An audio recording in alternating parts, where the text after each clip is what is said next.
The House will be in order.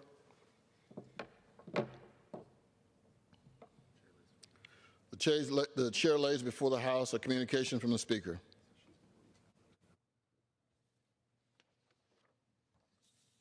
The Speaker's Rooms, Washington, D.C., September 29, 2020. I hereby appoint the Honorable Emanuel Cleaver to act as Speaker pro tempore on this day. Signed, Nancy Pelosi, Speaker of the House of Representatives. The prayer will be offered by our chaplain, Father Conroy.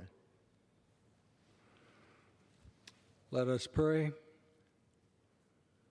Lord, Father of us all, we give you thanks for giving us another day.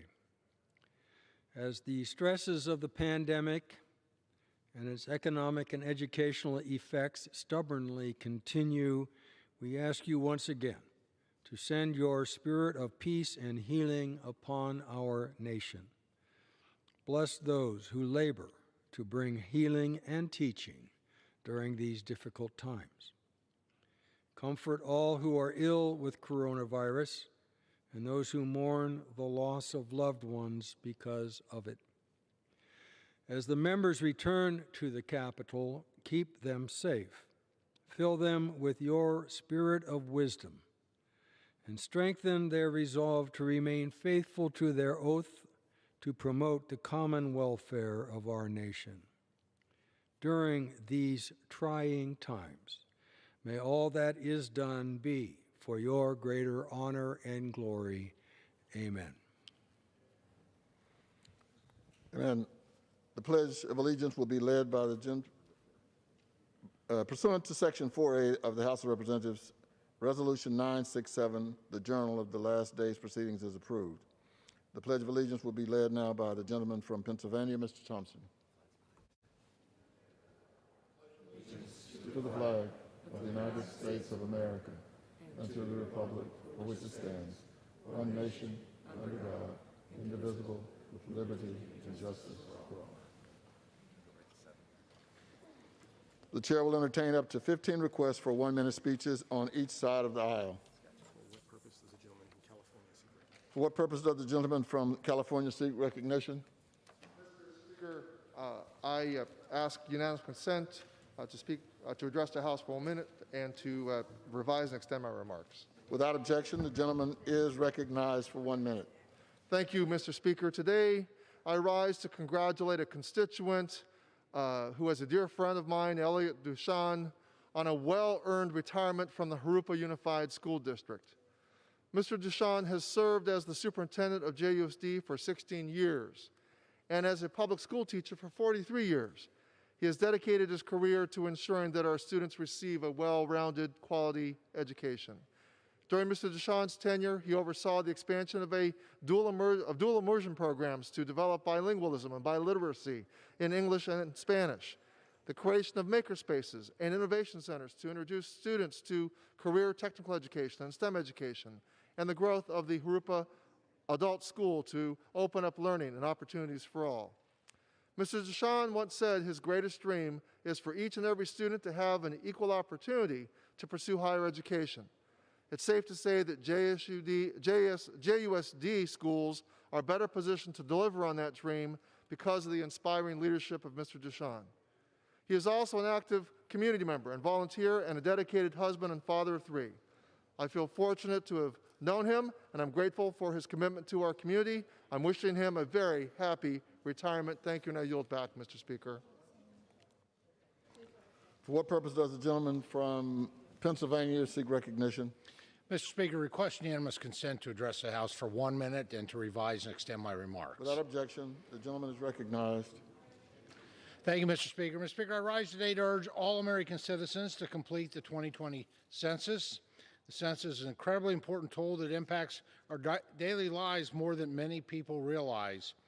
Many important decisions impacting federal support for education, health care, transportation, and infrastructure, and more will depend upon the data the census provides. The more people who participate, the more accurate the census will reflect the needs of our communities. Census takers have been working hard, going door to door to ensure everyone is counted. If you haven't been visited by a census taker, it's easy to complete online. Go to my2020census.gov to make sure you and your family are counted. Completing the census is easy, quick, secure, and very important. You can also respond by phone by calling 844-330-2020. The last day to complete the 2020 census is tomorrow, Wednesday, September 30th. I can't stress the importance of the census enough and encourage every American household to ensure that they are counted. Thank you, Mr. Speaker, and I yield back the balance of my time. For what purpose does the gentleman from New Jersey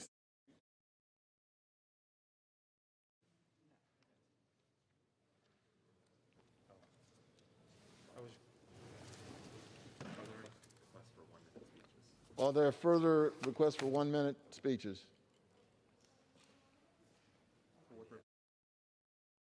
For what purpose does the gentleman from Indiana seek recognition? Without objection, the gentleman is recognized for 1 minute.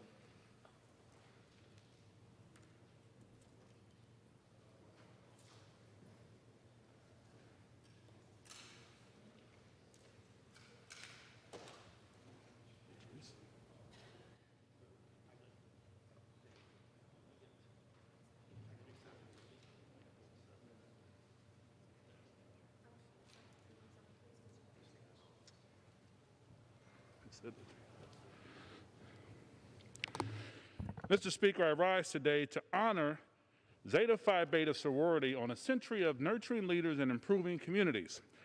Founded on Howard's campus 100 years ago, Zeta has chartered hundreds of chapters worldwide and has a membership of 150,000. Its list of esteemed alumni, who is a who's who of Black excellence, including trailblazers in business, law, advocacy, public service, and more. I'm incredibly proud that my grandmother, Julia Carson, is a part of this amazing legacy of women. As the sorority moves on to its next 100 years, I have no doubt that it will maintain and strengthen its zeal for excellence. Once again, congratulations to Zeta Phi Beta on your first century of success. I yield back. Gentleman yields. Are there any further requests for 1-minute speeches? For what purpose? Pursuant to Clause 8 of Rule 20, the chair will postpone further proceedings on motions to suspend the rules on which the yeas and nays are ordered. The House will resume proceedings on the postponed questions at a later time. For what purpose does the gentleman from New Jersey seek recognition? Mr. Speaker, I move to suspend the rules and pass H.R. 362, the Energy Emergency Leadership Act, as amended. The clerk will report the title of the bill. H.R. 362, a bill to amend the Department of Energy Organization Act with respect to functions assigned to assistant secretaries and for other purposes. Pursuant to the rule, the gentleman from New Jersey, Mr. Pallone, and the gentleman from Oregon, Mr. Walden, each will control 20 minutes. The chair recognizes the gentleman from New Jersey. Mr. Speaker, I ask unanimous consent that all members may have 5 legislative days in which to revise and extend their remarks and include extraneous material on H.R. 362. Without objection. Mr. Speaker, I yield myself such time as I may consume. The gentleman is recognized. Mr. Speaker, this legislation and the 2 bills that will follow it are bipartisan bills that will help protect our energy grid from cyber attacks. The hearings before our Energy Subcommittee last year, we heard from the Federal Energy Regulatory Commission, or FERC, from the members of FERC, that our energy grid is being attacked each and every single day by state actors or their entities. Former Energy Secretary Perry started to address this important issue by creating the Cybersecurity and Energy Security Emergency Response Office, or CESER. He further enhanced its stature by making its leader an assistant secretary. We agree with those decisions, and this legislation would help elevate the importance of this issue while putting Congress's bipartisan stamp of approval on these executive actions. H.R. 362 would simply amend Section 203A of the Department of Energy Organization Act by establishing a new Assistant Secretary position responsible for cybersecurity and emergency response issues.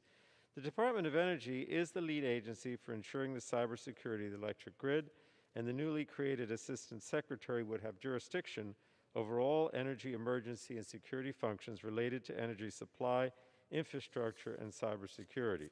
This bill would also authorize the new Assistant Secretary to provide DOE technical assistance, as well as support and response capabilities with respect to energy security risks to state, local, or tribal governments upon request.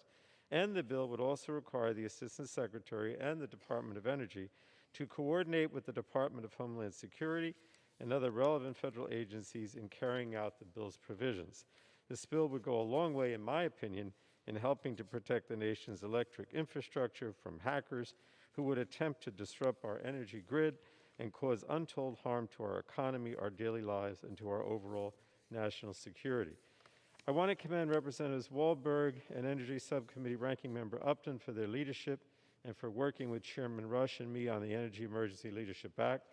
I also want to thank Ranking Member Upton and Full Committee Ranking Member Walden for their ongoing partnership with us over the years on cybersecurity matters.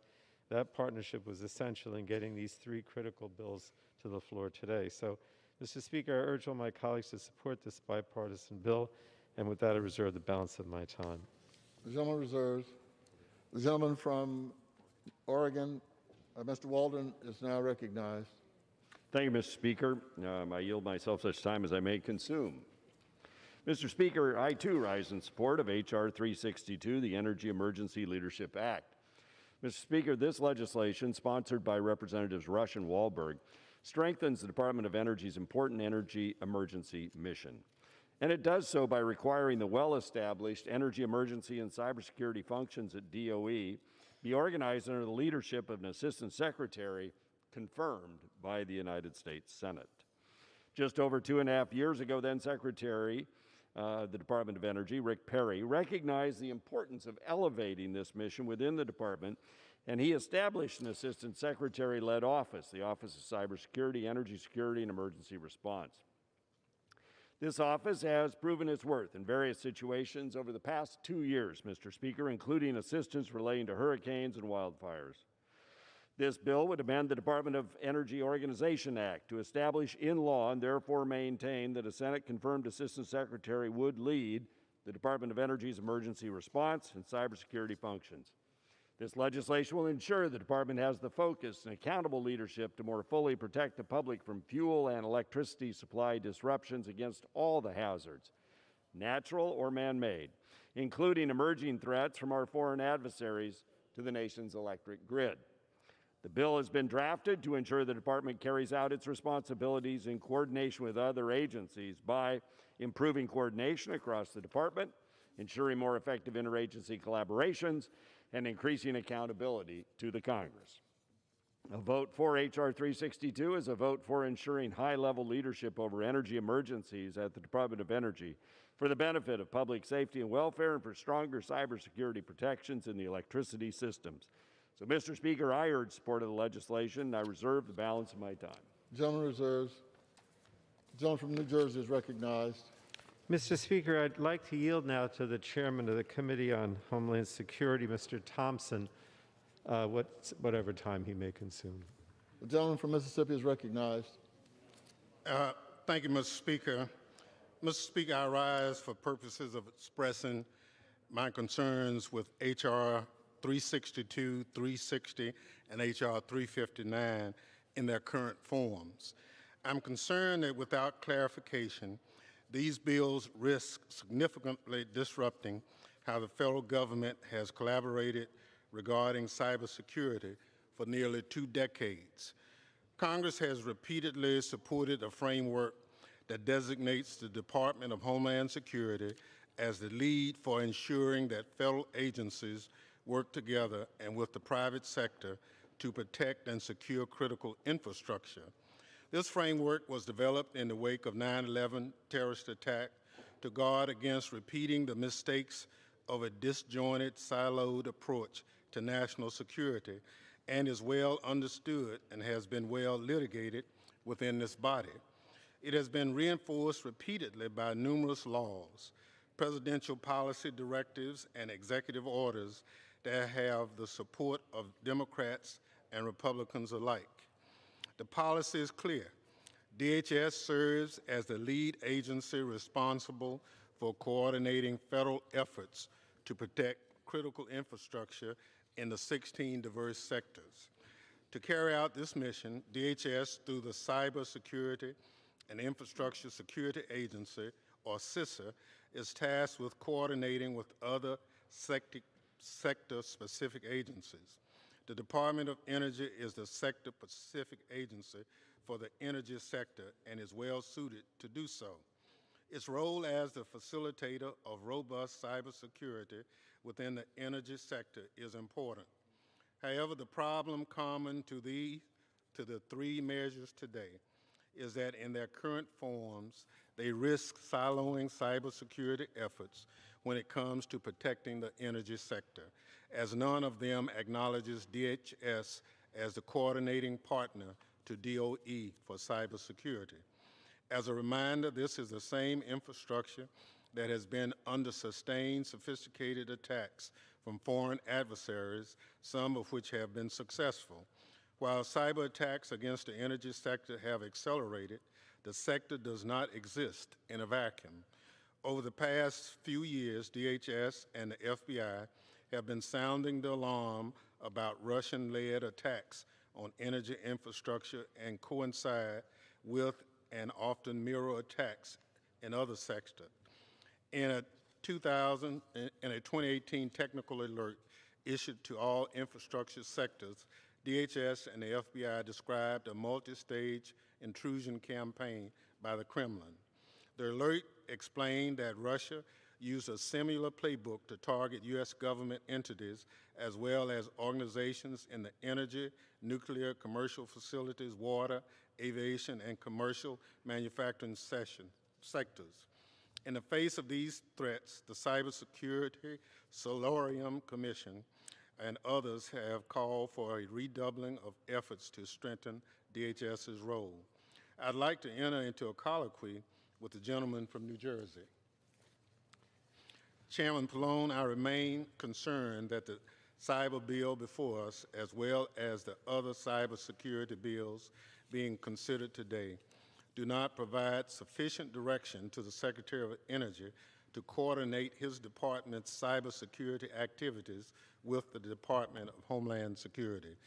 Is it your intent that the activities authorized by this legislation be carried out in coordination with the Homeland Security Secretary and that department?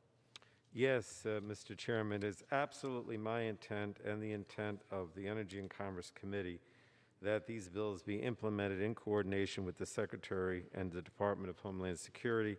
In fact, the sole reason we are amending these bills is to make clear that the Department of Energy must implement these bills in coordination with other federal agencies. And I want to make clear that we intend first and foremost the DOE to coordinate with the Department of Homeland Security. We have made that clear to DOE at the highest levels, and the department has acknowledged that it will coordinate with the Department of Homeland Security in implementing these bills. I'm glad to hear that. Without any equivocation, you fully expect DOE to coordinate with DHS, but that only addresses one of my concerns. My other concern is that these bills do not in any way, shape, or form detract from or erode the existing authorities of the Secretary and Department of Homeland Security, including the authorities set forth in the Cybersecurity and Infrastructure Security Act of 2018. I understand that is your position that these bills do not in any way infringe on DHS's existing authorities or prerogatives. Is that correct? Yes, Chairman Thompson, it is correct, and I thank my friend, the Chairman of the Homeland Security Committee, for that question and the opportunity to further clarify what these bills do and do not do.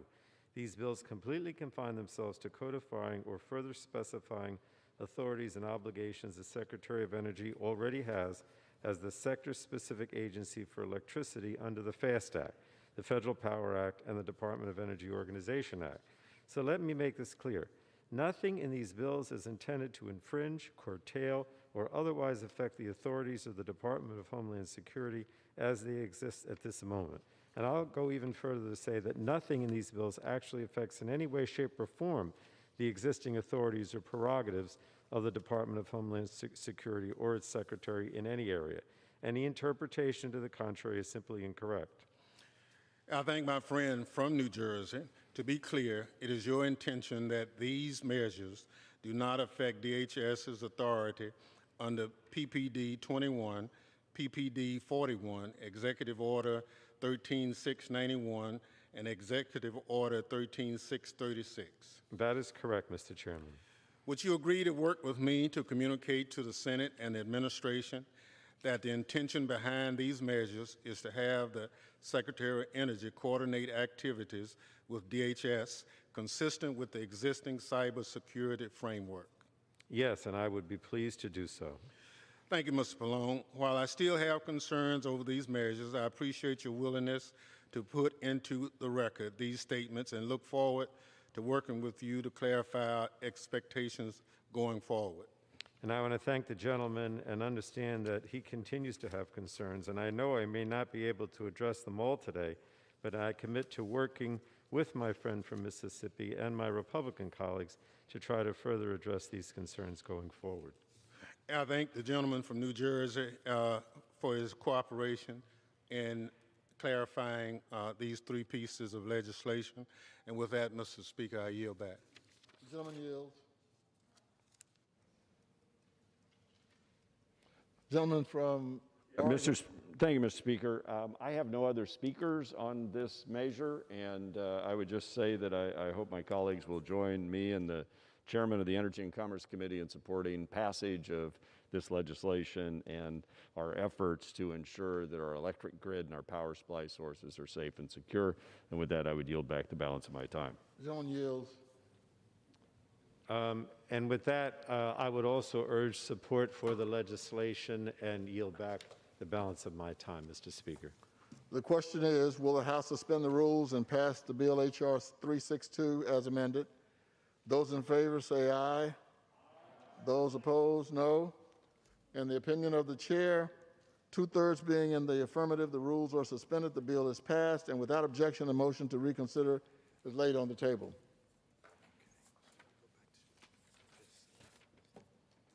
For what purpose does the gentleman from New Jersey seek recognition? Mr. Speaker, I move to suspend the rules and pass H.R. 360, the Cyber Sense Act of 2020, as amended. The clerk will report the title of the bill. H.R. 360, a bill to require the Secretary of Energy to establish a voluntary CyberSense program to test the cybersecurity of products and technologies intended for use in the bulk power system and for other purposes.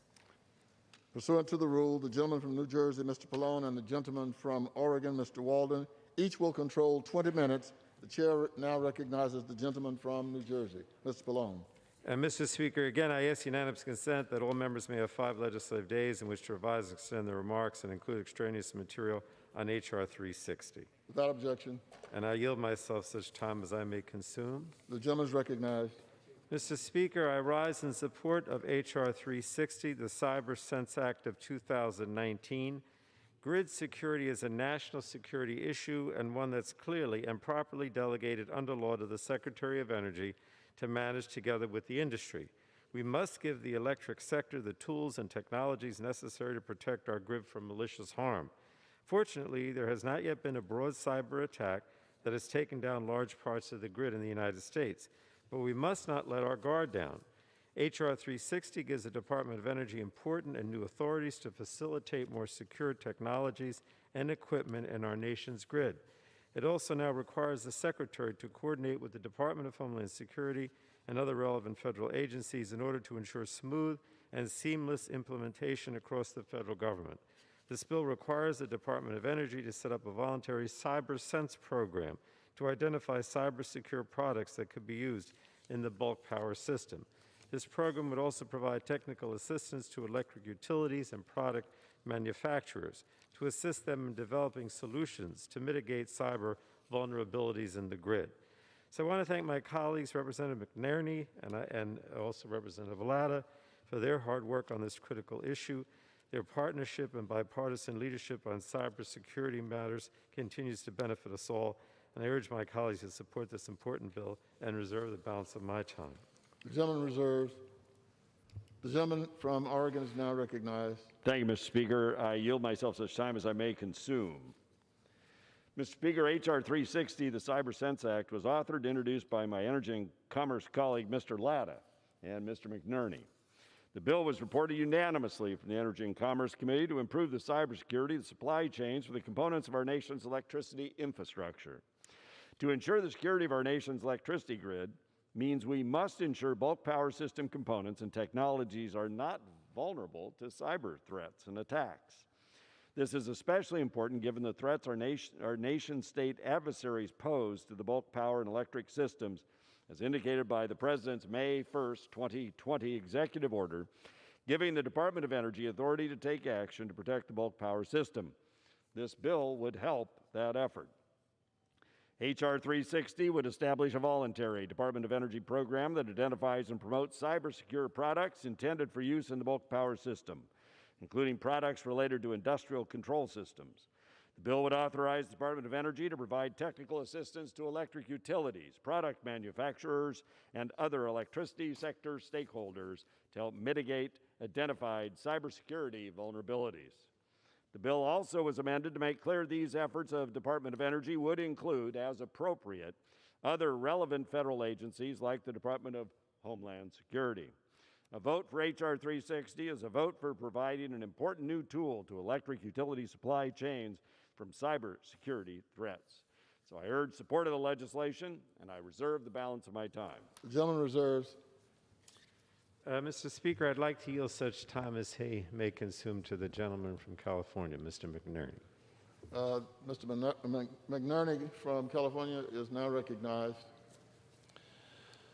For lawmakers to encourage and enable innovative advancements that can improve the security and reliability of our nation's energy grid, we must work on a bipartisan basis, as the bills under consideration today show.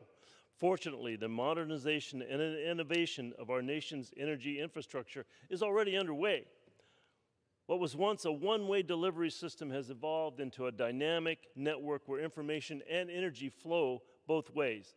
Technological advancements are also born from the need to secure the energy grid against potential physical and cyber threats. For example, the technology allowing for the rerouting of power and quick response in the event of attacks is being deployed across the grid. The cooperation among federal, state, and local governments is essential to protecting Americans and our nation's infrastructure. Given today's cyber environment, it's more important than ever that Congress pursue policies that continue to foster these exciting developments and support our grid infrastructure. This bill, the CyberSense Act of 2019, makes important headway in protecting our critical grid infrastructure. The CyberSense Act would create a voluntary program through the Department of Energy to identify cyber-secure products intended for use in the bulk power grid through a testing and verification program. The bill also establishes a testing process for products along with a reporting process for cyber vulnerabilities. It would require the Secretary of Energy to keep a related database on the products, which will aid electric utilities that are evaluating products and their potential to cause harm to the electric grid. The bulk power system supports American industry and provides all the benefits of a reliable electric power to the American people. However, the increasing frequency of cyber attacks on industrial control systems of critical infrastructure importance continues to be a concern to the electric power sector. As the grid is modernized and the digital advantages afforded by internet connectivity are adopted, it's essential that we ensure these systems are as secure as possible. Any vulnerable component in the grid is a threat to our security, and this bill will go a long way to strengthening our system. I want to thank my colleague, Mr. Latta, for his partnership and our efforts as co-chairs of the Grid Innovation Caucus, and look forward to continuing to work with him and others to ensure a more secure and resilient grid. I urge my fellows to support this bill, and I yield back. The gentleman yields. The gentleman from Oregon is recognized. Hey, Mr. Speaker, I would yield to the gentleman from Ohio, the co-author of this legislation, Mr. Latta, such time as he may consume. The gentleman from Ohio is recognized.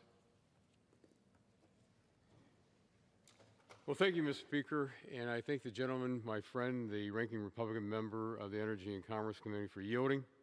I rise in support of my legislation, H.R. 360, the Cyber Sense Act. This legislation is one of two bipartisan bills that my friend from California, Congressman McNerney, and I have worked on over the past two Congresses to improve the resiliency of our nation's electric grid against cyber attacks.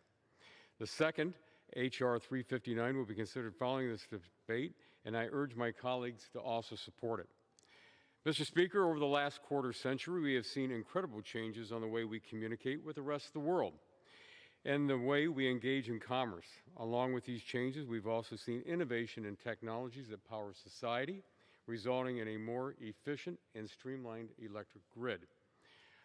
Our country's grid has maintained a high level of reliability as our society has undertaken these changes, which is a fact that should not be taken for granted. Unfortunately, the promise of more interconnected society also means that we must also address the challenges and vulnerabilities that arise with it. Every day, malignant actors ranging from individuals, hackers, and foreign states are attempting to exploit vulnerabilities in our electric grid to cause chaos or for other nefarious purposes. To improve and protect our nation's grid, I introduced the Cyber Sense Act, which would create a voluntary cyber sense program within the United States Department of Energy to identify and promote cyber-secure products for use in bulk power system. It would also establish a testing process for the products along with a reporting process of cybersecurity vulnerability. This legislation was unanimously reported out of the Energy and Commerce Committee last year and is supported by the Department of Energy and Industry. I want to thank the full committee chairman Pallone, subcommittee chairman Rush, full committee Republican ranker Walden, and also the subcommittee ranker Mr. Upton, and both the majority and minority E&C staff for helping us get these bills where they are today. I urge my colleagues to support the Cyber Sense Act as well as H.R. 359. And Mr. Speaker, I yield back the balance of my time. Gentleman yields. The gentleman from Oregon is recognized. Mr. Speaker, I have no other speakers on this side. I would just encourage my colleagues to join me in supporting passage of H.R. 360 and yield back the balance of my time. Gentleman yields. The gentleman from New Jersey is recognized. Mr. Speaker, I have no additional members that wish to speak, but I would like to ask unanimous consent to enter into the record a letter to the Speaker and the Minority Leader from the American Public Power Association, Edison Electric Institute, and the National Rural Electric Cooperative Association in support of this legislation. Without objection. And thank you, Mr. Speaker. And with that, I would ask my colleagues to support this important bill, and I yield back the rest of my time. The gentleman yields. The question is, will the House suspend the rules and pass the bill H.R. 360 as amended? Those in favor say aye. Those opposed, no. In the opinion of the chair, 2/3 being in the affirmative, the rules are suspended, the bill is passed, and without objection, the motion to reconsider is laid on the table.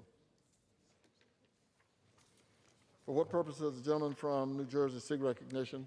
Mr. Speaker, I move to suspend the rules and pass H.R. 359, the Enhancing Grid Security Through Public-Private Partnerships Act, as amended. The clerk will report the title of the bill. H.R. 359, a bill to provide for certain programs and developments in the Department of Energy concerning the cybersecurity and vulnerabilities of and physical threats to the electric grid and for other purposes.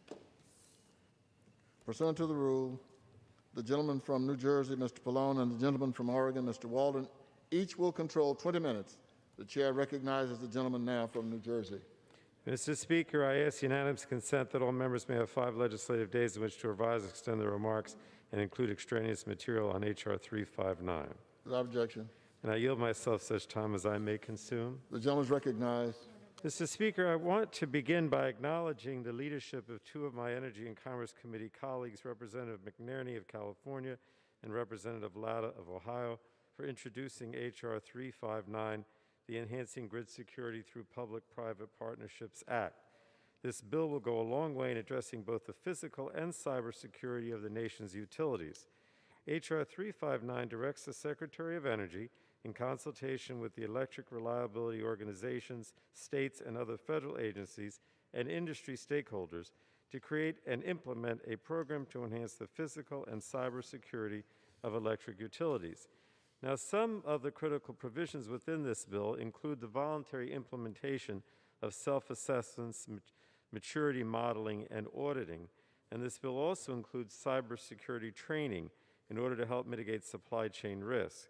And utilities would also be encouraged to share best practices and data collection within the electric sector, while also improving the cybersecurity of third-party utility vendors. H.R. 359 also directs the Secretary of Energy to deliver a report to Congress on general cybersecurity concerns and distribution systems, and any information that is provided to the Department of Energy under this program would be protected to ensure the confidentiality of this sensitive information. And like the other two cybersecurity bills we already passed today, this legislation requires the Secretary of Energy to coordinate with the Department of Homeland Security and other relevant federal agencies to ensure good communications and smooth implementation across the government. Finally, Mr. Speaker, the bill instructs the Secretary of Energy to update the Interruption Cost Estimate, or ICE, calculator at least once every 2 years. The ICE calculator, which was developed through a partnership between the Department of Energy's Lawrence Berkeley Lab and Nexant, Inc., is an electric reliability planning tool that can be used for estimating electricity interruption costs and the benefits associated with reliability improvements. So, Mr. Speaker, H.R. 359 is an important piece of legislation that will help address the security of the nation's electric utilities, and I urge all my colleagues to support this bill and reserve the balance of my time. Gentleman yields. The gentleman from Oregon is now recognized. Thank you, Mr. Speaker. I yield myself such time as I may consume. Without objection. Mr. Speaker, H.R. 359, the Enhancing Grid Security Through Public-Private Partnerships Act, was authored by my Energy and Commerce colleague, Mr. McNerney, and Mr. Latta. The bill was reported unanimously from the Energy and Commerce Committee as an important measure for strengthening the cybersecurity and resilience in the energy systems used to deliver power to our homes and businesses. Mr. Speaker, protecting our nation's critical electric infrastructure is a shared responsibility. It requires robust partnerships between industry and a government to leverage the strength and ensure the responsive and resiliency that our system needs and that the public relies upon. H.R. 359 focuses on these very partnerships. The bill would establish a program to facilitate and encourage public-private partnerships to promote and enhance physical and cybersecurity of electric utilities. The bill would require the Secretary of Energy to deploy the Department of Energy's world-class technical know-how to assist utilities with cybersecurity practices and procedures, especially those utilities that have fewer resources due to their size or the region in which they're located. It would foster development of maturity models, self-assessments, and auditing methods. It would provide training and technical assistance to electric utilities to address and mitigate cybersecurity supply chain management risks. And H.R. 359 would increase opportunities for sharing best practices and data collection within the electric sector. The amended version of the bill also makes clear the Department of Energy will work as appropriate with other federal agencies to safeguard the electric system. So a vote for H.R. 359 is a vote for providing an important new tool to protect our nation, yet once again, from these very serious cybersecurity threats. So I urge support of the legislation, and I reserve the balance of my time. The gentleman reserves. The gentleman from New Jersey is recognized. Mr. Speaker, I yield again to the gentleman from California, Mr. McNerney, such time as he may consume. The gentleman is recognized. Thank you, Mr. Chairman. In today's cyber environment, it's more important than ever that Congress pursue policies that continue to support our grid infrastructure and secure it against potential physical and cyber threats. This is an issue I feel very passionate about, as the grid is the backbone of our economy and touches every aspect of our lives. As any vulnerable component is a threat to our physical and national security, as well as our clean energy future, making it imperative that we invest in grid modernization and security. That's why I'm proud to co-chair the bipartisan Grid Innovation Caucus, along with my good friend from across the aisle, Mr. Latta from Ohio. Together, we are focused on providing a forum for discussing solutions to the many challenges facing the grid and to educate members of Congress and staff about the importance of the electric grid with relation to the economy, energy security, and advanced technologies being utilized to enhance grid capabilities. Time is of the essence, as a recent report from the Congressional Research Service found that our nation's bulk power system faces new and evolving cybersecurity threats on a daily basis. These cyber attacks can take multiple forms, such as a direct attack aimed at the electrical grid itself, or an indirect attack aimed at other critical infrastructure, which in turn could impact the operation of the security of the grid. Recent cyber threats to the electric grid, such as the Triton and Black Energy attacks, have come in the form of deposits of malware on grid industrial control system networks, which possess the capability to damage or take over certain aspects of system control or functionality.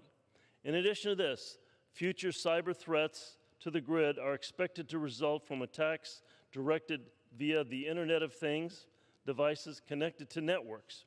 As the CSR report noted, an example of such an IoT-based attack on residential or commercial thermostats could result in a false power demand readings, causing the utility to ramp up power production unnecessarily.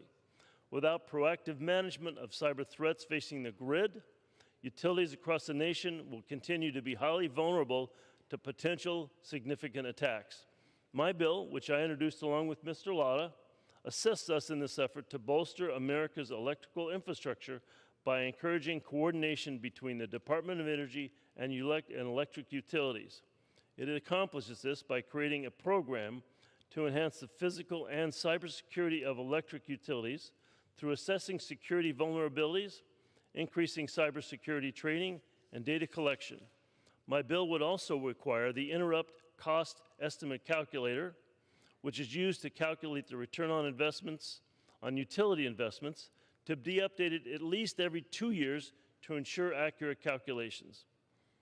By encouraging partnerships among the DOE, state regulatory authorities, industry stakeholders, and other federal agencies to promote and advance physical security and cybersecurity for electric utilities, we can best position ourselves to keep the nation's light on and to insulate our economy against future cyber threats. I want to thank the chairman of the full committee, Mr. Pallone, for moving this bill forward. And I want to thank the ranking member of the full committee, for helping move this forward. And I urge my fellow colleagues to support this bill, and I yield back. Gentleman yields back. The gentleman from Oregon is recognized. Thank you, Mr. Speaker. I want to thank the prior speakers' comments and great work on these pieces of legislation. Together, we are doing what we can to protect America's energy sector from attack. And I thank him and others on the committee for their work. I urge passage of the bill, and I yield back the balance of my time. The gentleman yields.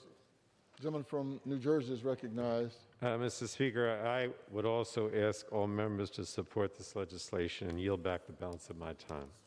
The gentleman yields. The question is, will the House suspend the rules and pass the bill H.R. 359 as amended? Those in favor say aye.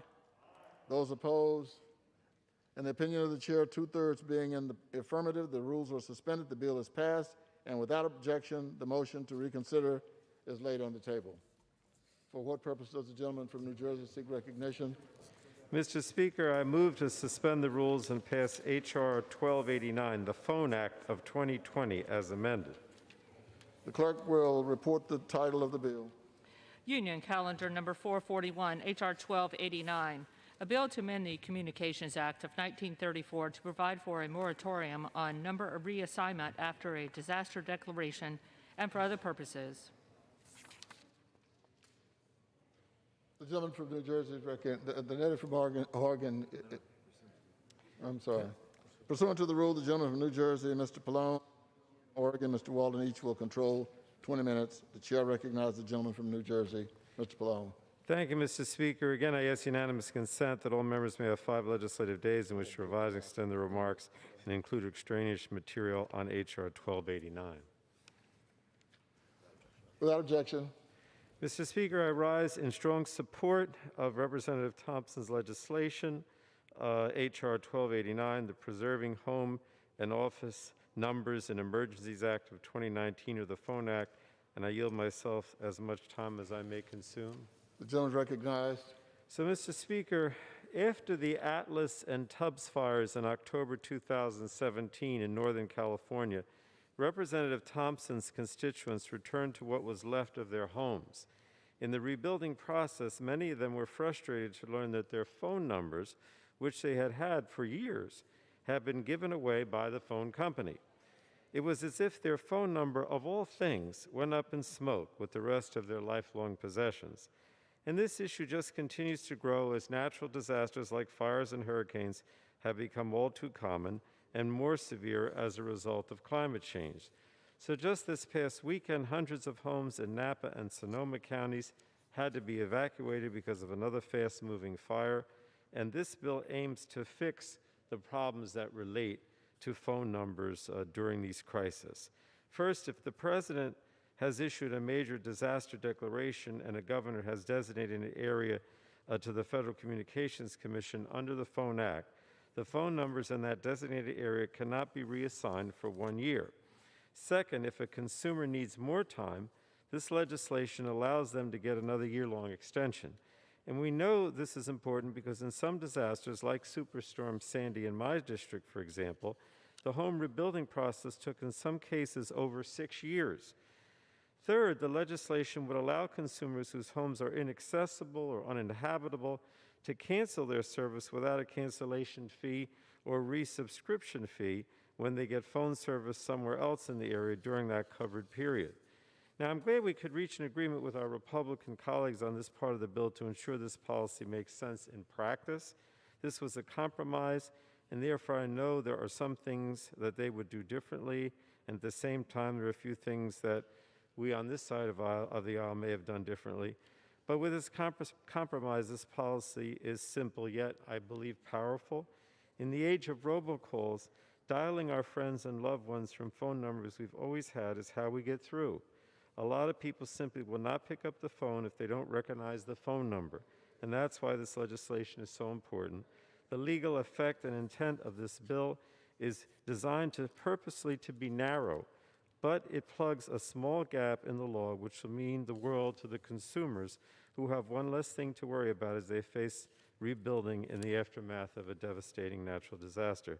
So again, I want to thank Representatives Thompson, also Representative Rooney, for their bipartisan leadership on this bill. The Phone Act is a common sense bill, and I urge my colleagues to support it and reserve the balance of my time. Gentleman reserved. The gentleman from Oregon is recognized. Thank you, Mr. Speaker. I yield myself such time as I may consume. I rise in support of H.R. 1289, the Phone Act. Now, this legislation will ensure that Americans who lose their homes during a wildfire or other natural disaster do not also have to worry about losing their home phone numbers, as we have seen recently from the tragic wildfires that have ravaged communities in California and my home state of Oregon. These disasters can destroy everything in their path, often with little notice. No matter how resilient a home or communications tower might be, you cannot regulate your way out of a fire's burning path. When a natural disaster occurs, the Federal Emergency Management Agency, FEMA, is activated to provide emergency housing assistance and other resources. If your house burns to the ground, the last thing you should have to worry about is whether or not your landline phone number will be available to you when you do return. And yet, that is what happens. Many people, especially seniors, rely on their landline to stay connected to their family, their doctor, others. Thankfully, the Federal Communications Commission already has a process to prevent victims of natural disasters from losing their landline numbers. The FCC uses its authority and did this as recently as last week for Northern California and Oregon to waive rules and regulations that require landline phone numbers to return to the pool of available numbers when a home is completely destroyed by a natural disaster. So what this bill does is codify the process and seeks to make several improvements. During the committee process, Republicans sought changes to this bill to ensure it does not upend the current procedure so no consumers will be left in the lurch. This type of relief should only apply to areas where significant physical damage has occurred to render a home inhabitable, as is the objective of the bill. We worked for the inclusion of FEMA in the notification process and have stated our concerns that FEMA should still play a large role in determining which households have sustained damage in an affected county.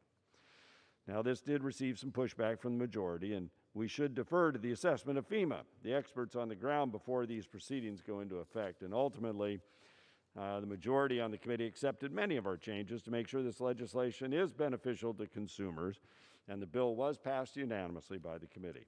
So with that, Mr. Speaker, we support this measure moving forward, and I reserve the balance of my time. The gentleman reserved. The gentleman from New Jersey is recognized. Mr. Speaker, once again, I'd like to yield such time as he may consume to the gentleman from California, Mr. McNerney. The gentleman from California, Mr. McNerney, is recognized. I thank the chairman. Mr. Speaker, I rise today in support of H.R. 1289, the Phone Act. As we stand here today, two new fast-moving wildfires, the Glass Fire and the Zog fires, are blazing through my home state of California.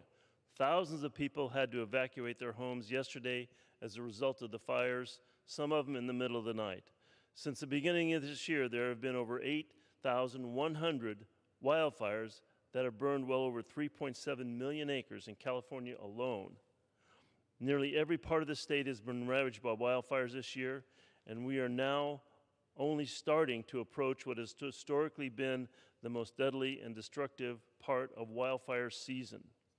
Worrying about deadly wildfires spreading quickly is the new norm that my constituents now live in.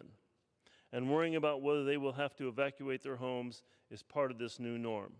Because of this legislation that we're considering today, the Phone Act, which I'm proud to co-sponsor, by constituents, Californians, and Americans across the country that are impacted all too frequently now by natural disasters due to climate change, will have to worry about one less thing when they are forced to evacuate their homes, and that is the ability to keep their phone numbers. Under this legislation, communications providers will be prohibited from reassigning phone numbers of customers in areas covered by major natural disasters and declared disasters for the duration of the declaration, and that period may be extended. The bill would also prohibit providers from assessing early termination fees to cancel service or connection fees to resubscribe at a new address for subscribers whose residence is inaccessible or uninhabitable due to a major disaster. There is so much that wildfire victims have to worry about. They need to move quickly and to ensure that the Phone Act is signed into law, so there is one less thing on their plate. It may not seem like a big deal, but if you lose your home, keeping a phone number will be an emotional safe place. Losing your phone number after a disaster just adds insult to injury. I want to thank my colleague from California, Mr. Mike Thompson, for his work in creating this legislation. I urge my colleagues to support this legislation, and I yield back. Gentleman yields.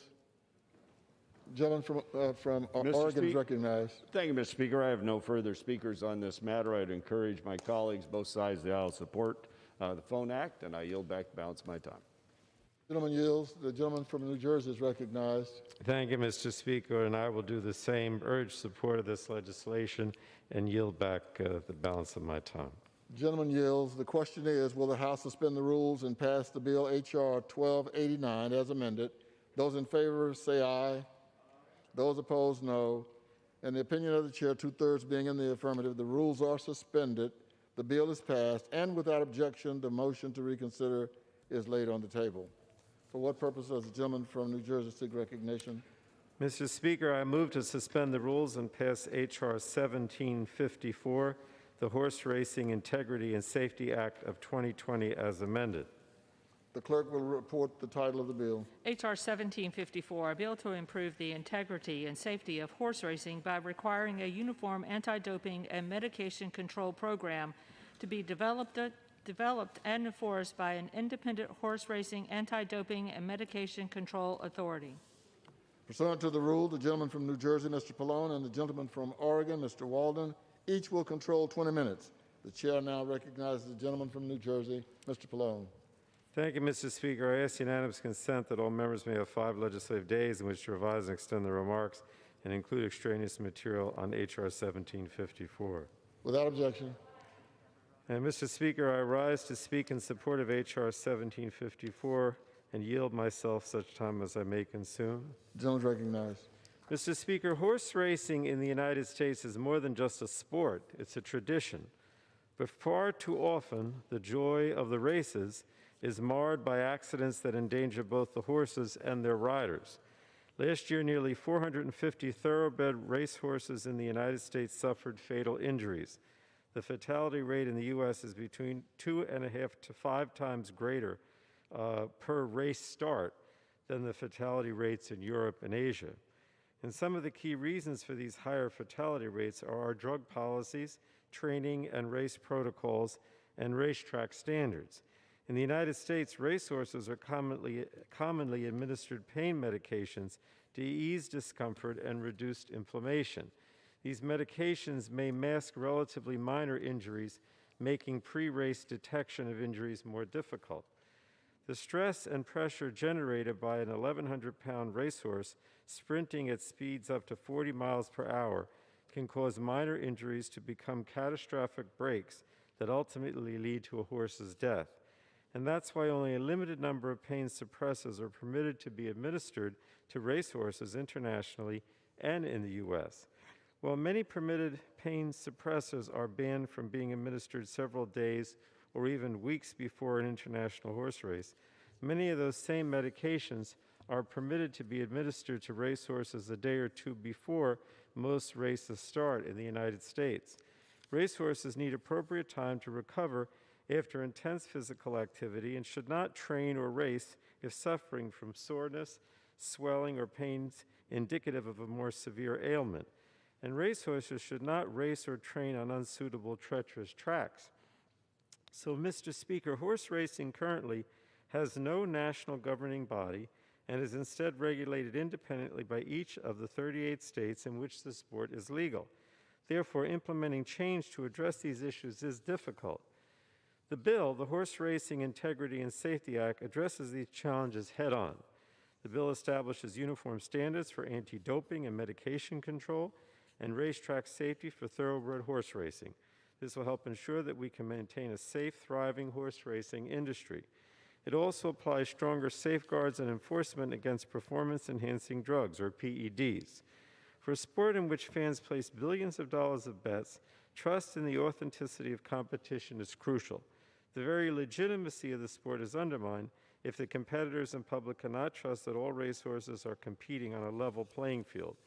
So I'm pleased that the Humane Society, the Jockey Club, the Breeders' Cup, Animal Welfare Action, several racetracks, and many horsemen support this bill.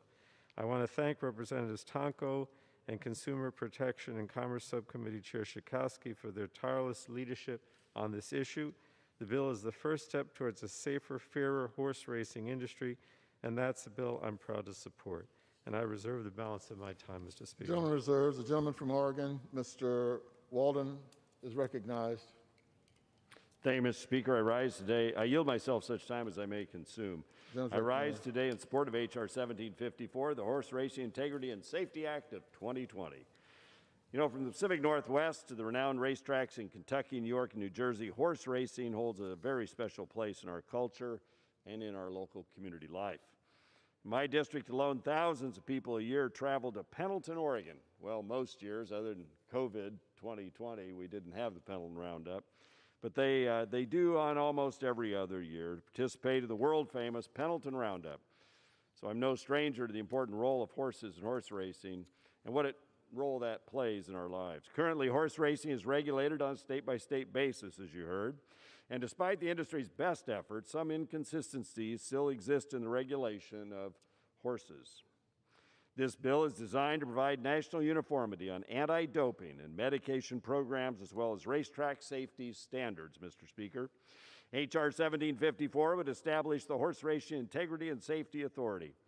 Now, this would be a private, independent, self-regulatory, nonprofit corporation that would develop and implement a horse racing anti-doping and medication control program as well as a racetrack safety program. I'm pleased to see updates to the original Horse Racing Integrity Act that my friend Senate Majority Leader Mitch McConnell, as well as my colleagues Mr. Tonko and Mr. Barr, have worked so hard with industry to include. I urge my colleagues to support this improved version, and I reserve the balance of my time. The gentleman reserves. The gentleman from New Jersey is recognized. Mr. Speaker, I'd now like to yield to my colleague from New York, Mr. Tonko, such time as he may consume. But before that, let me say how proud we are, both he for representing Saratoga and me for representing Monmouth Park, two very historic racetracks that we're very proud of. I yield to the gentleman. The gentleman from New York is recognized, Mr. Tunko. Thank you, Mr. Speaker, and I thank the chairman for yielding. I rise in strong support of the Horse Racing Integrity and Safety Act. More than 5 years ago, I, along with my good friend and colleague, Representative Andy Barr, introduced the first version of this legislation.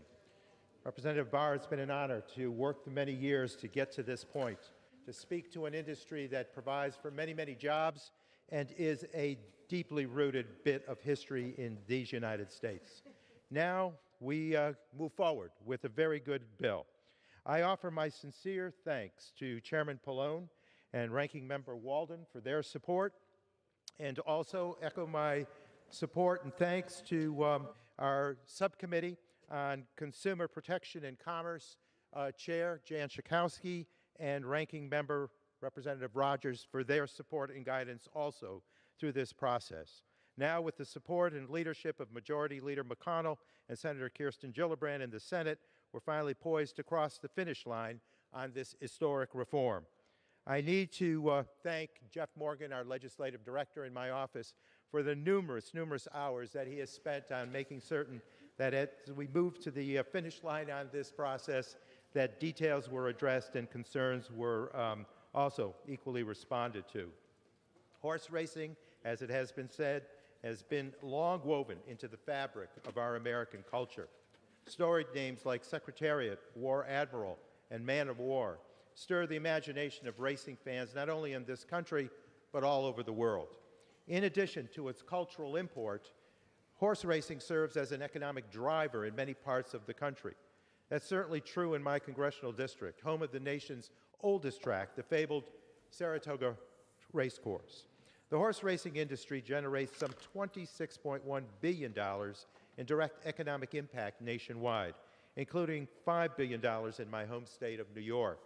In 2015, I had the chance to see in person the sport at its very best when I bore witness to the historic run by American Pharoah at the Belmont to capture the Triple Crown. When we place a majestic equine athlete like American Pharoah at the forefront, this endeavor can capture truly the imagination of the nation, and the sport of horse racing can thrive. However, we have all also seen the devastating results that can occur when these equine athletes are pushed beyond their limits, often aided by medications that can mask underlying health issues.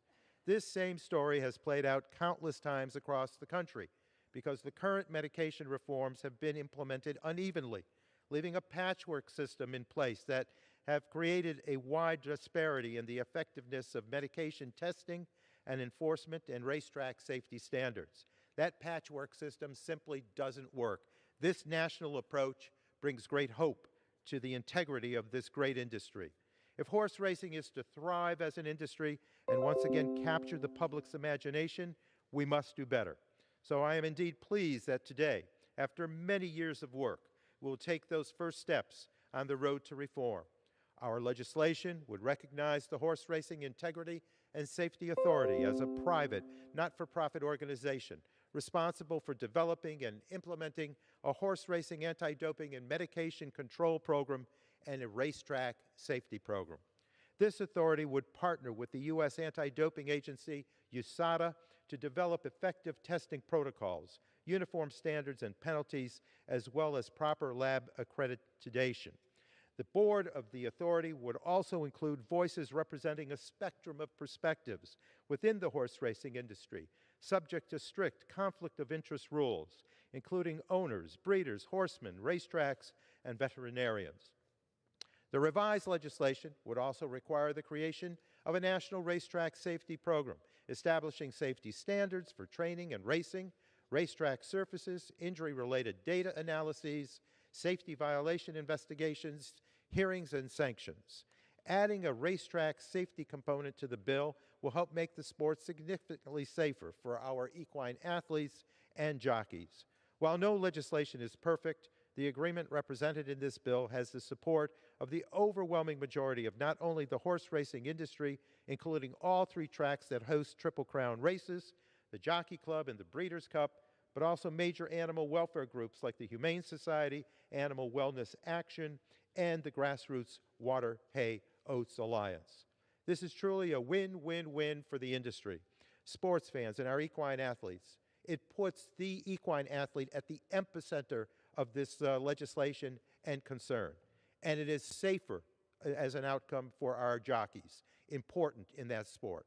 And I urge all of my colleagues to support H.R. 1754. Again, I thank the chairman of the committee, Frank Pallone, for bringing this forward, and all who have worked so steadfastly on the results that we achieved today. With that, Mr. Speaker, I yield back the balance of my time. Matt? Thank you. Gentleman reserves from New Jersey? Okay. Without objection, the gentlewoman from Washington will control the minority's time, and the gentlewoman is recognized. Thank you. Thank you, Madam Speaker. This legislation has been a huge priority for the gentleman from Kentucky, Mr. Barr. He's done a lot of work on it. He proudly represents horse country in Kentucky, and I'm pleased to yield to him whatever time he may consume. The gentleman is recognized. Well, I thank the gentlelady for yielding, and Madam Speaker, I rise today in strong support of the majestic and time-honored sport of thoroughbred racing, a beloved tradition in the United States since the early days of the Republic, and the signature industry of my home state, the Commonwealth of Kentucky.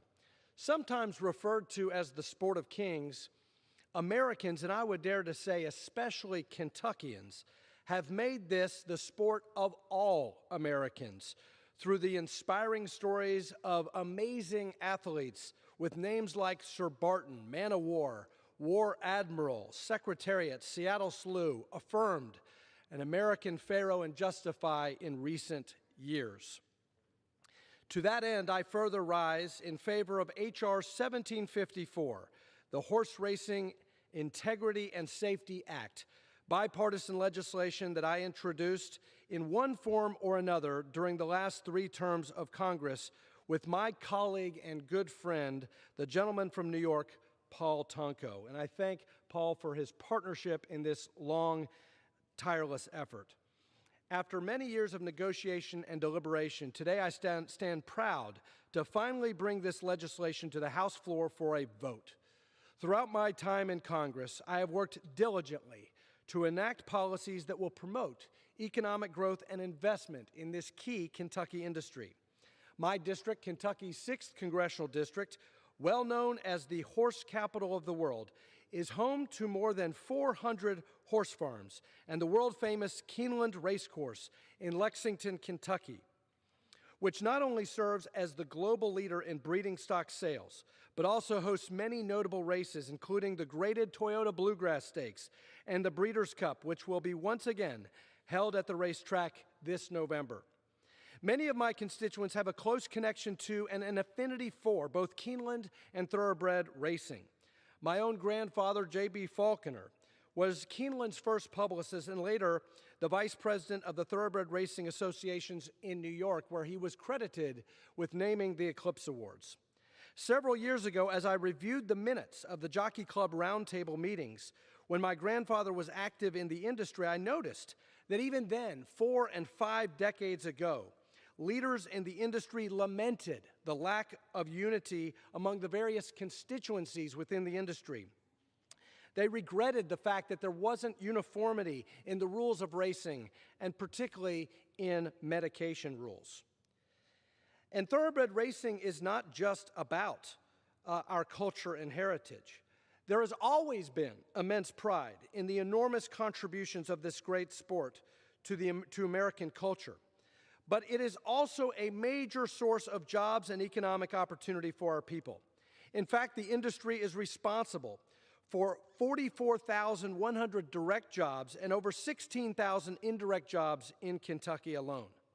With the privilege of representing this unique industry comes the responsibility of fighting for its future. This sport is not solely relevant in those states that are home to the Triple Crown, like Kentucky, Maryland, and New York. horse racing is very much a national sport, prominent in places like California, Florida, Arkansas, New Jersey, Illinois, and Louisiana. The horse industry contributes approximately $26 billion, as my friend Paul Tonko pointed out, but in some estimates up to $50 billion in direct economic impact to the U.S. economy. And it has a direct employment impact of 988,394 jobs. Therefore, advocating for this industry requires more than just celebrating its proud heritage. I've always believed that the future prosperity of this sport depends on uniformity of the rules of racing, and currently has been noted regulated by 38 separate racing jurisdictions. The thoroughbred horse racing industry labors under a patchwork of conflicting and inconsistent state-based rules governing prohibited substances, lab accreditation, testing, and penalties for violations. This lack of uniformity has impeded interstate commerce. It has compromised the international competitiveness of the industry. It has undermined public confidence in the safety and integrity of the sport. And the industry is in desperate need of certainty. As a conservative who believes in federalism and states' rights, I nevertheless understand that the Constitution gives Congress the power to regulate interstate commerce precisely for the purpose of eliminating these kinds of impediments to interstate exchange. And as I've said many times, as a limited government conservative, this legislative effort is not about more regulation. It is about creating a single nationwide set of rules that will result in smarter, more effective, and streamlined regulation for the industry. The Horse Racing Integrity and Safety Act will remedy this lack of uniformity, the issue central to maintaining the integrity of the sport, by authorizing the creation of a non-governmental regulatory safety authority and fairness governed by representatives of all major constituencies of the industry and responsible for implementing a national uniform medication and track safety program. Specifically, the legislation would recognize the Horse Racing Integrity and Safety Authority, which will be tasked with creating uniform national standards regarding prohibited and permitted substances for use in racehorses, establishing an accreditation system for laboratories to test drug samples, and developing regional standards for racetrack safety. As I've said, this legislation builds on the bipartisan legislation Representative Tonko and I have introduced in previous Congresses and incorporates feedback from an expanded group of industry stakeholders to enact these much-needed reforms that will protect the safety of our equine and human athletes. I want to thank the coalition of organizations that have supported this legislation from the very beginning, including the Water-Hay Oats Alliance, and a special thanks goes to Arthur and Stacy Hancock, my constituents of Stone Farm in Bourbon County, Kentucky, for their tireless and relentless persistence and advocacy. The Jockey Club, Breeders' Cup International, headquartered in my district, Keeneland, the Kentucky Thoroughbred Association, the Thoroughbred Owners and Breeders Association, and the Jockeys Guild, because the jockeys know how important safety is, with a special mention of Chris McCarron for advocating for his fellow jockeys and their safety. I also want to thank members of our expanded coalition, including CEO Bill Carstangen and the Board of Directors of Churchill Downs International and prominent trainer Dale Romans. I want to thank Ed Whitfield, former member of Congress from Kentucky, who really trailblazed on this issue. And I want to thank Senate Majority Leader Mitch McConnell for his leadership in not only introducing companion legislation, but legislation that I believe materially improves on our previous versions by adding a focus on track surface safety and by making reasonable minor changes that have enabled us to enlarge our coalition of support and bring more organizations within the industry together in support of our legislation.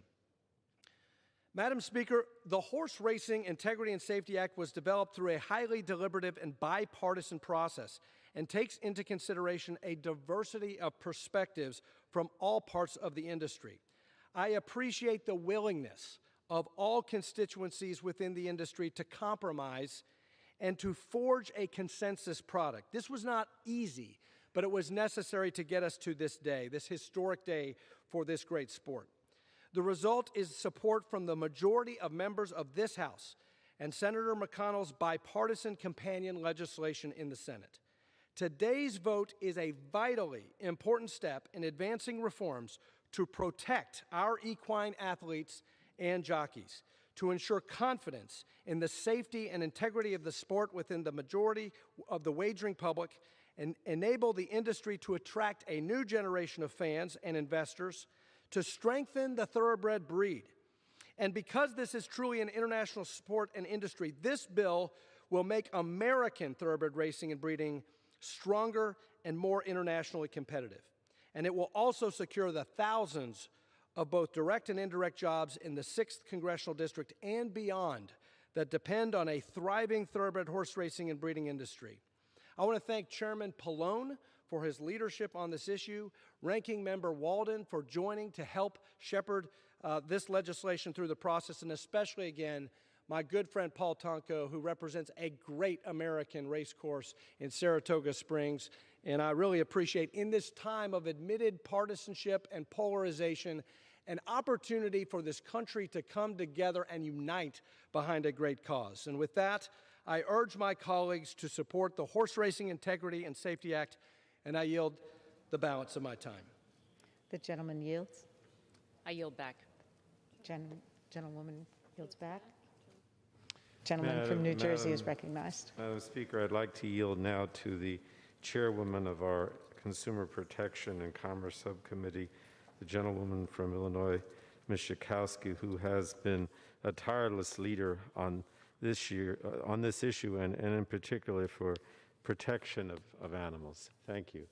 The gentlewoman is recognized. I thank the chairman for yielding.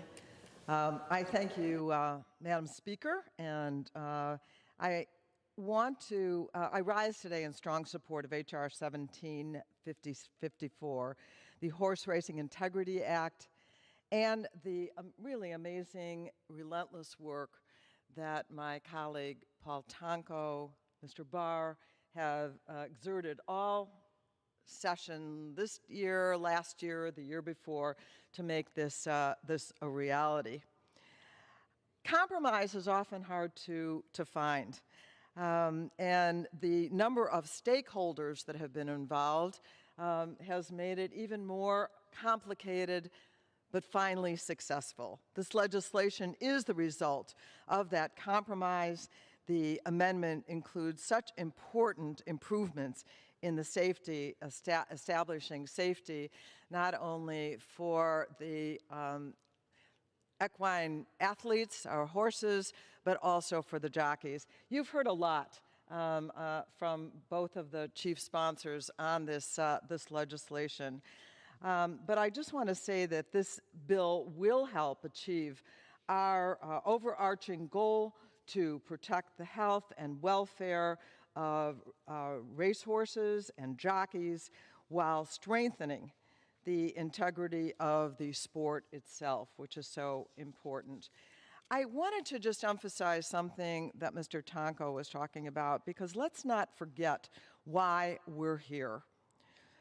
Racehorses in the United States are injured at a much higher rate than the rest of the horse racing world, resulting in nearly 500 horses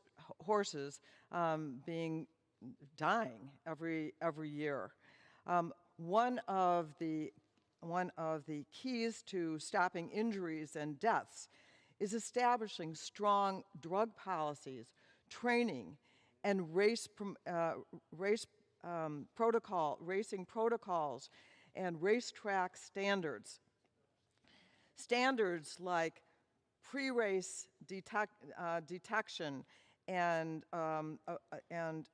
appropriate treatment for injuries, the stress and pressure generated by an 1,100-pound animal sprinting down the track sometimes at a rate up to 40 miles an hour can cause minor injuries to become fatal breaks.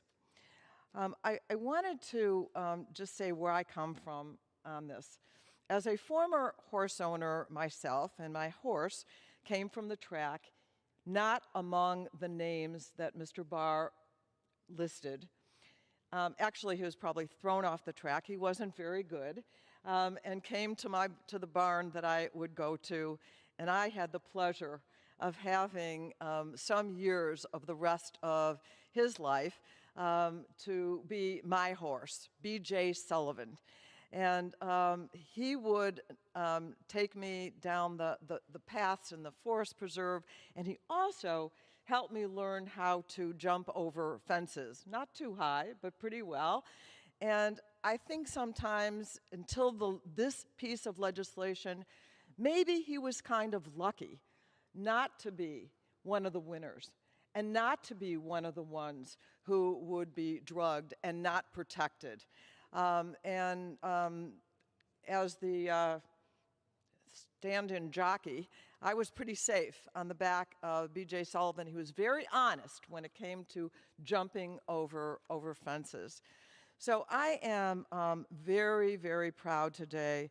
Rather than treating the underlying conditions that some racehorses are given with pain medication to ease their pain, the pain medications may mask the relatively minor injuries that could actually become much more serious. So this legislation, as you heard, I think in detail, is the kind of legislation that is really going to enhance the industry and enhance the safety of riders, of jockeys, as well as our horses. So I'm so proud to be a co-sponsor of the bill and thank our lead sponsors. I yield back.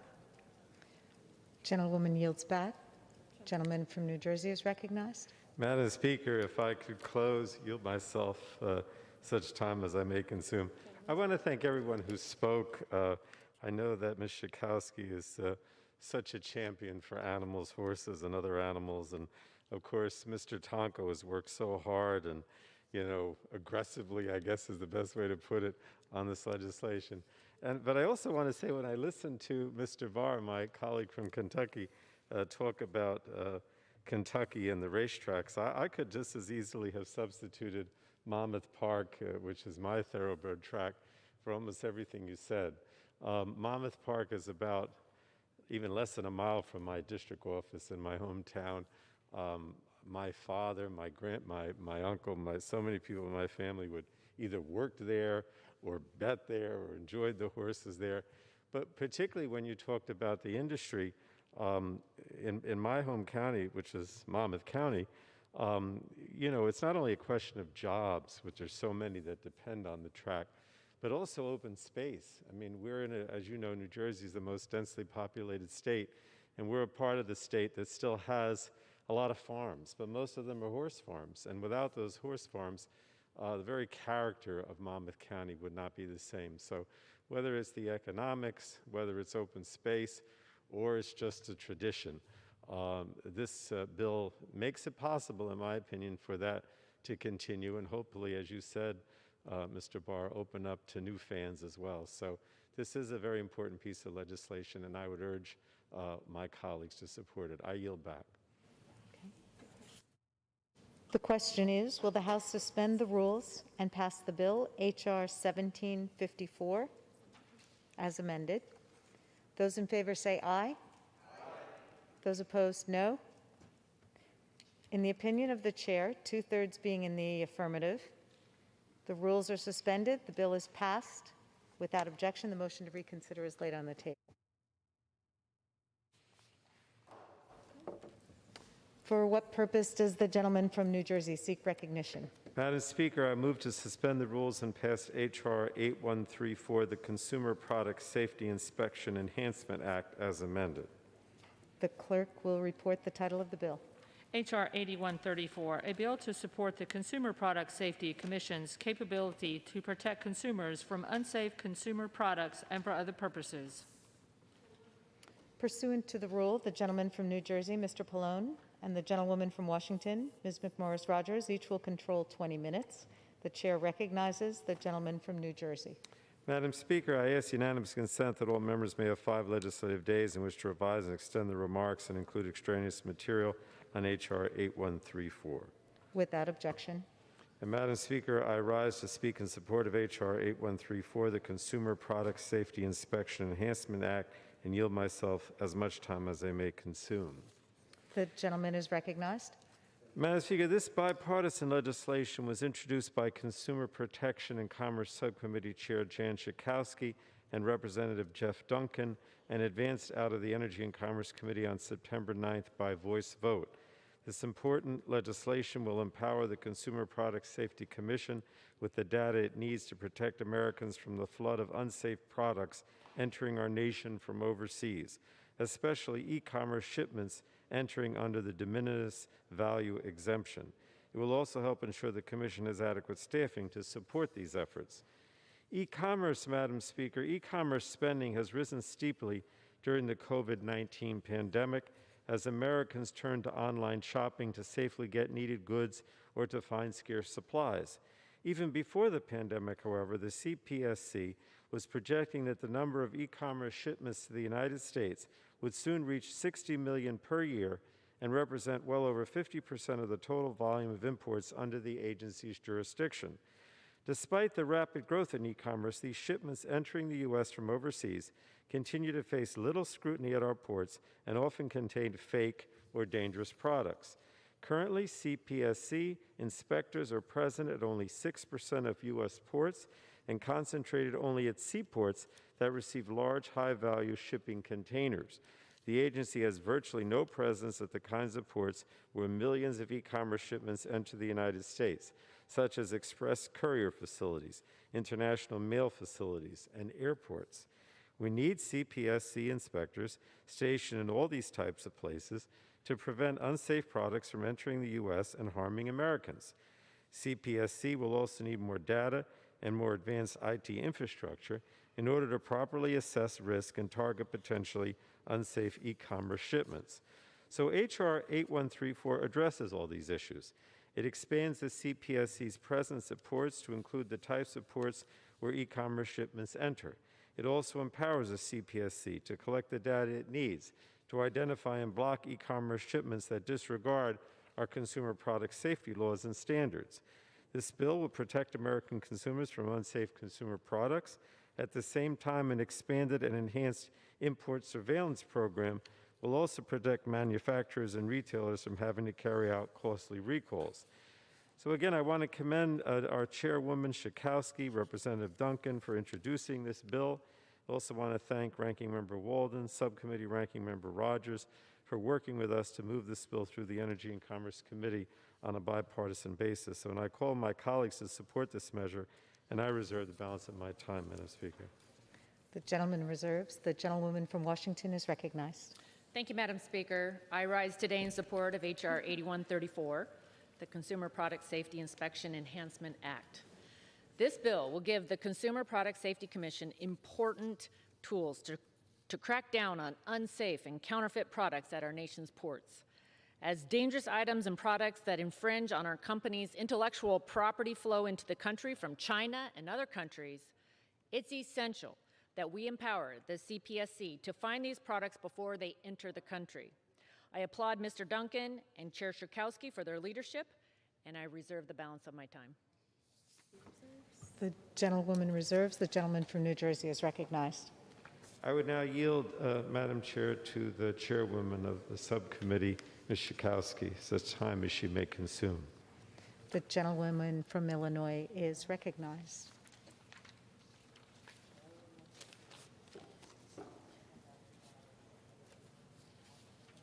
Thank you, Mr. Chairman, for yielding to me. Madam Speaker, I rise in strong support of H.R. 8134, the Consumer Product Safety Inspection Enhancement Act, a bill that I introduced with my friend and colleague, Jeff Duncan.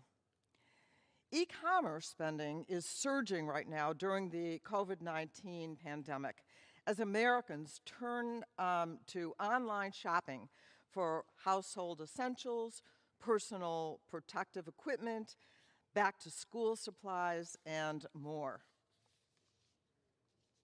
However,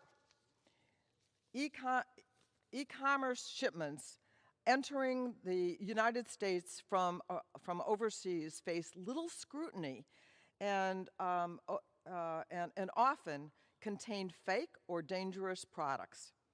It is time that we empower the Consumer Product Safety Commission to collect the data it needs to identify and block e-commerce shipments that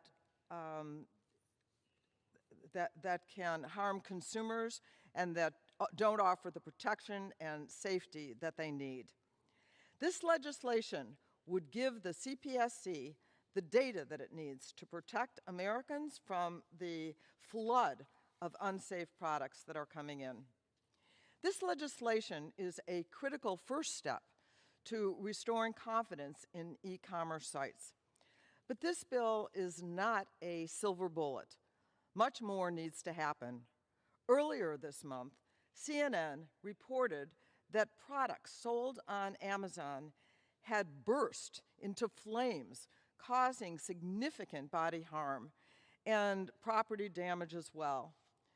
I ask unanimous consent to put that article into the record. Without objection. In July, I introduced the Informed Consumer Act with Kathy Castor, Congresswoman, which would require platforms such as Amazon to verify third-party sellers. It is my sincere hope that this body can move first on the legislation that we're addressing today, and finally on legislation that would protect consumers in a deeper way. I thank my friend and colleagues from the Representative Duncan for introducing this legislation with me, this important consumer safety legislation.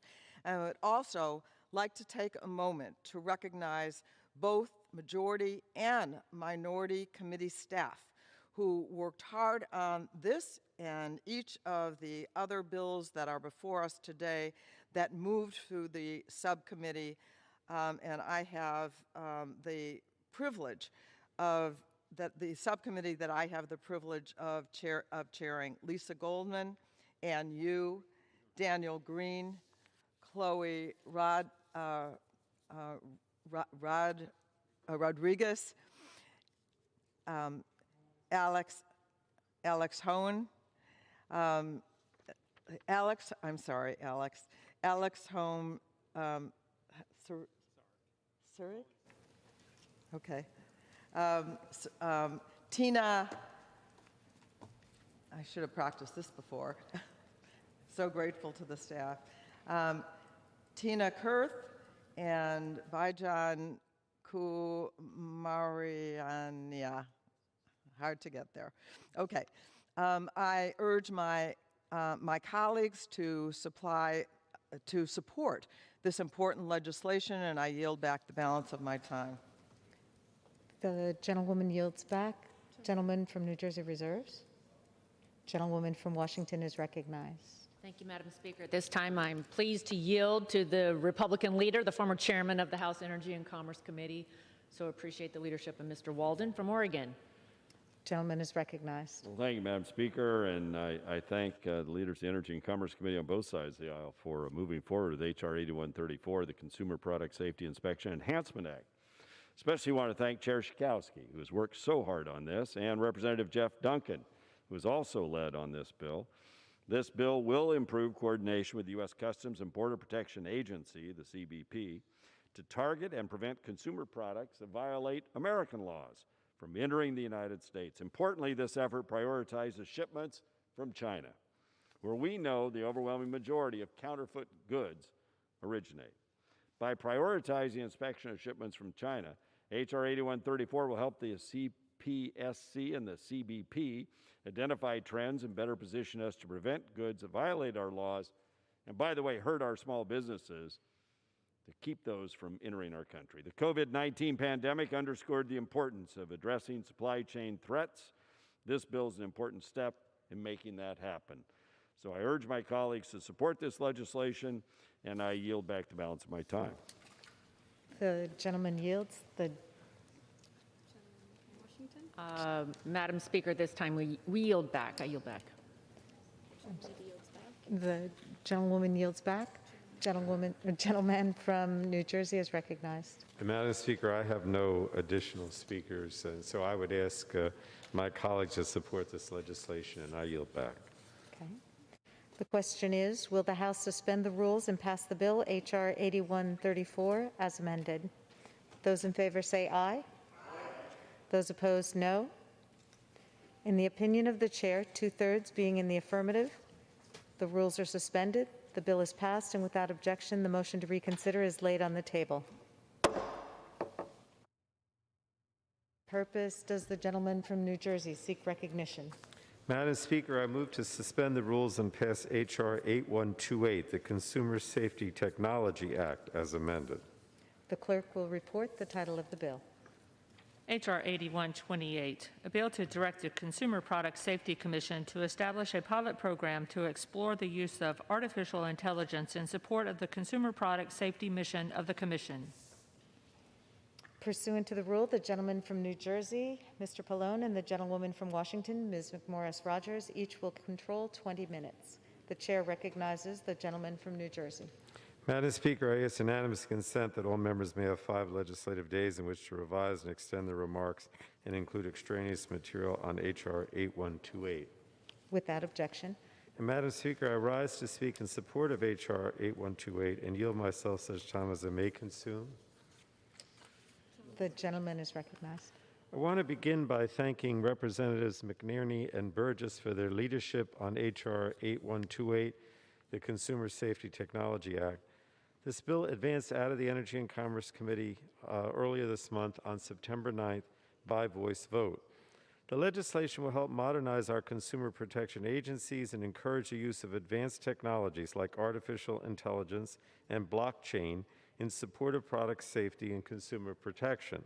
These technologies can help the Consumer Product Safety Commission and the Federal Trade Commission improve their operations and more effectively carry out their mission. Technological advances and globalization have greatly expanded the range of consumer products on the market, and as consumers shop online, more and more of these products are being shipped directly to homes. AI could help the CPSC oversee the increasingly complex range of products under its jurisdiction by helping identify new injury trends and emerging hazards. AI can also help the CPSC monitor online marketplaces for illegal sale of recalled products. The persistence of recalled products on online third-party marketplaces is a particularly pernicious problem that puts Americans needlessly at risk. For example, months after the dangerous Fisher-Price Rock and Play and other infant-inclined sleepers were recalled, a Consumer Reports investigation found that these products were still being sold on sites like Facebook Marketplace and Craigslist, even though they have been linked to dozens of infant fatalities. And I'm hopeful that AI can be harnessed here to help eradicate the illegal sale of recalled products online in these online marketplaces, Madam Speaker. The CPSC could also use AI to assess the risks of the growing number of imported consumer products entering our country and being sent directly to consumers. So I want to thank Representatives Soto, Guthrie, and Matsui for introducing the Blockchain Innovation Act, which was incorporated into H.R. 8128 during the full committee's consideration of the bill. So too was the Digital Taxonomy Act, which was introduced by Representatives Davidson and Soto. Together, these bills will help identify ways blockchain technology can be used to further support consumer protection. It will also make sure that scammers and fraudsters don't get ahead of consumers and law enforcement in the realm of blockchain and digital tokens. And finally, I want to thank Ranking Member Walden and Subcommittee Ranking Member Rogers for working with us to move this bill through the Energy and Commerce Committee on a bipartisan basis. I call on my colleagues to support the measure and reserve the balance of my time, Madam Speaker. The gentleman reserves. The gentlewoman from Washington is recognized. Thank you, Madam Speaker. I yield myself such time as I may consume. The gentlewoman is recognized. Madam Speaker, I rise today in support of H.R. 8128, the Consumer Safety Technology Act. It combines the AI for Consumer Product Safety Act, led by Dr. Burgess and Mr. McNerney, and the Blockchain Innovation Act, led by Mr. Guthrie, Mr. Soto, and Mrs. Matsui. Both these bills help consumer protection agencies utilize emerging technologies such as AI and blockchain to better fulfill their missions. Bringing the federal government into the 21st century by modernizing its technology has been a long-term goal of mine. So I appreciate the leadership of these bills' sponsors in doing just that for the Consumer Product Safety Commission and the Federal Trade Commission. With that, I'd like to, Okay. With that, I'd like to yield 2 minutes to Mr. Guthrie, who's been a leader on blockchain policy. The gentleman from Kentucky is recognized for 2 minutes. Thank you, Madam Speaker. I rise today in support of H.R. 8128, the AI for Consumer Product Safety Act, a bipartisan bill introduced by my colleagues on the Energy and Commerce Committee, Representatives McNerney and Burgess. Emerging technologies can be a useful tool to help prevent fraud, to protect consumers. This bipartisan package of bills will help us learn more about AI technology to better protect Americans. I want to thank Representatives McNerney and Burgess for including my legislation, the Blockchain Innovation Act, which I introduced with Representatives Soto and Representative Matsui. This legislation will help us harness blockchain technology for the betterment of our consumers and our economy. I urge my colleagues to support the AI for Consumer Product Safety Act, and I yield back. The gentleman yields. Thank you, Gentlewoman Madam is Speaker. recognized. I yield back the remainder of our time. Gentlewoman yields back. The gentleman from New Jersey is recognized. Madam Speaker, I yield such time as he may consume to the gentleman from California, Mr. McNerney. The gentleman is recognized. Well, I thank the chairman for yielding. Madam Speaker, I rise today in support of my legislation, H.R. 8128, the Consumer Safety Technology Act. H.R. 8128 will encourage the use of emerging technologies, specifically artificial intelligence and blockchain, to help keep consumers safe. And it will aid our consumer protection agencies with carrying out their mission. H.R. 8128 incorporates AI for Consumer Product Safety Act, legislation that I authored with Representative Burgess. The provisions direct the Consumer Product Safety Commission, CPSC, to establish a pilot program for the agency to use AI in furtherance of the agency's work to protect consumers from unsafe products. For example, CPSC could use AI to more quickly and efficiently identify consumer product hazards, such as exploding laptops that have faulty batteries, defective USB chargers, furnitures that tip over, and unsafe infant sleep products. Being able to identify these hazards more quickly will enable the CPSC to also recall the products more quickly and in turn save lives. We have heard firsthand from the CPSC commissioners when they testified before the House Energy and Commerce Committee that AI can benefit the agency's work in serving the American public. I'm pleased that just 2 weeks ago, the House passed my bill, H.R. 2575, the AI and Government Act, which will help the federal government increase AI adoption in a smart and responsible way. H.R. 8128 marks another critical step in advancing this effort. H.R. 8128 also incorporates the Blockchain Innovation Act, introduced by Representatives Soto, Guthrie, and Matsui. These provisions will help ensure that we can use the benefits of blockchain technology to stop scams and fraud. Additionally, H.R. 8128 incorporates the Digital Taxonomy Act from Representatives Soto and Davidson. These provisions will help ensure that scammers and fraudsters don't get ahead of consumers and law enforcement in the realm of blockchain and digital tokens.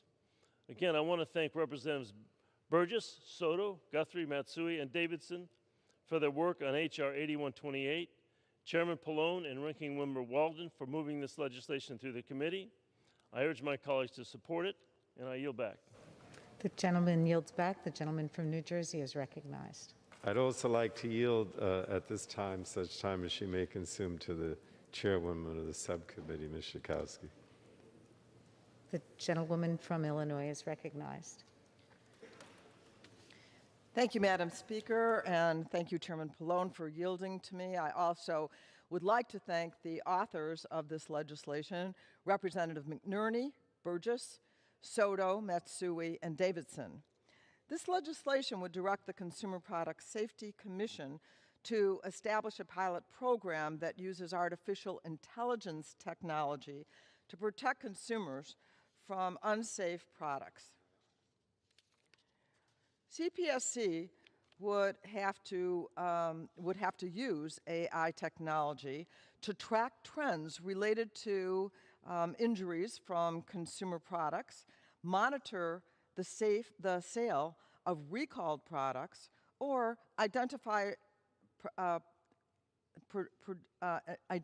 products prohibited from being imported into the United States. In carrying out the pilot project, the agency would have to consult with AI experts, manufacturers, and consumer product safety organizations. CPSC would have to report to Congress on the extent to which AI technology improved the agency's work after the pilot program has ended. This is exactly the right approach and a good complement to all of the consumer protection bills that we are moving today. The measure would also direct the Commerce Department to conduct, in consultation with the Federal Trade Commission, FTC, and other relevant agencies, a study on the commercialization and use of blockchain technology that was added to this bill. It would have to direct the FTC to report on deceptive practices related to digital tokens and provide recommendations to Congress on the improving federal protections of protection of consumers from blockchain-related fraud. Again, I want to thank Chairman Pallone and the sponsors of this legislation, and I yield back the balance of my time. The gentlewoman yields back. The gentleman from New Jersey is recognized. Again, let me just thank all my colleagues and urge support for this legislation, and I yield back. The question is, will the House suspend the rules and pass the bill, H.R. 8128, as amended? Those in favor say aye. Those opposed, no. In the opinion of the chair, 2/3 being in the affirmative, the rules are suspended, the bill is passed, and without objection, the motion to reconsider is laid on the table. Without objection, the title is amended.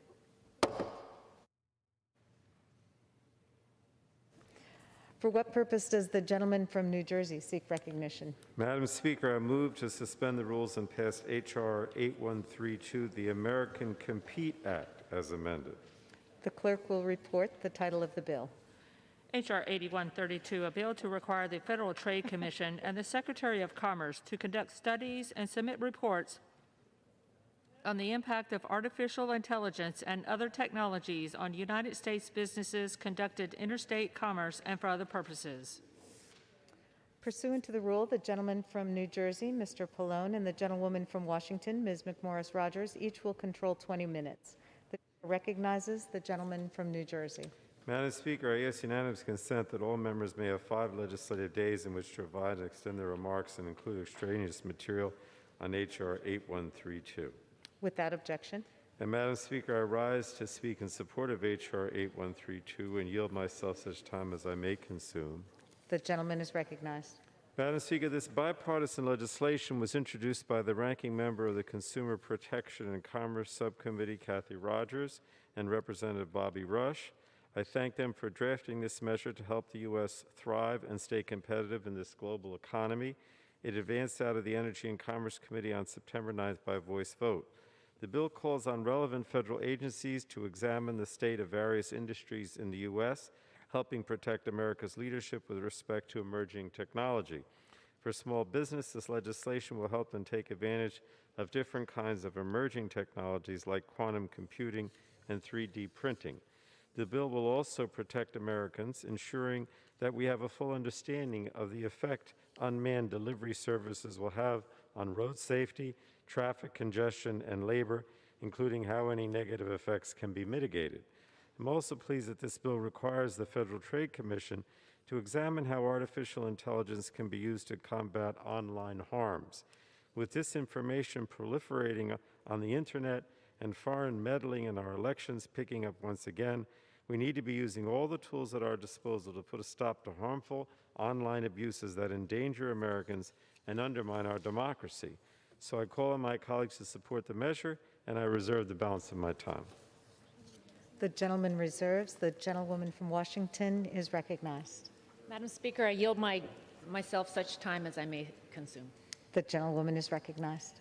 Thank you, Madam Speaker. I rise today in support of H.R. 8132, the American Competitiveness of a More Productive Emerging Technology Economy, or American Compete Act. This package is the result of months of hard work by the members of ENC's Consumer Protection and Commerce Subcommittee.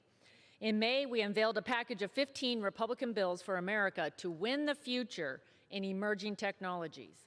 In 4 months, we built bipartisan support with the majority on 9 priorities drawn from those bills, and those proposals are incorporated within H.R. 8132.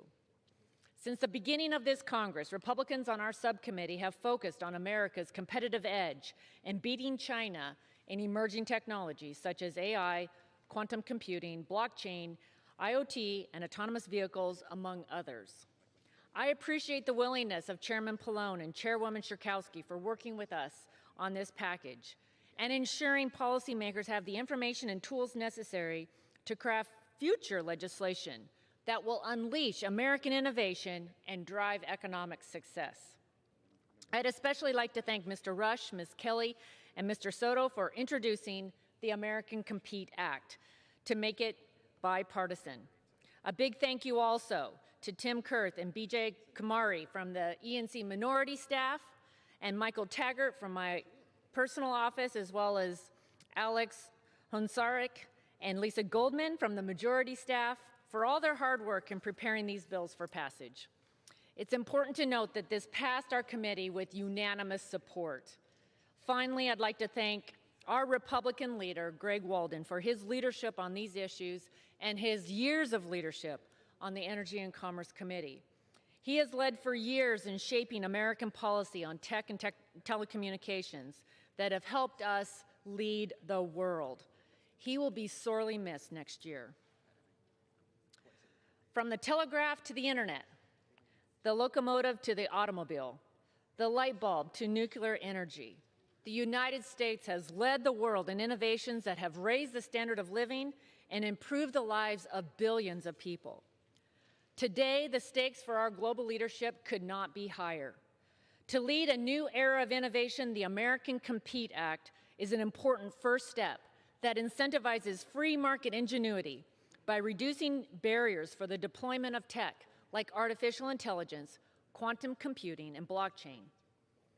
Because who would you rather lead in these emerging technologies, America or China? One of the proposals incorporated is drawn from the Generating Artificial Intelligence Networking Security Act, or GAINS Act, which I introduced.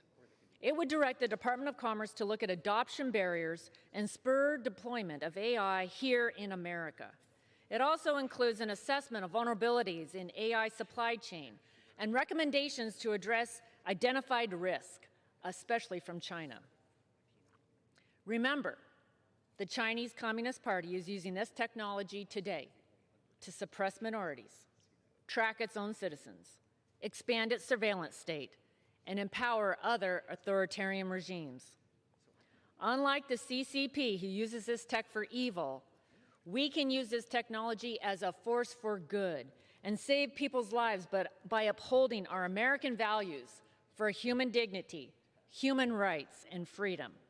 We can win the future in artificial intelligence. AI technology and deep learning algorithms can detect brain cancers earlier, Clinical trials are already underway, making breakthroughs to diagnose cancers. And of course, it's been a critical asset that has helped our top researchers and scientists speed up the development of coronavirus treatments. All of that and more is possible if America unleashes the power of our innovators to lead. For an American competitive agenda, this package also includes proposals authored by my colleagues. These include provisions from Dr. Burgess to ensure we lead in 3D printing development, Dr. Bouchon to lead on New and Advanced Materials Act, Mr. Hudson to boost deployment in connected manufacturing, and Mr. Griffith to ensure we lead in quantum.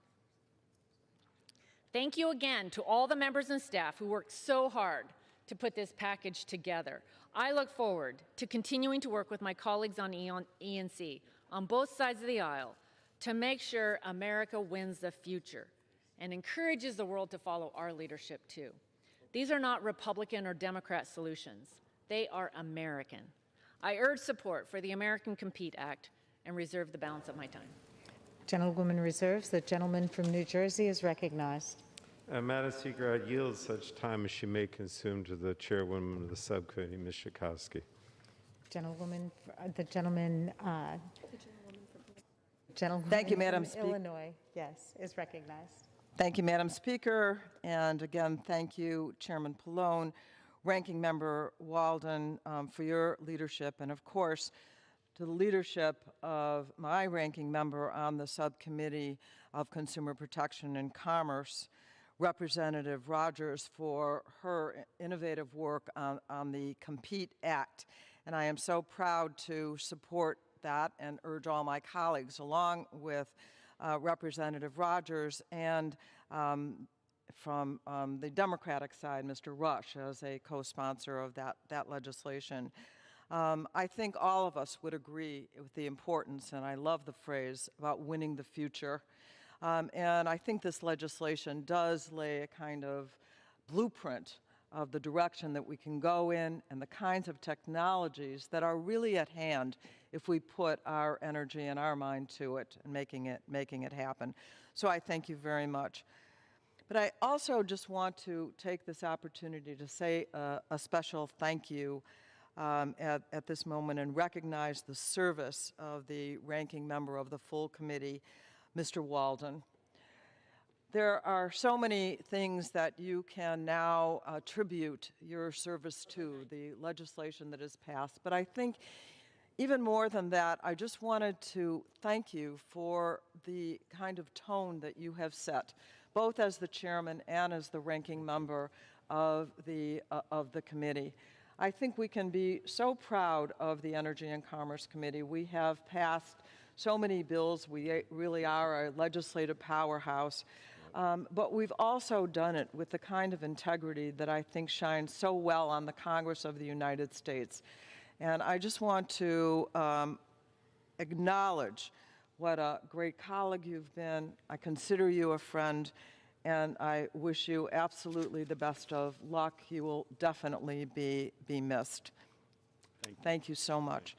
And I would also like to recognize Consumer Protection and Commerce Subcommittee Ranking Member Rogers for the part that you have played, the partnership that I believe that we have had.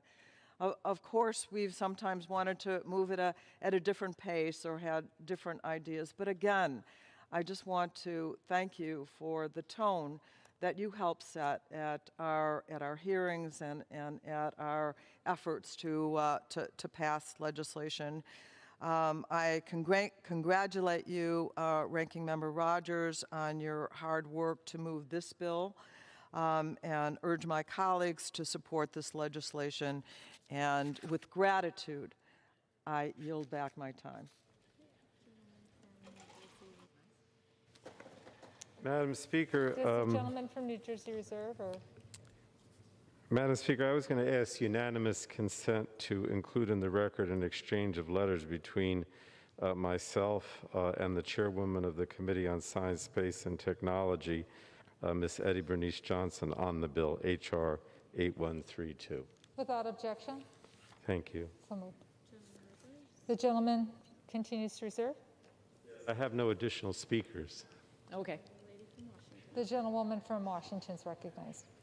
Thank you, Madam Speaker. At this time, I'm pleased to yield as much time as he may consume. Our leader of the Energy and Commerce Committee, Greg Walden, the former chairman, and just, again, thank you for your leadership. As the subcommittee chairman, Jan Schurkowski, was just speaking, I was reminded and appreciated your words, and you've always led with integrity and forward thinking for our country. So thank you, and I yield. The gentlewoman's yielding how much time? Yielding as much time as he may consume. Thank you. The gentleman from Oregon is recognized. Thank you, Madam Speaker, and I thank my colleagues on both sides of the aisle. And I want to especially thank Ms. Schurkowski, who I've had the great privilege to serve with for many years. There is no more fierce warrior for consumers and consumer protection than you, my friend.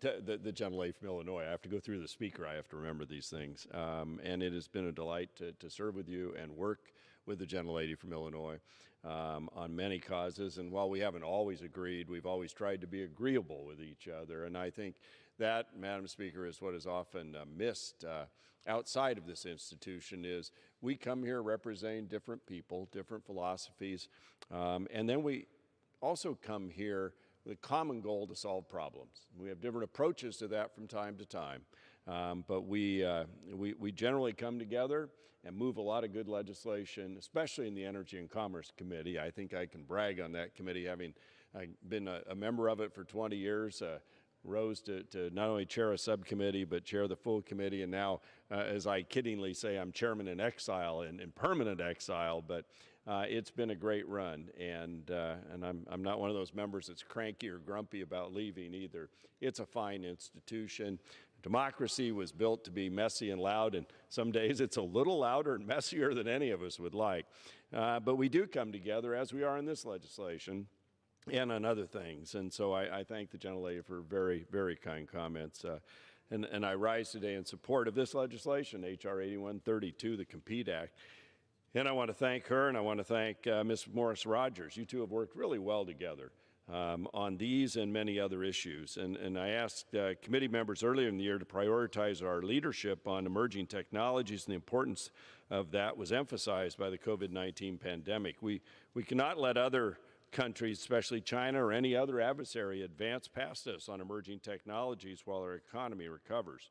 So I applaud the leadership on artificial intelligence and our committee's commitment to ensuring America leads the world in emerging technologies. For America to lead, we need to be laser focused on critical technologies that will define our future, and that's what this bill does. The American COMPETE Act will help us unleash American innovation and free market ingenuity in artificial intelligence, quantum computing, autonomous tech, and other emerging technologies. The American COMPETE Act also aims to help us secure our supply chains and develop national strategies to advance our private sector industries. By the way, that means good American high-paying jobs. These technologies will drive information breakthroughs, save lives, spur economic growth, and they'll do so for generations to come. So I'm proud to see the Energy and Commerce Committee so focused on these issues. I strongly urge my colleagues to vote in support of this bill, and I yield back the balance of my time. The gentlewoman from Washington. At this time, I'm pleased to yield 2 minutes to the gentleman from Kentucky, Mr. Guthrie, who is a leader on blockchain in Congress and led on the Advancing Blockchain Act and the Counterfeiting Online Harms Act. The gentleman from Kentucky is recognized for 2 minutes. Thank you, Madam Speaker. I rise today in support of H.R. 8132, the American COMPETE Act. This bipartisan package includes 2 of my bills, the Advancing Blockchain Act, which would continue our important work in blockchain, and the Countering Online Harms Act to protect Americans from misinformation and dangerous content. Along with my legislation, the COMPETE Act includes several bipartisan bills from my Energy and Commerce Committee colleagues, all aimed at maintaining American dominance in emerging technology. The United States has always been a leader in technology, and we need to keep it that way. I want to thank Representative McMorris-Rogers and Representative Rush for their leadership on this important issue. I urge my colleagues to support this bipartisan package and I yield back. The gentlewoman from Washington. Thank you, Madam Speaker. I just want to say a final note of a word of appreciation to the chairman of the committee, Frank Pallone, and the subcommittee chairwoman, Jan Schakowsky, for working together to bring us to this place where we could pass this package of bills, bipartisan support today to make sure that America continues to win the future. And with that, I yield back. The gentlewoman yields back. The gentleman from New Jersey is recognized. Thank you, Madam Speaker. I guess I should say that, I don't know, maybe because I don't want you to retire, or maybe because it's only September, I'm not ready to say goodbye yet. So even though some wonderful comments have been made by Ms. Schakowsky, I'm going to wait a while. So I do want to, Madam Speaker, I do want to urge my colleagues to support this bill, and I yield back the balance of my time. The question is, will the House suspend the rules and pass H.R. 8132 as amended? Those in favor say aye. Those opposed, no. In the opinion of the chair, 2/3 being in the affirmative, the rules are suspended, the bill is passed, and without objection, the motion to reconsider is laid on the table.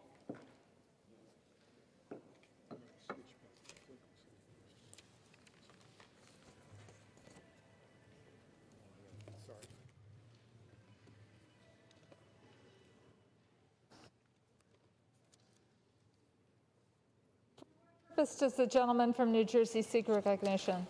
Madam Speaker, I move to suspend the rules and pass H.R. 4764, the Transplant Act of 2019, as amended. The clerk will report the title of the bill. H.R. 4764, a bill to reauthorize the Stem Cell Therapeutic and Research Act of 2005 and for other purposes. Pursuant to the rule, the gentleman from New Jersey, Mr. Pallone, and the gentleman from Oregon, Mr. Walden, will each control 20 minutes. The chair now recognizes the gentleman from New Jersey. Madam Speaker, I ask unanimous consent that all members may have 5 legislative days in which to revise and extend their remarks and include extraneous material on H.R. 4764. Without objection. And Madam Speaker, I yield myself such time as I may consume. The gentleman from New Jersey is recognized. Madam Speaker, the C.W. Bill Young Transplant Program was first established through a partnership with the Navy in 1986, transferred to the National Institutes of Health for oversight in 1987, and then authorized by the Energy and Commerce Committee in 1990. The program has since been reauthorized 4 times, and every time it has been accomplished with strong bipartisan support. I believe that bipartisan support will continue today with H.R. 4764, the Transplant Act of 2019, which will reauthorize the C.W. Bill Young Transplantation Program for the 5th time. Year after year, this program provides life-saving bone marrow and umbilical cord blood transplants to help patients suffering from over 70 diseases. The program assists transplant patients by providing additional information about bone marrow and cord blood transplants, maintaining an efficient process for identifying donor matches, increasing the number of unrelated donors available for transplant, and collecting data and expanding research to improve patient outcomes. I want to thank my committee colleagues, Representatives Matsui and Bilirakis, for their leadership on this bill. I urge my colleagues to support the bill and reserve the balance of my time. The gentleman from Oregon is recognized. Thank you, Madam Speaker. I yield myself such time as I may consume. The gentleman from Oregon. Madam Speaker, I rise today also in support of H.R. 4764, the timely reauthorization of necessary stem cell programs, Lends Access to Needed Therapies Act, or the Transplant Act. This critical bill, led by Representatives Matsui, Bilirakis, and Pingree, reauthorizes the C.W. Bill Young Transplantation Program, which provides life-saving bone marrow and umbilical cord blood transplants to patients suffering from over 70 diseases that can be treated with blood or immune system reconstruction using bone marrow, peripheral blood, or cord blood. These diseases include leukemia, lymphoma, sickle cell anemia, and certain other immune system disorders. So I'd like to thank our colleagues, Representatives Matsui, Bilirakis, and Pingree, for being tireless advocates for this program. They truly have just never stopped working to get this done. I would also like to express my appreciation to Representative Chris Smith from New Jersey, who played a critical role in the creation of this program, spearheaded previous reauthorizations, and has been a longtime champion for patients whose only chance at life is a transplant through this program. Representative Smith wanted to be here today to express his strong support for this bipartisan initiative, but unfortunately he could not be present because of a death in his own family. All of this is to say that I'm incredibly grateful for all of the bipartisan efforts from multiple members of Congress who have prioritized this program and worked together to get this bill across the finish line. So I too strongly urge a yes vote on this bill, and I reserve the balance of my time. From New Jersey is recognized. Madam Speaker, I have no speakers, so if the gentleman's prepared. Oh, Mr. Bilirakis. Madam Speaker, Reserves the gentleman from Oregon. Thank you, Madam Speaker. I yield myself such time as I may consume. I have a statement from Congressman Chris Smith of New Jersey that I'd like to ask unanimous consent to enter in the record in support of this legislation. And now I would yield such time as he may consume to the gentleman from Florida, one of the real advocates of this legislation, Mr. Bilirakis. How many minutes? Thank you. Appreciate it. Oh, the gentleman from or you can go over there if you want. Yeah. Gentleman from Florida is recognized for how much time? Such time as he may consume, Madam Speaker. Thank you. The gentleman from Florida is recognized. Thank you, Madam Speaker. I appreciate it very much. I rise today in support of H.R. 7293, the timely reauthorization of necessary stem cell programs, lends access to needed therapies, or the Transplant Act.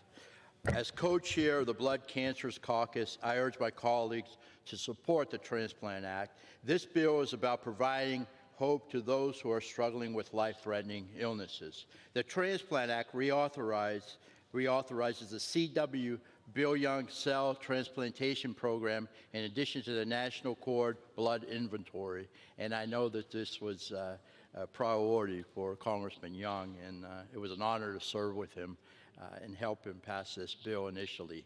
This federal program provides critical support in the advance of research for better treatments and the infrastructure necessary to organize registries which will help ensure transplant patients have access to life-saving procedures.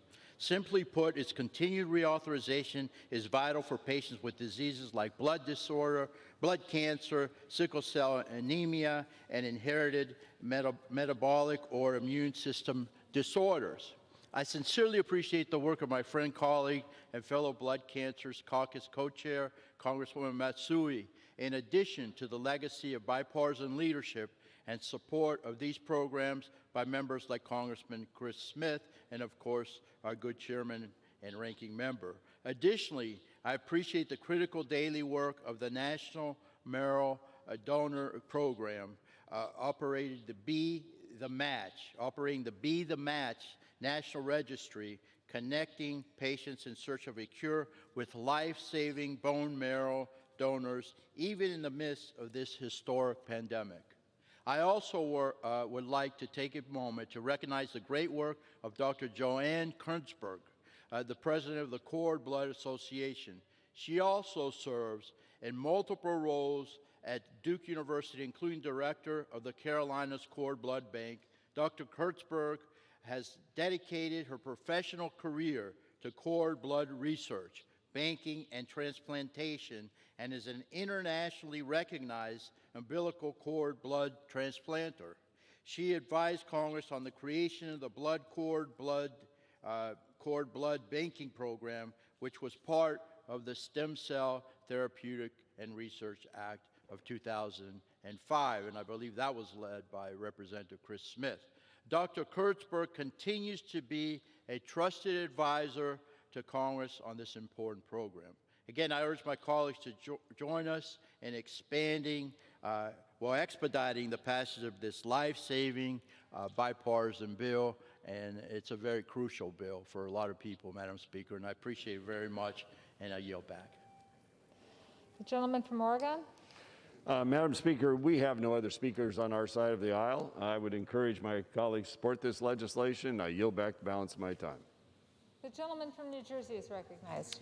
Madam Speaker, I would also ask support, bipartisan support for this legislation. Yield back the balance of my time and mention that I do intend to seek a recorded vote. The gentleman yields back. The question is, will the House suspend the rules and pass H.R. 4764 as amended? Those in favor say aye. Those opposed, no. In the opinion of the chair, Madam Speaker, I'd ask for a in the recorded opinion vote. of the chair, 2/3 being in the affirmative, the rules are suspended. The gentleman from New Jersey? Madam Speaker, again, I'm sorry. I would ask for a recorded vote on the measure. Pursuant to Section 3 of House Resolution 965, the yeas and nays are ordered. Pursuant to Clause Rule 8 of Rule 20, further proceedings of this question are postponed.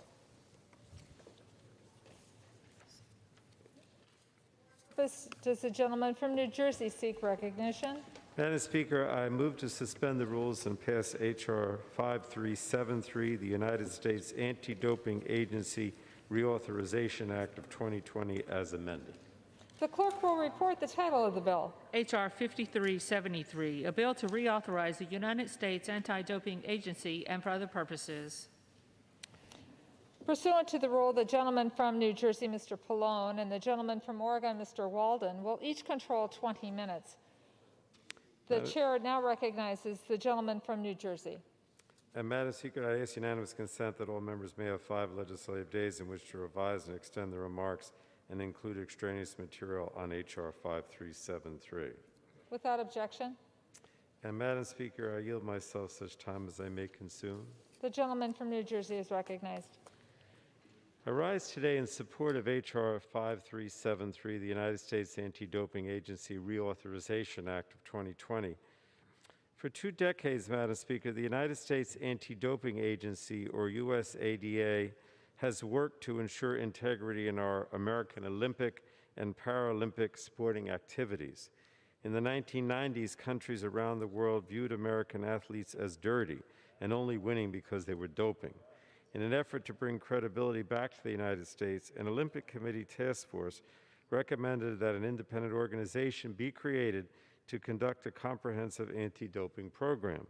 In 2000, Congress acted on this recommendation and gave USADA the authority to manage this comprehensive anti-doping program. Since then, USADA has performed hundreds of thousands of tests and contributed to the advancement of clean sports through scientific research, anti-doping education, and outreach programs. In order to enable USADA to continue this work, H.R. 5373 would extend and increase the authorization level and empower the organization to encourage a positive sporting environment for youth by way of promoting educational materials on sportsmanship, character building, and healthy performance.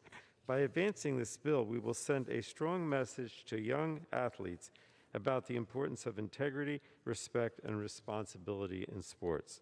The bill also improves anti-doping efforts in the U.S. by encouraging federal agencies to coordinate and share information with the USADA to prevent the use of performance-enhancing drugs and methods.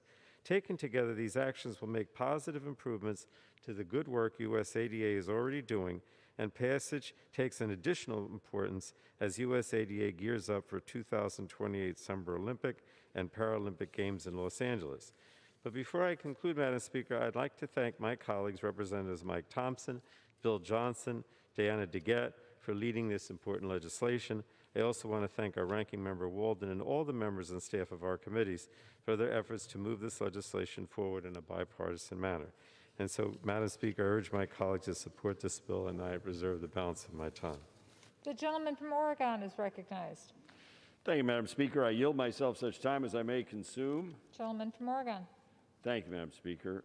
I rise today to speak in support of H.R. 5373, as did the chairman, the United States Anti-Doping Agency Reauthorization Act, sponsored by Representatives Mike Thompson, Bill Johnson, and Diana DeGette. This bill reauthorizes the U.S. Anti-Doping Agency, which is the national entity charged with administering anti-doping programs in the United States for Olympic, Paralympic, Pan American, and Parapan American sports.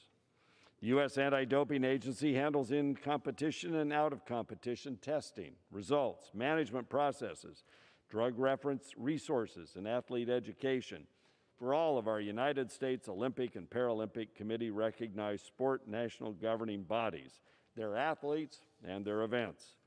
USADA is also the administrator for the Ultimate Fighting Championship anti-doping program. Reauthorizing this important agency furthers the advancement of clean sports, fair games, and positive sportsmanship.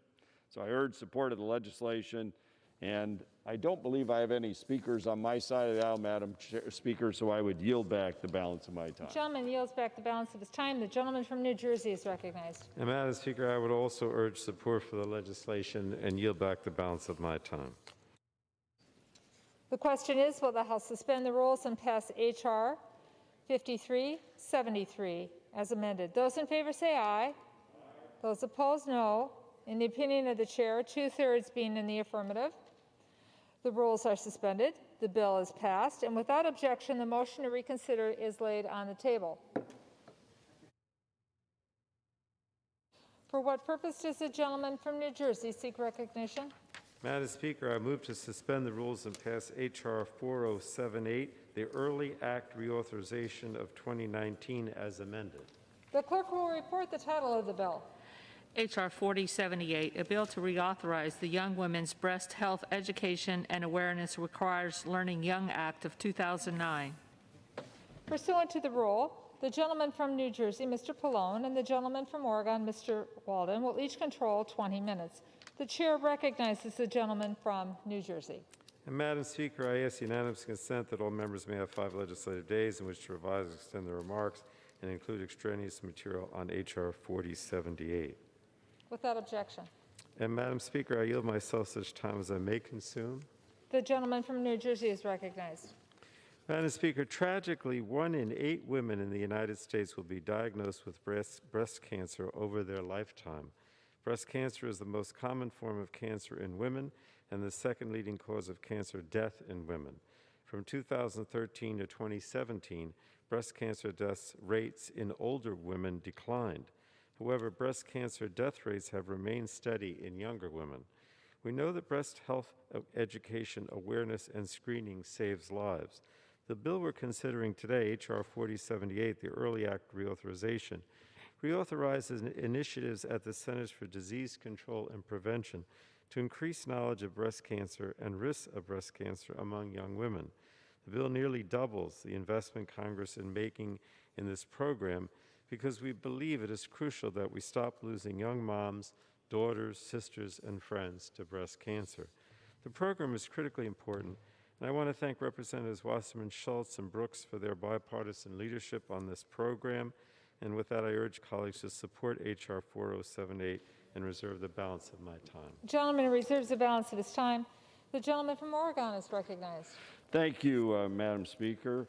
I rise in support of the bill and would yield myself such time as I may consume. The gentleman from Oregon is recognized. Thank you, Madam Speaker. The Young Women's Breast Health Education Awareness Act, or Early Act reauthorization, was introduced by Representatives Wasserman Schultz and Brooks. This bill reauthorizes the Early Act of 2009. Now, that one established a national public health education campaign to promote awareness and early detection of breast cancer among young women. Breast cancer is the leading cause of cancer deaths in women under the age of 40. And each year, almost 24,000 new cases are diagnosed. It's critical that both young women and healthcare professionals are equipped with the knowledge and healthcare services needed for early detection and treatment of breast cancer. So, Madam Speaker, by reauthorizing the Early Act, H.R. 4078 would enhance early detection of breast cancer, increase public awareness of risk factors and risk reduction strategies, and support the provision of physiosocial and medical services for young women diagnosed with breast cancer. I also want to thank Ms. Brooks for all of her work on the Energy and Commerce Committee. From day one on our committee, she knew she was going, we all knew she was going to be prepared and ready to go to work. Congresswoman Brooks has the experience. She was a U.S. attorney and has been an invaluable member of our committee, and she will be retiring and leaving the Congress at the end of this term. And her grace, her skill, her knowledge, her friendship, her incredible work ethic will all be missed as this Congress and the next one continues to navigate complex issues that come across their desks. So to Congresswoman Brooks, thanks for your service. The committee will miss you, but you have left an indelible mark in an important chapter of American history.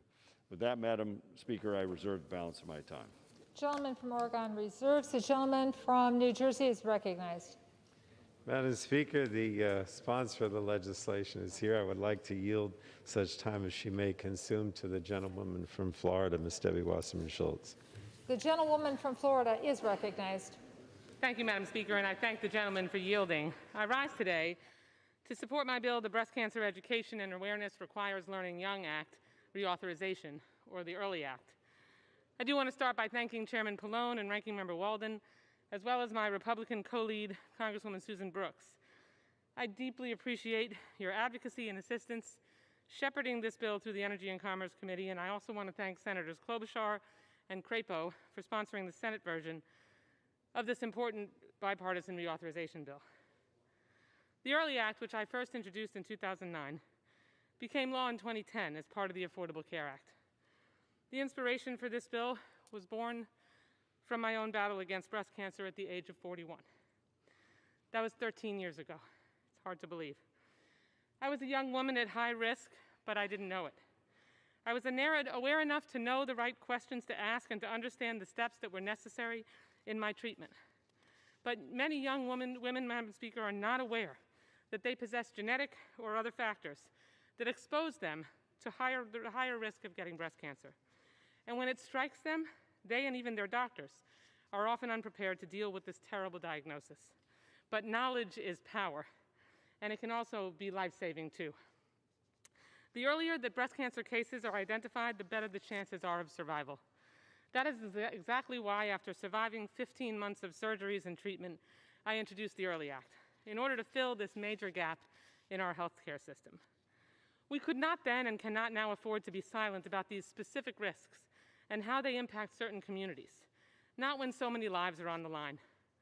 Breast cancer is a disease that knows no boundaries. It strikes women from all backgrounds, races and ethnicities, the rich and the poor, the old and the young.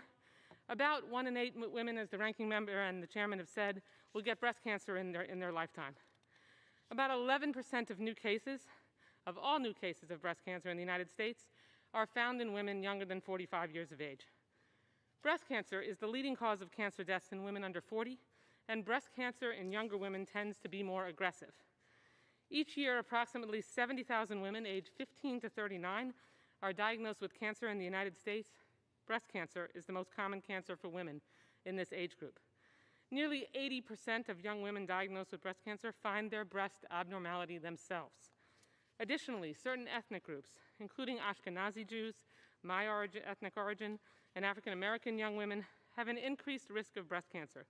Black women are exposed to a greater risk because systemic racism has limited their access to preventative care. I'm proud that the bill before us today not only reauthorizes the program, but also increases the authorized funding level for breast cancer education and awareness programs.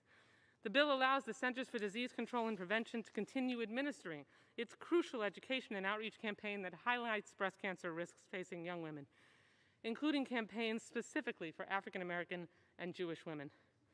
The EARLY Act is designed to help educate healthcare providers about the specific threats and warning signs of breast cancer in younger women. This education can often lead to early detection, diagnosis, and survival. The bill also aids organizations that support young women diagnosed with breast cancer and further helps them overcome the unique challenges that we face, including dealing with the social and psychological stress that comes with a cancer diagnosis for far longer in our lifetimes. The EARLY Act has already benefited women. Mortality rates from breast cancer have dropped in the past 10 years, in large part due to early detection. After 10 years of successful implementation, it is now time to once again reauthorize the EARLY Act and increase funding to ensure we can reach more young women and healthcare providers across the country. At a time when people with pre-existing conditions across the country are at greater risk, prevention and awareness can be the difference between life and death. Not knowing can kill you. Not being aware of the importance of paying attention to your breast health can be life-ending and life-altering. As a public servant and a cancer survivor, it's become my life's mission to help women, especially younger women and women at higher risk, like I was without knowing it, to better advocate on behalf of themselves and their breast health. I thank and encourage my colleagues to support this urgent and life-saving legislation. I yield back the balance of my time. The gentleman from New Jersey reserves. I yield back. I have no additional The speakers. gentleman from New Jersey yields back. The gentleman from Oregon is recognized. Madam Speaker, I would just conclude by thanking the gentlelady from Florida for sharing her story.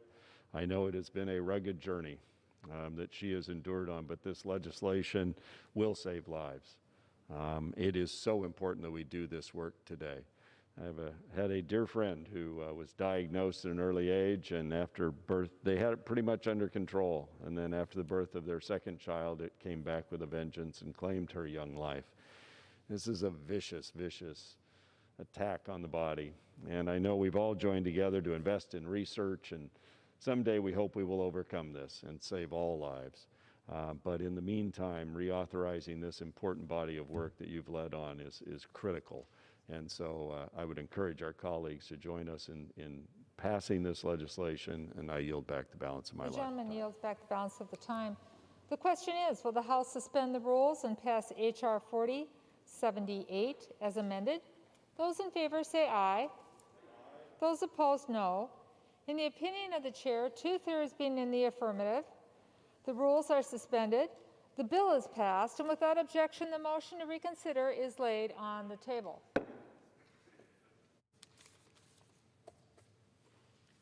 Purpose does the gentleman from New Jersey seek recognition? Madam Speaker, I move to suspend the rules and pass H.R. 4996, the Helping Moms Act of 2020, as amended.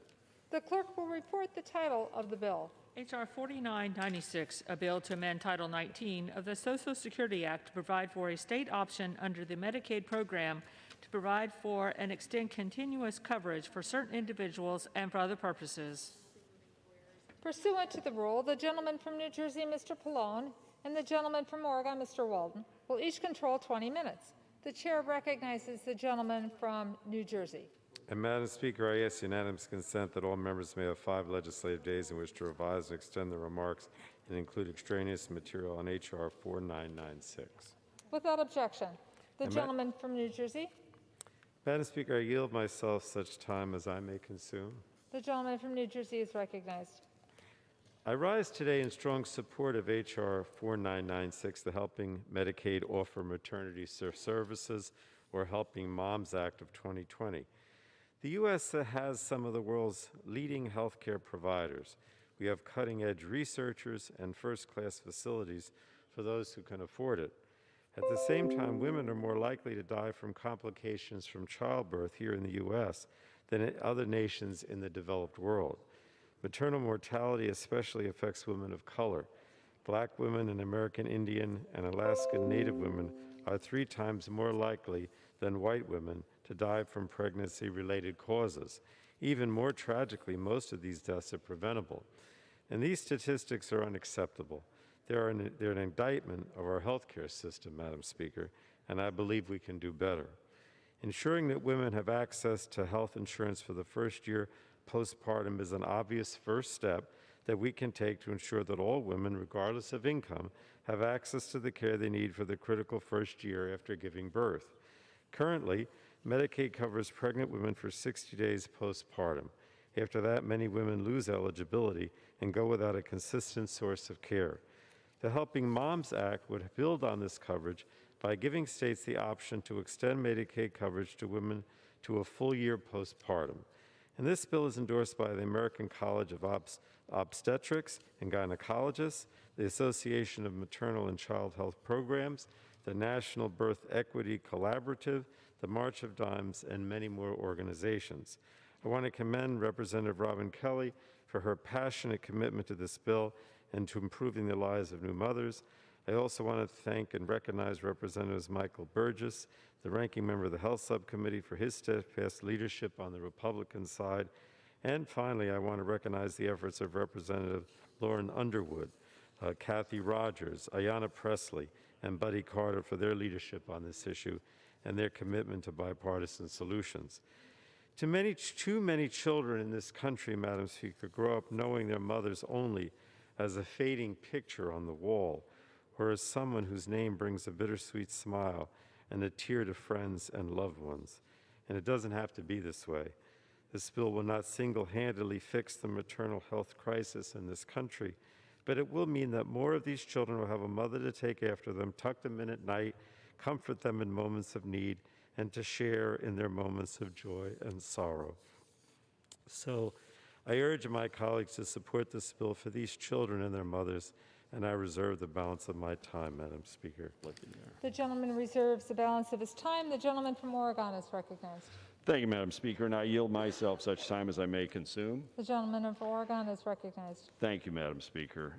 I rise today in support of H.R. 4996. This is the Helping Medicaid Offer Maternity Services, or MOMS Act of 2019. It was introduced by Representative Kelly of Illinois and Dr. Burgess of Texas. As you've heard, this legislation gives states the option to extend the length of continuous postpartum eligibility for Medicaid to 12 months. Now, this is a critically important bill, and despite everything that's going on in the country, it's an example of, once again, Congress coming together to do the right thing for the right reasons. This bipartisan legislation furthers Energy and Commerce's mission to address maternal mortality, which we all agree needs further attention, and to improve the health outcomes in expectant or new moms. And you know, last Congress, Madam Speaker, President Trump signed bipartisan legislation from our committee into law to advance maternal health. We're now building on that progress today. Medicaid is the largest single payer of maternity care in the United States. Medicaid covers 43% of all births in 2017, the latest data we have. Now, in some of our states, the share of health care costs of births financed by Medicaid is even higher. As such, this program plays a significant role in improving maternal health and helping to eliminate preventable maternal mortality. I want to thank Ms. Kelly and Dr. Burgess for leading this effort, and I want to thank Chairman Pallone and his staff for working together to find a path forward with this important legislation. Getting this measure signed into law will have a meaningful impact on the maternal mortality crisis. We will make a difference with this legislation. We will save more moms' lives. So I urge all members to support this legislation, and I reserve the balance of my time. The gentleman reserves the balance of his time. The gentleman from New Jersey is recognized. Is she here? I would like to ask the sponsor of the bill, Ms. Kelly, to speak just a moment.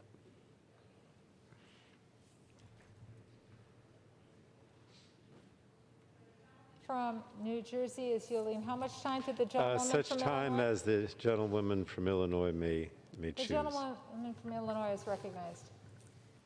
Thank you, Mr. Chair, and thank you, Madam Speaker. I rise to encourage my colleagues to support the Helping Moms Act. This bipartisan legislation, which I authored together with my colleagues on the House Energy and Commerce Committee, would allow states to use their own funds to expand Medicaid coverage for new moms to the entire postpartum period of 1 year, which is the recommendation of medical professionals and experts. Right now, states must seek a waiver from the Secretary of Health and Human Services to expand postpartum coverage beyond 60 days. With Medicaid providing coverage to more than half of new American moms, expanded Medicaid would save lives. Study after study has proven this to be the case. This bill will help correct a hurdle that has existed for too many women. Tragically, we know that our nation's maternal mortality crisis, like so many public health challenges, is taking a disproportionate toll on African American moms. Black moms die at 2.5 times the rate of white moms. In my home state of Illinois, the disparity grows to 6 times. It's time for us to give new moms that opportunity to stay healthy by seeing their doctors. On top of removing the waiver requirement, this bill also studies the availability, access to, and success of doulas in providing care to moms before, during, and after birth within the Medicaid program. For those unfamiliar with the term, a doula is a trained companion who, while not always a healthcare professional, supports mothers through the pregnancy process. Studies have shown that doulas are a powerful and cost-effective way to improve care delivery and prevent maternal deaths. Before closing, I want to thank my colleagues from Texas and Washington for their leadership and support. Likewise, I would like to thank the more than a dozen organizations who endorsed this legislation, including the American College of Obstetrics and Gynecologists. While the Helping Moms Act is a compromise and not as comprehensive as I'd hoped, this is a major step forward that Congress can and should take in a bipartisan way to help save mothers' lives. In 2020, starting or growing a family should never cost a woman her life. So I urge a yes on the Helping Moms Act. It will help ensure healthy and happy moms, babies, and families across America. I yield back. The gentlewoman yields back. The gentleman from New Jersey. Reserves the balance of his time. Gentleman from New Jersey receives the balance of his time. Madam The Speaker. gentleman from Oregon. Reserves. Madam Speaker, we have no other speakers on this measure. I'd encourage its passage, and I would yield back the balance of my time. The gentleman from New Jersey is recognized. And Madam Speaker, I would urge support for the bill and also yield back the balance of my time. The gentleman from New Jersey yields back his time. The question is, will the House suspend the rules and pass H.R. 4996 as amended? Those in favor say aye. Those opposed, no. In the opinion of the chair, 2/3 being in the affirmative, the rules are suspended. The bill is passed, and without objection, the motion to reconsider is laid on the table.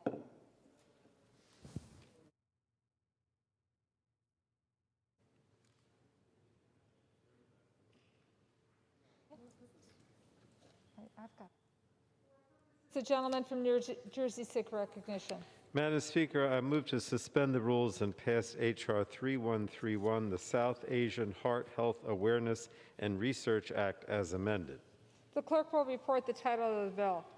H.R. 3131, a bill to amend the Public Health Service Act to provide for research and improvement of cardiovascular health among the South Asian population of the United States and for other purposes. Pursuant to the rule, the gentleman from New Jersey, Mr. Pallone, and the gentleman from Oregon, Mr. Walden, will each control 20 minutes. The chair now recognizes the gentleman from New Jersey. Madam Speaker, I ask unanimous consent that all members may have 5 legislative days in which to revise and extend their remarks and include extraneous material on H.R. 3131. Without objection. The gentleman from New Jersey. And Madam Speaker, I yield myself such time as I may consume. The gentleman from New Jersey is recognized. Madam Speaker, heart disease is the leading cause of death in the United States, and tragically, the risk of heart disease death differs dramatically by race and ethnicity.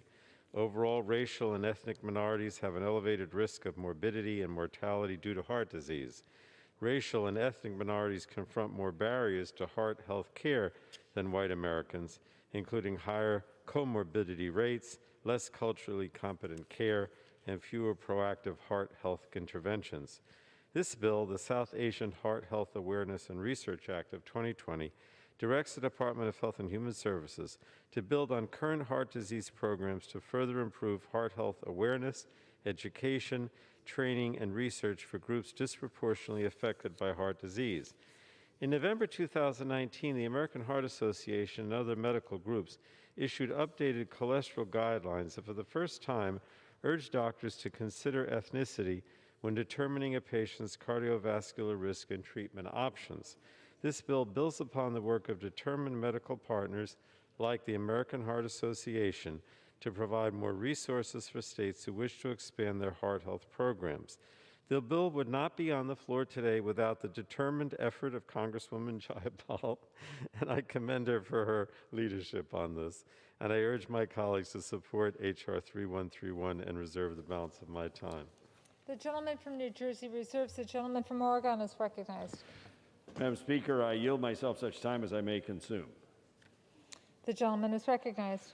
Thank you, Madam Speaker. I rise today to talk about H.R. 3131, the South Asian Heart Health Awareness and Research Act of 2020, sponsored by my friend and colleague from the Northwest, Representative Jayapal.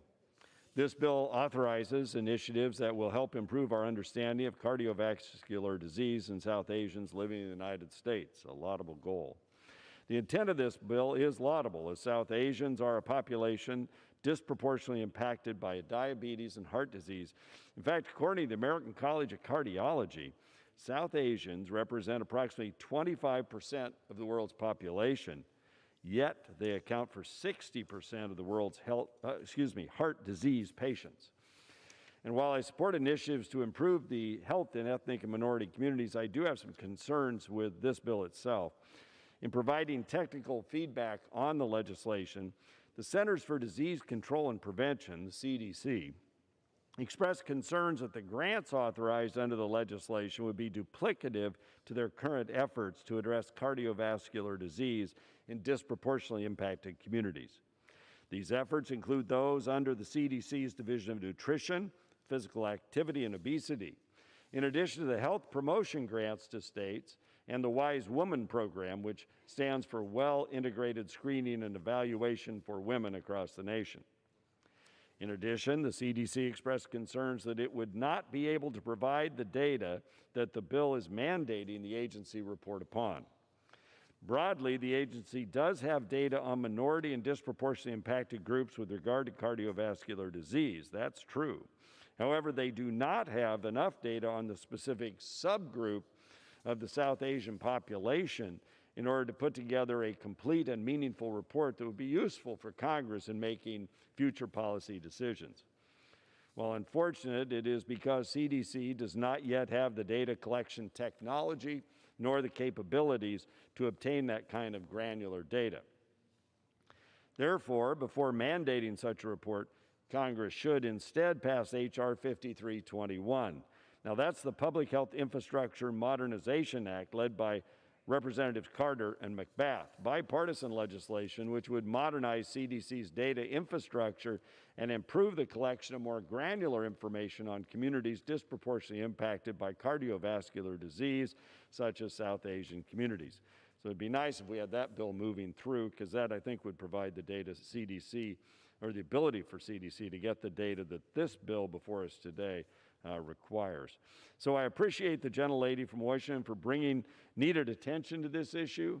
I would like to thank the majority for working with us to get this bill to a better place. And while we agree with the administration's concerns, we also think the bill is a good first step in raising awareness about this important public health issue, and I reserve the balance of my time. The gentleman reserves the balance of his time. The gentleman from New Jersey is recognized.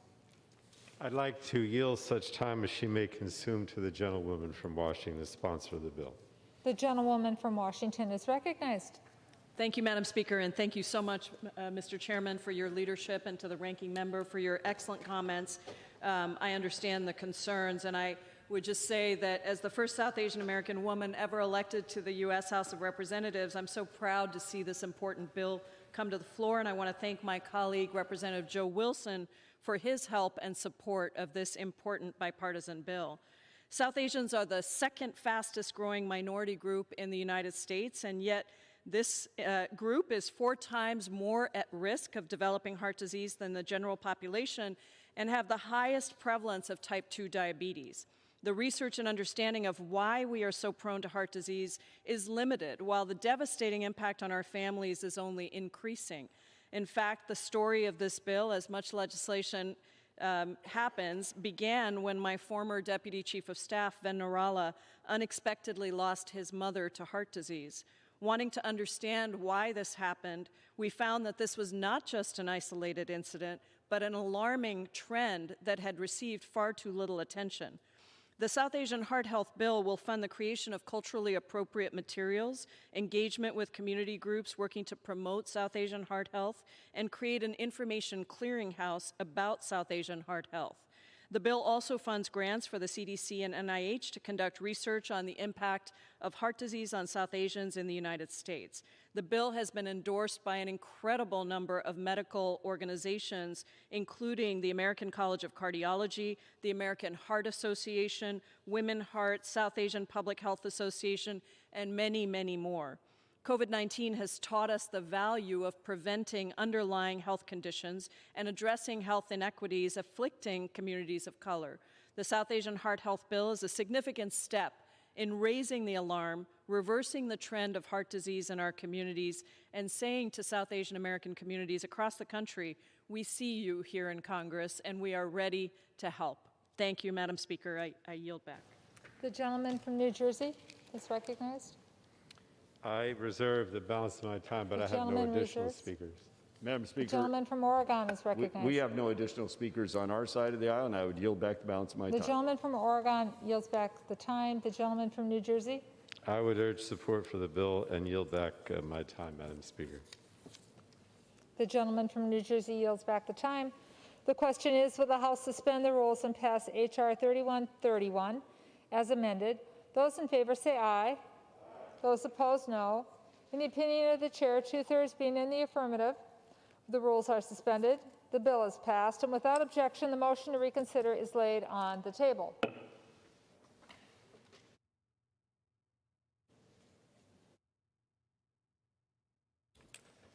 For what purpose does the gentleman from New Jersey seek recognition? Madam Speaker, I move to suspend the rules and pass H.R. 2468, the School-Based Allergies and Asthma Management Program Act, as amended. The clerk will report the title of the bill.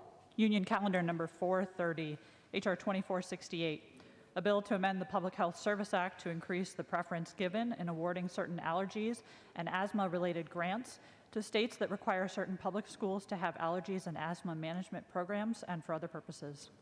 Pursuant to the rule, the gentleman from New Jersey, Mr. Pallone, and the gentleman from Oregon, Mr.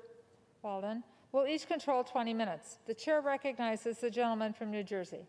Madam Speaker, I ask unanimous consent that all members may have 5 legislative days which to revise, extend their remarks, and include extraneous material on H.R. 2468. Without objection, the gentleman from New Jersey. And Madam Speaker, I yield myself such time as I may consume. The gentleman is recognized. Madam Speaker, more than 8% of children in the U.S. under the age of 18 live with asthma. For these children and children with respiratory issues caused by asthma, access to appropriate treatment and trained personnel can mean the difference between life and death in emergency situations. In 2004, Congress authorized children's asthma treatment grants to expand access to medical care for children who live in areas with a high prevalence of asthma. Today, CDC provides financial assistance to health departments in 24 states and Puerto Rico to ensure that guidelines-based medical management and pharmacotherapy for those with asthma is both available and accessible. And the CDC also offers funding to state programs and national organizations promoting asthma quality measures and informing policymakers about the burden of asthma. H.R. 2468, the School-Based Allergies and Asthma Management Program Act, takes the most recent data and builds on this program to make it work best for kids in schools today. To achieve this, preference will be given for certain grants to states that require schools to have a school-based allergies and asthma program, as well as the presence of a school nurse or other trained personnel that can support students and staff treat those with allergies and asthma. Helping states and schools to better support students and families treat asthma and allergies is critical to the health and well-being of our students, and this bill will go a long way towards achieving this goal. So I want to thank Majority Leader Hoyer for his leadership on this bill, as well as our colleague Representative Rowe. I urge my colleagues to support the bill, and I reserve the balance of my time. The gentleman reserves the balance of his time. The gentleman from Oregon is recognized. Madam Speaker, I yield myself such time as I may consume.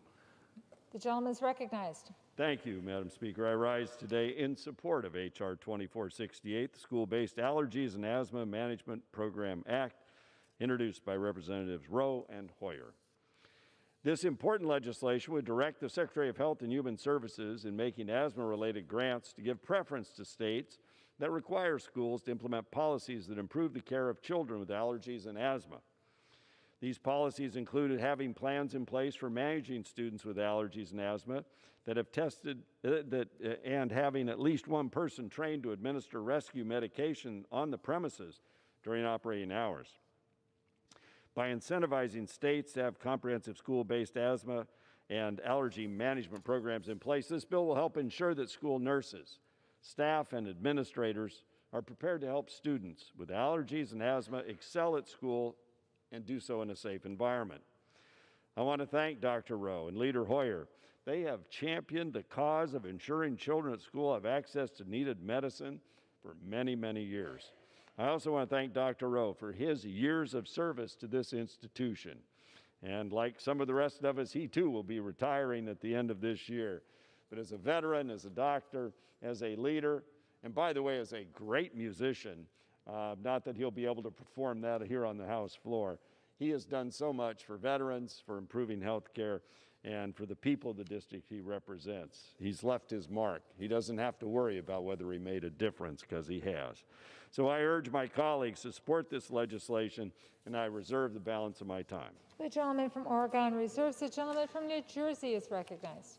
Thank you, Madam Speaker. I yield now such time as he may consume to our Majority Leader, Mr. Hoyer. The gentleman from Maryland is recognized.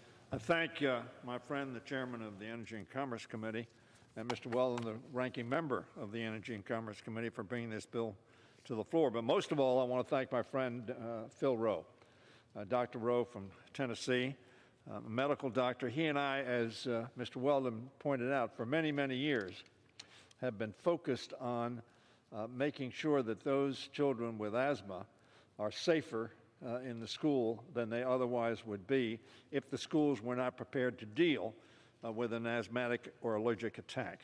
And I want to thank Dr. Rowe, who has been such a steadfast ally and partner in this effort. I'm hopeful that this bill will go to the Senate, and when we come back in the lame duck, hopefully we'll pass this, and we will have another bipartisan bill that will help the children and the school systems of America. I'm proud to be joined by Dr. Rowe, and it is emblematic of when you have a problem that is needed to be solved. It's not a partisan problem. These are not partisan issues. These are issues that kids have and families have and schools have. We stood together on this floor 7 years ago when the House passed our School Access to Emergency Epinephrine Act. President Obama signed that bipartisan bill into law in November 2013. It encouraged states to adopt policies that require schools to stock emergency epinephrine and train staff how to use it in the case a student experiences a severe allergy and asthma attack. Those attacks can result in death. This is not just an inconvenience. This is just not an illness. It is a mortal challenge. And I'm proud that we got that bill done together, and we do again today the same. This new bipartisan legislation would build on that earlier success. As the ranking member and chairman have already explained, by providing additional incentives for states to ensure that America's schools create asthma management plans for students who need them. Not a difficult task, I might say, not an expensive task, but a life-saving result. I know all too well how terrifying severe childhood asthma can be. I was diagnosed with asthma at age 4 when I went to the hospital in Texas, Mejia, Texas. My father was stationed at a POW camp in Mejia, Texas, not too far, a little from Galveston. So I know the consequences of asthma. In addition to that, my granddaughter has experienced severe food allergies, a peanut allergy, which is so much more evident today than it was, for whatever reasons, and is life-threatening. I've been with my granddaughter twice in the emergency room, and luckily she got there in time so that her life was not in danger. But had she not gotten there in a timely fashion, it would have been. Like many families, we constantly have to be vigilant and always keep asthma inhalers present. But my granddaughter always keeps an EpiPen, always with her. She's 18 years of age. She does not go anywhere without an EpiPen. And very frankly, my daughter, her mother, every school that she went to counseled with the principal, with the teacher, and with the school personnel to let them know, A, that Alexa had that challenge, and B, how to deal with it, how to help her deal with it. Having a plan to manage asthma and peanut allergies makes a critical difference, This legislation will help reduce school absenteeism, for which asthma is one of the leading causes. I know that because as an elementary school and junior high school student, I lost significant time because of asthma. Again, I want to thank Dr. Rowe for his leadership on this issue and for working with me on these bills over the years. He is retiring at the end of this Congress, and I will certainly miss working with him. We will miss his expertise here in the Congress of the United States, and I know the Energy and Commerce Committee will miss his advice and counsel as well. I believe that legislation like this and the law we enacted in 2013 will be a fitting part of his legacy of public service. Madam Speaker, I hope that all of our colleagues will join us in supporting this legislation and thanking Dr. Rowe for his efforts to ensure that protecting our nation's children against asthma consequences remains a truly bipartisan effort. And I yield back the balance of my time. The gentleman yields back. The gentleman from New Jersey reserves. The gentleman from Oregon is recognized. Madam Speaker, and I want to thank the Majority Leader for his comments about and support and authorship of this legislation. Our son battled childhood asthma. It is a really scary thing as a parent to watch a child deal with that, an asthma attack. With that, I want to yield the balance of my time, or the time to which he should consume, to Dr. Rowe, the champion of this legislation, a great champion for positive public health outcome for all of us, and especially for our veterans. I yield to the gentleman for Tennessee the time which he may consume. The gentleman from Tennessee is recognized for as much time as he consumes. Thank you, Madam Speaker. And today I rise in support of H.R. 2468, the School-Based Allergy and Asthma Management Program Act, a bill I've been proud to work on with my friend Leader Hoyer. That will help students with asthma excel in an asthma-friendly learning environment. And Madam Speaker, I do want to say that I had the privilege of visiting Mr. Walden's district a few years ago, and we were working on the VA Mission Act. And he explained to me that his congressional district had more square miles than the state of Tennessee. I didn't believe that, but it happens to be true. It has more square miles. And that one statement really helped me in composing that bill. Another thing I want to thank Leader Hoyer for, when he mentioned that in 2013, we didn't know each other very well then, but we got to know each other. And that bill, the EpiPen bill it's called, passed. And in my own community, just a community about 20 miles north of me, not 2-3 years ago, a middle school student who didn't know she had allergies had anaphylaxis, and because the EpiPen was available, because of Mr. Hoyer's work and others, that child survived. Now, I also want to thank Mr. Pallone and Mr. Walden. Remember the incredible arguments we had about the cost of an EpiPen. I travel with one all the time because I'm more concerned about an allergy of some kind when I travel. They always ask on an airplane, is there a doctor here? I'm always with one. And you all helped push the price of that down. Your work on that did, from $600, which was absurd for an EpiPen. And you know, Mr. Hoyer, with your daughter, I don't care how much money you have. That's a lot of money to pay. You have to have two of them, not one. So that price has dropped dramatically because I think a lot of the work this Congress has done.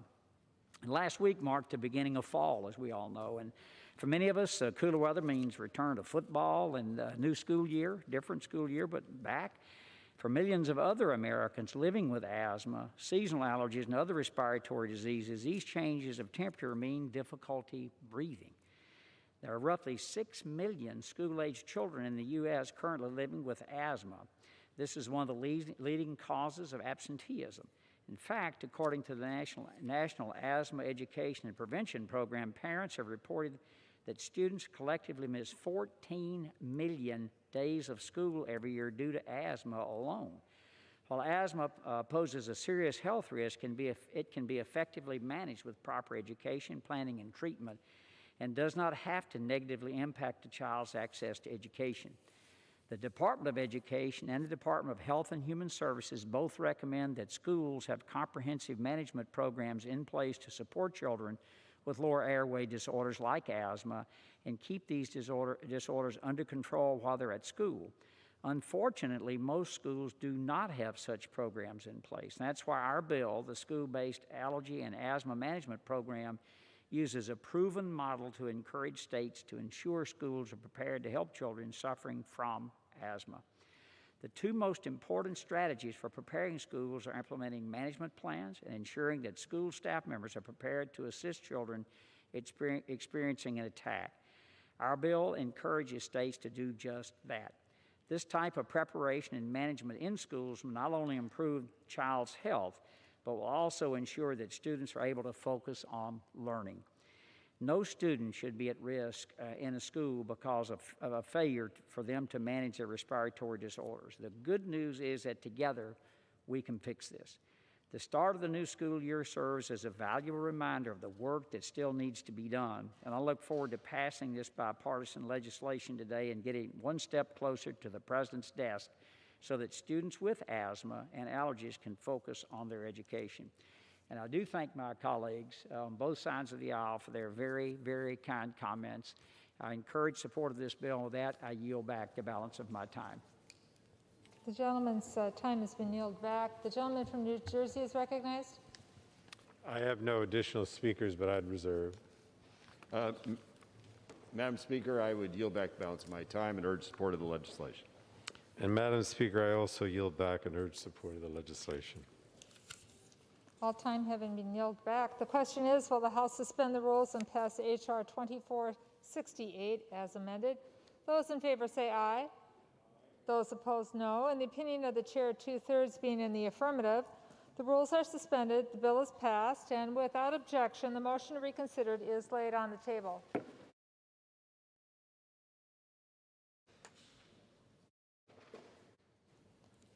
For what purpose does the gentleman from New Jersey seek recognition? Madam Speaker, I move to suspend the rules and pass H.R. 5572, the Family Support Services for Addiction Act of 2020 as amended. The clerk will report the title of the bill. H.R. 5572, a bill to establish a grant program for family community organizations that provide support for individuals struggling with substance use disorder and their families. Pursuant to the rule, the gentleman from New Jersey, Mr. Pallone, and the gentleman from Oregon, Mr. Walden, will each control 20 minutes. The chair recognizes the gentleman from New Jersey. Madam Speaker, I ask unanimous consent that all members may have 5 legislative days in which to revise and extend their remarks and include extraneous material on H.R. 5572. Without objection. The gentleman from New Jersey is recognized. And Madam Speaker, I yield myself such time as I may consume. The gentleman is recognized. I rise today in support of H.R. 5572, the Family Support Services for Addiction Act of 2020. According to new data from the Substance Abuse and Mental Health Services Administration, nearly 20 million Americans live with a substance use disorder. While we're making progress in connecting Americans with treatment, the reality is that only a fraction of those Americans receive the care they really need. The Family Support Services for Addiction Act builds upon recent congressional efforts such as the 21st Century Cures Act and the Support for Patients and Communities Act to help close the treatment gap and get Americans on the road to recovery. We know that families can play a significant role in helping an individual find treatment, yet there isn't a one-size-fits-all solution to ensuring a family member or loved one can get the care they need. We also know that substance use disorders affect more than just the individual. It affects the family in its entirety. As my colleagues and I heard during our hearings on this bill, getting families evidence-based guidance and connecting them with other community support systems can dramatically influence the trajectory of an individual's path to recovery, and that's exactly what this bill sets out to do. H.R. 5572 would authorize the Secretary of Health and Human Services to award grants to family community organizations that would work to develop, expand, and enhance evidence-based family support services. These family community organizations can use the grant of this drug epidemic, Madam Speaker. Chances are that many of us know someone, whether it be a loved one, a neighbor, a coworker, or a classmate, who has a substance use disorder. And while we know that substance use disorders are complex, they are treatable. An individual's road to treatment can be driven by family supports encouraged through this legislation. I want to commend the lead sponsor of this legislation, Representative David Trone, and also Representative Daniel Meister and their staff for advocating for additional support for families. I also thank the Democratic and Republican members of our committee, as well as bipartisan committee staff, for working together to move this bill, and I hope the Senate will act on it swiftly. So with that, Madam Speaker, I urge my colleagues to support the bill, and I reserve the balance of my time. The gentleman from New Jersey reserves the balance of his time. The gentleman from Oregon is recognized. Thank you, Madam Speaker. I yield myself such time as I may consume. The gentleman's recognized. Thank you, Madam Speaker. I rise in support of H.R. 5572. Now, this is the Family Support Services for Addiction Act, which was introduced by Representatives Trone and Muser. This legislation would establish a grant program for family community organizations that provide evidence-informed and family-based approaches to substance use and addiction management. Family-based approaches have demonstrated stronger outcomes in substance use disorder recovery when compared with individual approaches, as they address several psychosocial dimensions of addiction and strengthen support networks for affected individuals. The legislation before us today supports family community organizations that are committed to pursuing evidence-based interventions for substance use disorder, reduce the stigma of addiction, and strengthen both families and communities through recovery. So I'd like to thank our two colleagues that sponsored this important bill, and I reserve the balance of my time. Gentleman reserves the balance of his time. The chair will receive a message. Madam Speaker, a message from the Senate. Madam Speaker, Madam Secretary. I have been directed by the Senate to inform the House that the Senate has passed S-2693, an act to improve oversight by the Federal Communications Commission of the Wireless and Broadcast Emergency Alert Systems, in which the concurrence of the House is requested. The gentleman from New Jersey is recognized. Thank you, Madam Speaker. I'd like to yield now such time as he may consume to the gentleman from Maryland, Mr. Trone. The gentleman from Maryland is recognized. Madam Speaker, I rise today to show my support for the millions of families struggling to help their loved ones suffering through addiction. My family fought to get help for my nephew Ian that he needed before he lost his life to an overdose in 2016. It was hard for us to do, even with resources we had at our disposal. For most families, it's nearly impossible to navigate our behavioral health system in its current form. It's a confusing system that leaves families like mine with no clue what treatment option is right for their loved one. Now more than ever, families are on the front lines of this fight. Overdoses are on the rise across America, and COVID-19 is making matters much worse. Every single county in my district saw an increase in overdose deaths last quarter, some as much as 50%. And last year, more Americans died of drug overdoses than ever before, more than 70,000. That's why I introduced the Family Support Services Addiction Act with Congressman Dan Muser. The bipartisan bill provides for nonprofits working with families struggling with addiction. The bill will provide grants, reach more families, create more tailored treatments, and save more lives. I'd like to thank Congressman Muser, Chairman Pallone, Chairwoman Eshoo, and Ranking Member Walden for this much-needed bill. We've got to get this done. Lives are depending on it. I urge a yes vote and yield back. Gentleman from New Jersey reserves. Yes. The gentleman from Oregon is recognized. Thank you, Madam Speaker. It gives me great pleasure to introduce one of the co-authors of this very, very important and meaningful legislation, Congressman Dan Muser, who serves Pennsylvania's 9th Congressional District in the U.S. House, and I would yield to him such time as he may consume. The gentleman from Pennsylvania is recognized. Thank you, Mr. Chairman. Madam Speaker, it is really my honor to be here today and support with Congressman Trone, and I thank him for his partnership and his leadership on this very important issue. I rise today to offer support for our bill, H.R. 5572, the Family Support Services for Addiction Act, which provides a family and community-based approach to addiction treatment that works to address the deep-seated effects of the addiction crisis of so many families. The opioid epidemic is ravaging my district, many states across America, and all of Pennsylvania is by no means an exception. In 2017, Pennsylvania experienced 5,456 drug-related overdose deaths. It has impacted virtually every family throughout the Commonwealth.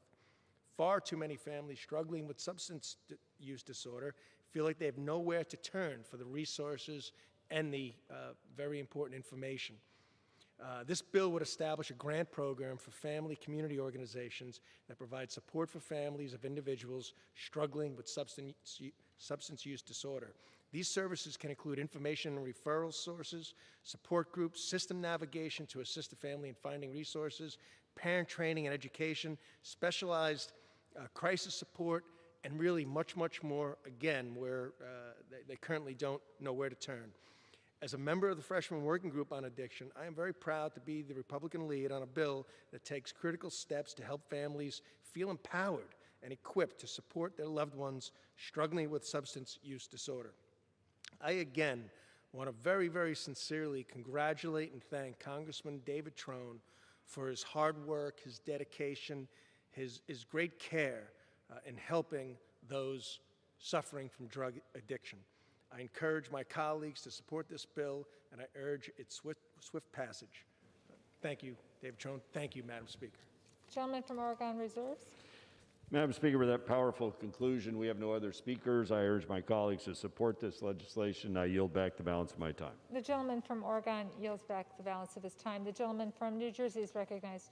And Madam Speaker, I also ask support for the bill and yield back the balance of my time. The gentleman from New Jersey yields back the balance of his time. The question is, will the House suspend the rules and pass H.R. 5572 as amended? Those in favor say aye. Those opposed, no. In the opinion of the chair, 2/3 being in the affirmative, the rules are suspended, the bill is passed, and without objection, the motion to reconsider is laid on the table. Recorded vote on that. The gentleman has asked for a recorded vote pursuant to Section 3 of House Resolution 965. The yeas and nays are ordered pursuant to Clause 8 of Rule 20. Further proceedings on this question are postponed.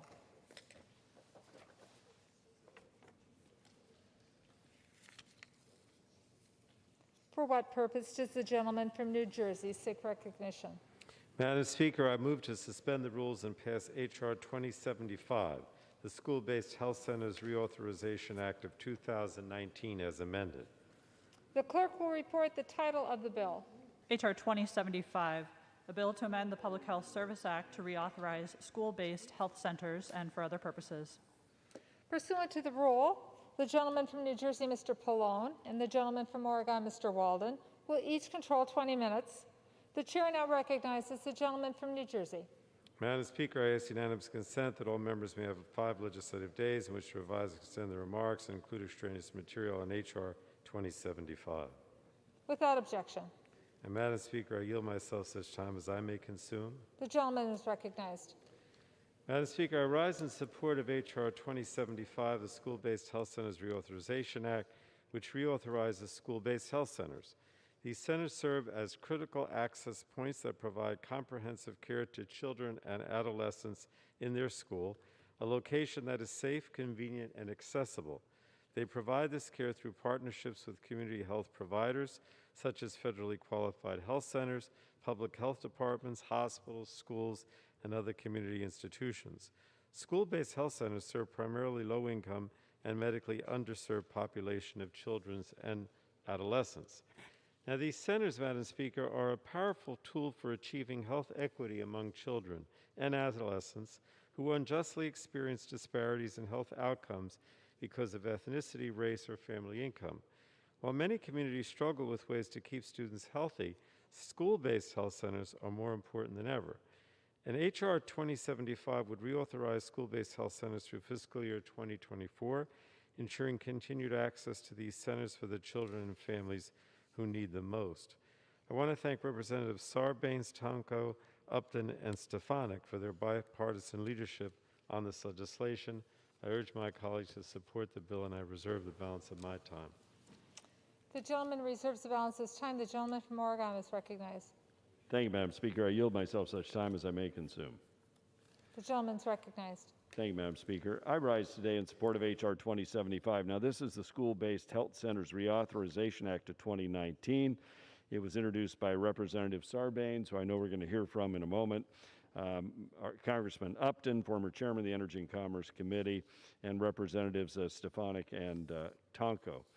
Now, this bill reauthorizes school-based health centers program that supports provision of primary care, behavioral health care, dental health, counseling, nutritional education, and so many other really critical health services in our schools. And you know, Madam Speaker, I remember back in my days in the state legislature supporting community-based, school-based health care, because oftentimes this was the only place many of our children could get kind of basic health care services. It's so essential.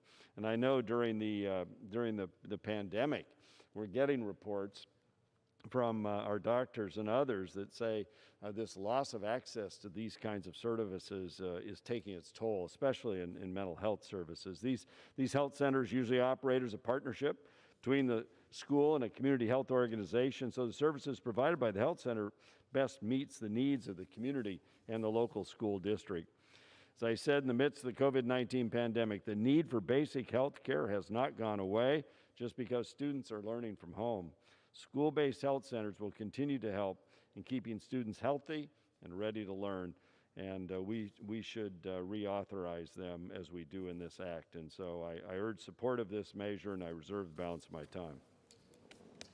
The gentleman reserves the balance of his time. The gentleman from New Jersey is recognized. And Madam Speaker, I yield such time as he may consume to the gentleman from Maryland, Mr. Sarbanes. The gentleman from Maryland is recognized. Thank you very much, Madam Speaker, and I want to thank Chairman Pallone for his leadership of our committee with respect to all of these bills, particularly the health bills that we're talking about today, and to Ranking Member Walden. As you know, many of these are bipartisan. They reflect the input and work of members over a period of years. I'm very pleased that H.R. 2075, the School-Based Health Centers Reauthorization Act, is on the floor today. I introduced this bill with our colleagues, Representatives Stefanik, Tonko, and Upton. I want to thank them for their work and the bipartisan dimension of this effort.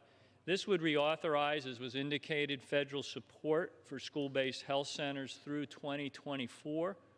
These are institutions that provide critical primary and mental health services to vulnerable children and youth.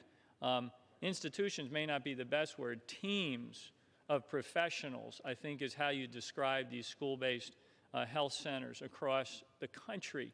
And they really marshal a response to the needs of young people in schools in a way that you really can't replicate anywhere else in the community. That's why they're so vital. They offer comprehensive health care to youth, delivering it in a setting where they already spend, obviously, much of their time, in a sense, a captive audience. Let's take advantage of that and provide the services that they need.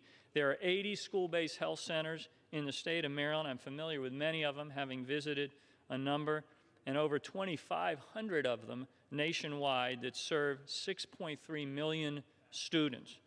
Many of these school-based health centers provide care to underserved communities. In fact, over a third of them are located in rural areas. What the research shows us is that when a student has access to a school-based health center, we see a decrease in negative outcomes such as asthma, morbidity, and the rate of hospital admissions, while educational outcomes such as school performance and graduation rates increase. And now, of course, the services that school-based health centers provide are needed more than ever given the coronavirus pandemic. Young people are grappling with uncertainty and changes to their lives, and being able to receive care in a familiar and supportive setting is critically important. So again, I thank my colleagues for their support of this, and I urge all of the members to support this bill, and I yield back my time. The gentleman from New Jersey reserves. Yes. The gentleman from Oregon is recognized. Madam Speaker, with that, I would just call on my colleagues to support this important legislation, and I would yield back the balance of my time. The gentleman from Oregon yields back the balance of his time. The gentleman from New Jersey is recognized. And Madam Speaker, I would urge my colleagues to support the bill and yield back the balance of my time. The gentleman from New Jersey yields back the balance of his time. The question is, will the House suspend the rules and pass H.R. 2075 as amended? Those in favor say aye. Those opposed, no. In the opinion of the chair, 2/3 being in the affirmative, the rules are suspended, the bill is passed, and without objection, the motion to reconsider is laid on the table. For what purpose does the gentleman from New Jersey seek recognition? Madam Speaker, I move to suspend the rules and pass H.R. 7948, the Tribal Health Data Improvement Act of 2020, as amended. The clerk will report the title of the bill. Union Calendar number 446, H.R. 7948, a bill to amend the Public Health Service Act with respect to the collection and availability of health data with respect to Indian tribes and for other purposes. Pursuant to the rule, the gentleman from New Jersey, Mr. Pallone, and the gentleman from Oregon, Mr. Walden, will each control 20 minutes. The chair recognizes the gentleman from New Jersey. And Madam Speaker, I ask unanimous consent that all members may have 5 legislative days in which to revise and extend their remarks and include extraneous material on H.R. 7948. Without objection, the gentleman from New Jersey is recognized. And Madam Speaker, I yield myself such time as I may consume. The gentleman's recognized. Madam Speaker, the health of American Indian and Alaska Native populations lags behind all other races in the United States. Economic adversity and poor social conditions have contributed to disproportionate disease burden, lower life expectancies, and other health inequalities in tribal communities. Tragically, tribal members are expected to live 5.5 fewer years than other races. And now the coronavirus pandemic has further highlighted these long-standing health inequalities. According to CDC data, more than 1/3 of non-elderly American Indians and Alaska Natives are at high risk of developing a serious illness resulting from a COVID-19 infection, compared with 1/5 of white non-elderly adults. Today, we're taking an important step in improving health outcomes by improving data access for tribal epidemiology centers. These centers manage regional public health information systems, disease prevention and control programs, and coordinate with other public health authorities in the collection and study of epidemiological data. None of these functions work if federal, state, and local partners are not sharing relevant data in a secured manner. H.R. 7948, the Tribal Health Data Improvement Act, ensures that tribal nations are equipped with the necessary public health data to operate public health programs and improve health outcomes within their communities. It does this by clarifying the federal role in collection and availability of health data with respect to Indian tribes. The legislation also mandates ways of improving health statistics reporting with respect to Indian tribes, such as requiring the Secretary to release all applicable public health data on tribal epidemiology centers within 180 days of enactment, and requiring the CDC to expand and improve their assistance to states with respect to sharing data with tribal entities. Finally, the bill reauthorizes the National Center for Health Statistics with additional funding for the new programs that are established by the bill. I want to thank Representatives Gianforte, Lujan, Rogers, Mullen, O'Halloran, and Ruiz for the excellent bipartisan work on this legislation, and I urge my colleagues to support the bill and reserve the balance of my time. The gentleman reserves the balance of his time. The gentleman from Oregon is recognized. Madam Speaker, I yield myself such time as I may consume. The gentleman is recognized. Thank you, Madam Speaker. I rise today in strong support of H.R. 7948, the Tribal Health Data Improvement Act, introduced by my Energy and Commerce Committee colleagues Gianforte, Ruiz, Rogers, O'Halloran, and Lujan. This is really important public health legislation, and it addresses some chronic challenges that are faced by tribal nations and tribal epidemiology centers as they try to gain access to critical federal health care and public health surveillance data. Obtaining these data is critical for engaging in preventive public health work and combating current health crises in American Indian and Alaska Native communities. However, structural barriers to accessing data have been especially problematic during the COVID-19 pandemic, which tragically has disproportionately impacted these very communities. In order to ensure that tribal nations and tribal epidemiology centers have access to the data necessary to accomplish public health priorities, this legislation requires the Secretary of Health and Human Services to create a data sharing strategy that takes into consideration the recommendation of the Secretary's Tribal Advisory Committee. In addition, in reauthorizing the CDC's National Center for Health Statistics, the bill requires the Secretary to make public health surveillance data available to the Indian Health Service, Indian tribes, tribal organizations, and tribal epidemiology centers, so long as the data requested for use is consistent with federal law and, of course, obligations. The Secretary must also consult with Indian tribes, tribal organizations, urban Indian organizations, and the Tribal Health Advisory Group of the Centers for Medicare and Medicaid Services to develop guidelines for state and local health agencies to improve the quality and accuracy of birth and death records of American Indians and Alaska Natives. By improving the sharing of data between the federal government and the tribes, this important bill would help address the health disparities in American Indian and Alaska Native communities. So I urge a yes vote on this legislation, and I reserve the balance of my time. The gentleman reserves the balance of his time. The gentleman from New Jersey is recognized. Thank you, Madam Speaker. I want to yield such time as he may consume to a leader on tribal issues, and I should add that you are as well, Madam Speaker, a leader on these tribal issues. The gentleman from New Mexico, Mr. Lujan. The gentleman from New Mexico is recognized. Thank you, Madam Speaker. During this COVID-19 pandemic that has already killed more than 200,000 Americans, it's crucial that the CDC and state health departments are sharing essential, life-saving public health data from tribal epidemiology centers to protect the health of the people they serve. Techs, like any state or local health departments, are legally entitled to access the same data, but for the first months of the public health emergency, this data was withheld despite the urging of tribal leaders, myself, and fellow members of the Energy and Commerce Committee. This data, including information on COVID-19 testing, positive case numbers, contact tracing, and more, is essential for tribes and techs to protect the health and well-being of the communities they serve. That's why Representative Gianforte and I introduced the bipartisan Tribal Health Data Improvement Act with the support of the National Indian Health Board. While the CDC director has fulfilled the commitment he made to me to share COVID-related data with all the techs, there are still barriers to access other important data sets that are crucial to protecting the public health during and after this pandemic. This important legislation makes it clear that the Department of Health and Human Services and state health departments are required to share data with tribal health authorities, and it includes additional funding to make this happen. This legislation is about justice and living up to the federal government's legal responsibility. It would help save lives as we continue working to defeat this virus.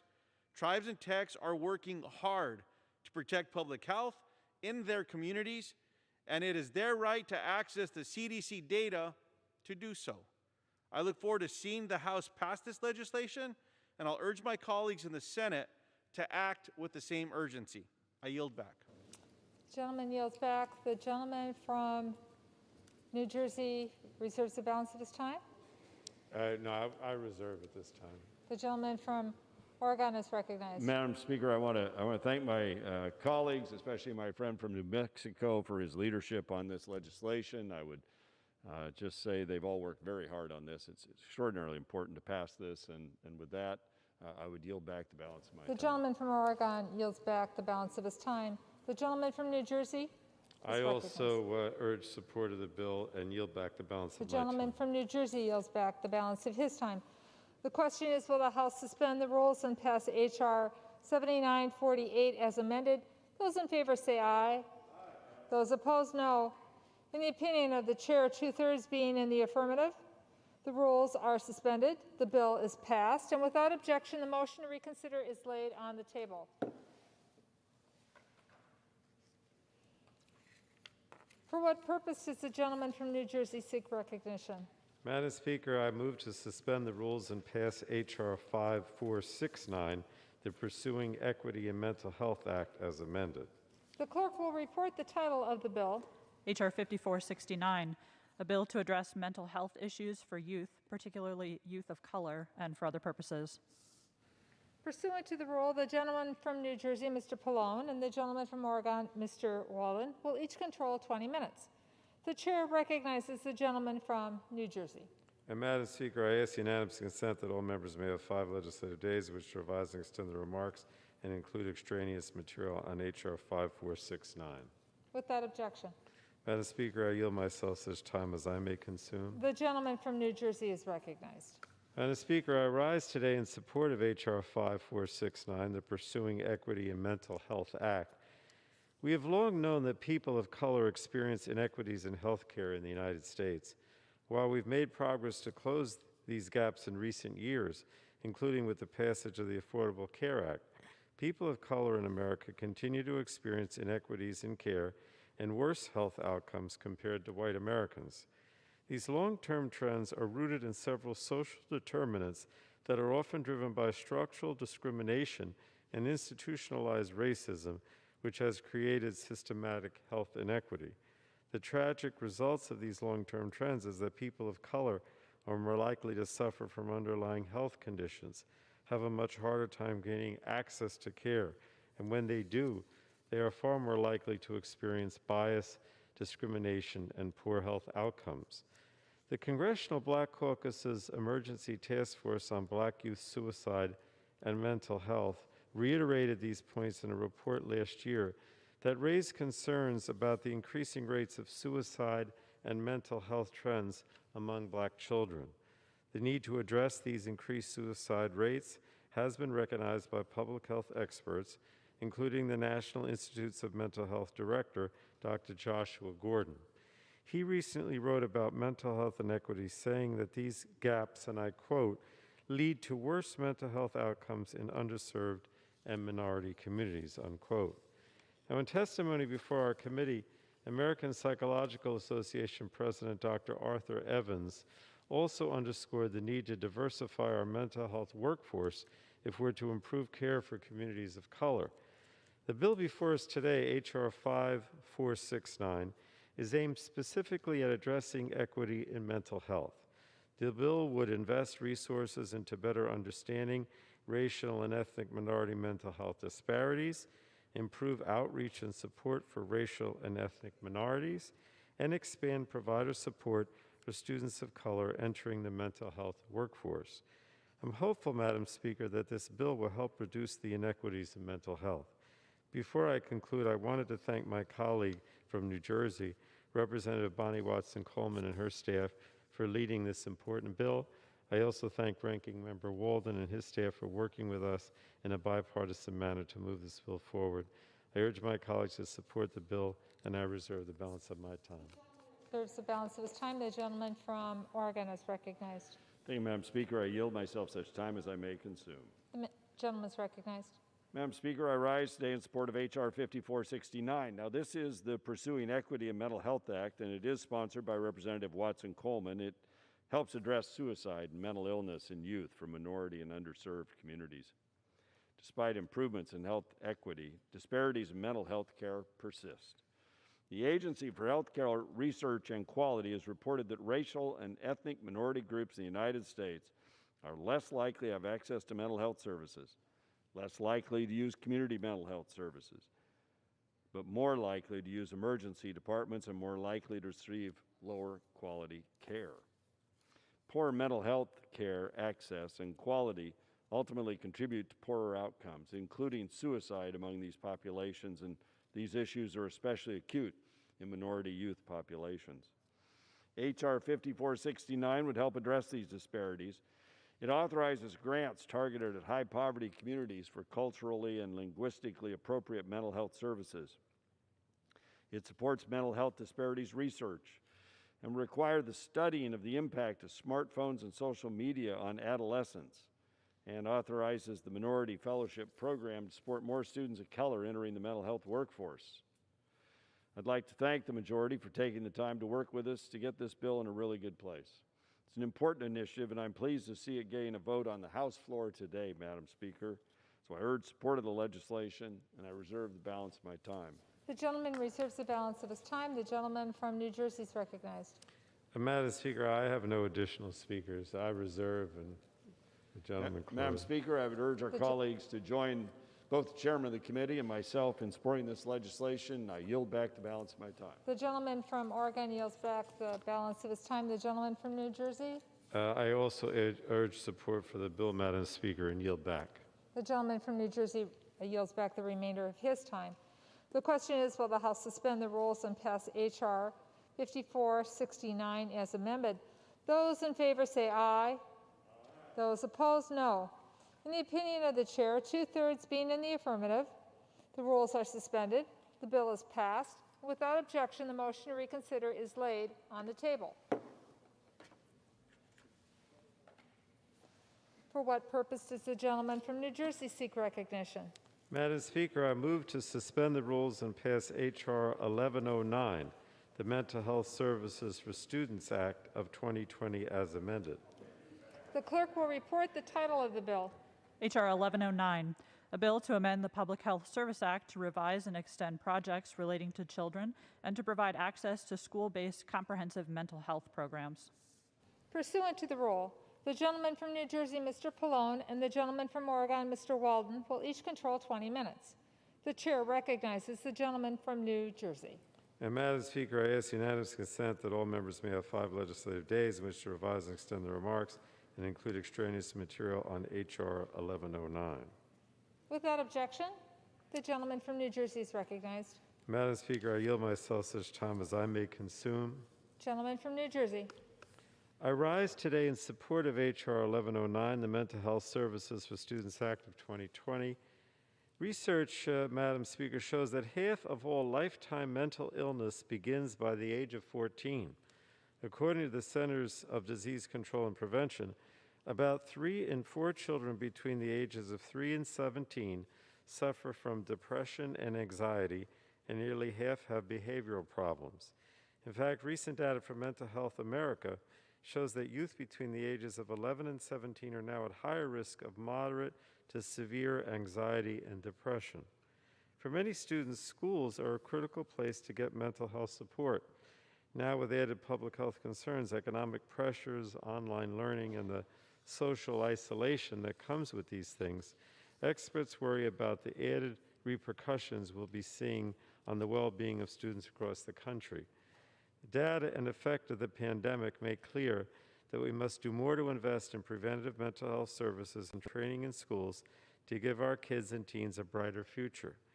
The American Academy of Pediatrics Committee on School Health recognized the increasing mental health needs of children and adolescents when it said, and I quote, that school-based mental health services offer the potential for prevention efforts as well as intervention strategies. And that's the end of the quote.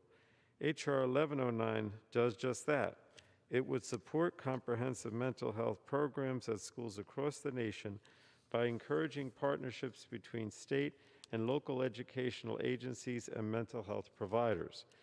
Funding would be made available through the Substance Abuse and Mental Health Services Administration to support prevention screening, treatment, and development of evidence-based programs for social, emotional, mental, and behavioral issues among students.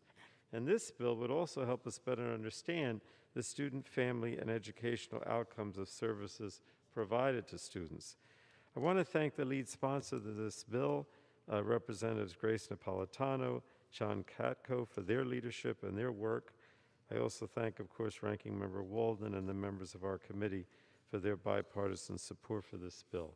And Madam Speaker, it's critical that we support preventative mental health services and training in schools for our kids and teens, particularly at a time when mental health risks are exacerbated by the COVID-19 pandemic. So I urge my colleagues to support the bill, and I reserve the balance of my time.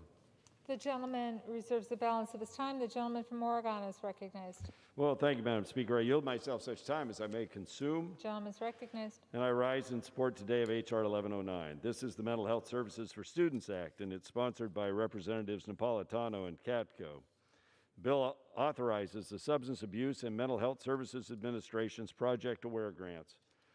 Now, Madam Speaker, these grants support state educational agencies in partnership with state mental health agencies in increasing awareness of mental health issues among school-aged youth, providing training for school personnel to detect and respond to mental health issues, and connecting students with behavioral health issues and their families to needed services.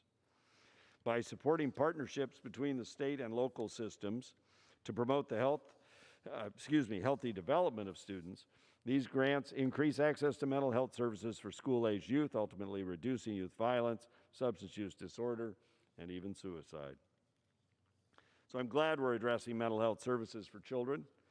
Their schooling and whole worlds have changed so much over this year. It's important that they can easily access mental health services.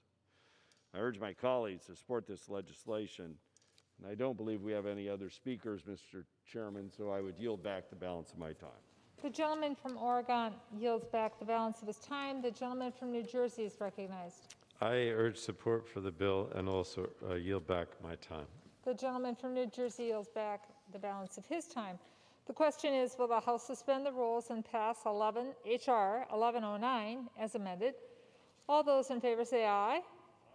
Those opposed, no. In the opinion of the chair, 2/3 being in the affirmative, the rules are suspended, the bill is passed, and without objection, the motion to reconsider is laid on the table. For what purpose does the gentleman from New Jersey seek recognition? Madam Speaker, I move to suspend the rules and pass H.R. 2519, the Improving Mental Health Access from the Emergency Department Act of 2020 as amended.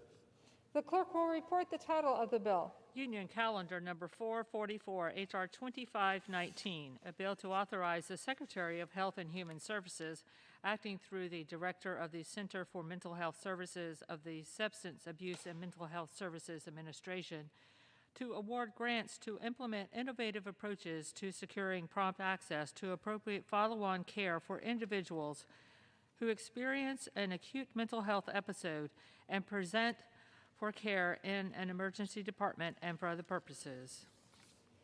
Pursuant to the rule, the gentleman from New Jersey, Mr. Pallone, and the gentleman from Oregon, Mr. Walden, will each control 20 minutes. The chair recognizes the gentleman from New Jersey. Madam Speaker, I ask unanimous consent that all members may have 5 legislative days in which to revise, extend their remarks, and include extraneous material on H.R. 2519. Without objection, the gentleman from New Jersey. Madam Speaker, I yield myself such time as I may consume. The gentleman's recognized. I rise today in support of H.R. 2519, the Improving Mental Health Access from the Emergency Department Act of 2020. First, I want to thank Representative Raul Ruiz, a member of our committee, and his staff for their work on this important legislation. As an emergency room physician himself, Dr. Ruiz knows firsthand the needs of both the medical professional and the patients in the ER. One of these increasing needs is support for mental health services. Research has shown that 1 in every 8 emergency department visits in the U.S. is related to a mental health issue. And since 2009, mental health emergency room visits have substantially increased, most of which were driven by adolescents and young adults. This is especially concerning given recent data from the Centers for Disease Control and Prevention that found that in 2019, more than 1 in 7 Americans experienced some level of anxiety, and nearly 1 in 5 reported depression. These studies were conducted before COVID-19, and we know that this pandemic is likely to have both long and short-term implications for mental health, and this anticipated increase in need is reason to act now. H.R. 2519 would help to provide increased access to care for people who report to the emergency department for acute mental health episodes. Under the bill, the Secretary of Health and Human Services is authorized to award grants to support innovative approaches for providing follow-on care for individuals treated in the emergency department for acute mental health issues. And this includes increasing the number of inpatient psychiatric beds and alternative care settings, supporting a patient's transition to appropriate mental health services, or the use of telepsychiatric support or other remote psychiatric consultation methods. Madam Speaker, emergency departments can sometimes feel like a stressful place, especially for people in crisis. However, they are often the last remaining safety net in many communities. We know that follow-up care for people with mental illness is linked to fewer repeat emergency room visits and improved mental and physical health. So let's do our part to support the emergency room staff and patients in need. Madam Speaker, I urge my colleagues to support this bill, and I reserve the balance of my time. The gentleman from New Jersey reserves the balance of his time. The gentleman from Oregon is recognized. Madam Speaker, I yield myself such time as I may consume. The gentleman from Oregon is recognized. I rise in support of H.R. 2519. This is the Improving Mental Health Access from the Emergency Department Act 2019, sponsored by our colleague from California, Dr. Ruiz. Bill authorizes Substance Abuse Mental Health Services Administration to award grants to emergency departments for the purpose of supporting follow-up services to patients that present in the emergency department experiencing a mental health crisis. Now, according to SAMHSA's national guidelines for behavioral health crisis care, there is a disconnect in the provision of follow-up services regarding what comes next for a patient experiencing a mental health crisis in an emergency department. If a patient comes in with appendicitis, the emergency physician can call a surgeon. If the patient has a rash, the emergency department has a roster of dermatologists and clinics, and in many cases, the physician can even make an appointment for that patient. Sadly, tragically, these same partnerships don't always exist if the patient has mental health issues. By authorizing grants to support programs that help those treated at the emergency department expeditiously transition to follow-up care, this bill would remove those barriers to care for those who experience an acute mental health crisis. And we think it'll reduce the stigma, and ultimately it will save lives. So I ask my colleagues to join us in supporting this legislation. I don't believe we have any other speakers on this legislation. I would yield back the balance of my time. The gentleman from Oregon yields back his time. The gentleman from New Jersey is recognized. I have no further speakers. Mr. Walden, do you have any additional speakers? Already yielded back, All Mr. right, Chairman. I'm sorry. I will yield back and urge support of the legislation, Madam Speaker. The gentleman from New Jersey yields back his time. The question is, will the House suspend the rules and pass H.R. 2519 as amended? Those in favor say aye. Aye. Those opposed, no. In the opinion of the chair, 2/3 being in the affirmative, the rules are suspended. The bill is passed, and without objection, the motion to reconsider is laid on the table. For what purpose does the gentleman from New Jersey seek recognition? Madam Speaker, I move to suspend the rules and pass H.R. 4861, the Effective Suicide Screening and Assessment in the Emergency Department Act of 2019 as amended. The clerk will report the title of the bill. H.R. 4861, a bill to amend the Public Health Service Act to establish a program to improve the identification, assessment, and treatment of patients in the emergency department who are at risk of suicide and for other purposes. Pursuant to the rule, the gentleman from New Jersey, Mr. Pallone, and the gentleman from Oregon, Mr. Walden, will each control 20 minutes. The chair recognizes the gentleman from New Jersey. Madam Speaker, I ask unanimous consent that all members may have 5 legislative days, which revise the remarks and include extraneous material on H.R. 4861. The chair recognizes the gentleman from New Jersey. Excuse me, I'm sorry, I got ahead of myself. Without objection. So ordered. The chair recognizes the gentleman from New Jersey at this time. Madam Speaker, I yield myself such time as I may consume. The gentleman's recognized. I rise today in support of H.R. 4861, the Effective Suicide Screening and Assessment in the Emergency Department Act. Madam Speaker, suicide is the 10th leading cause of death, now claiming more than 47,000 American lives each year. Despite national efforts to lower the suicide rate, a number of reports show a steady increase in suicides in recent years. In fact, over the last 2 decades, the suicide rate in the U.S. increased 35%, and these are clearly alarming trends. Like other health crises, the emergency room is often a place where people at risk for suicide go for help.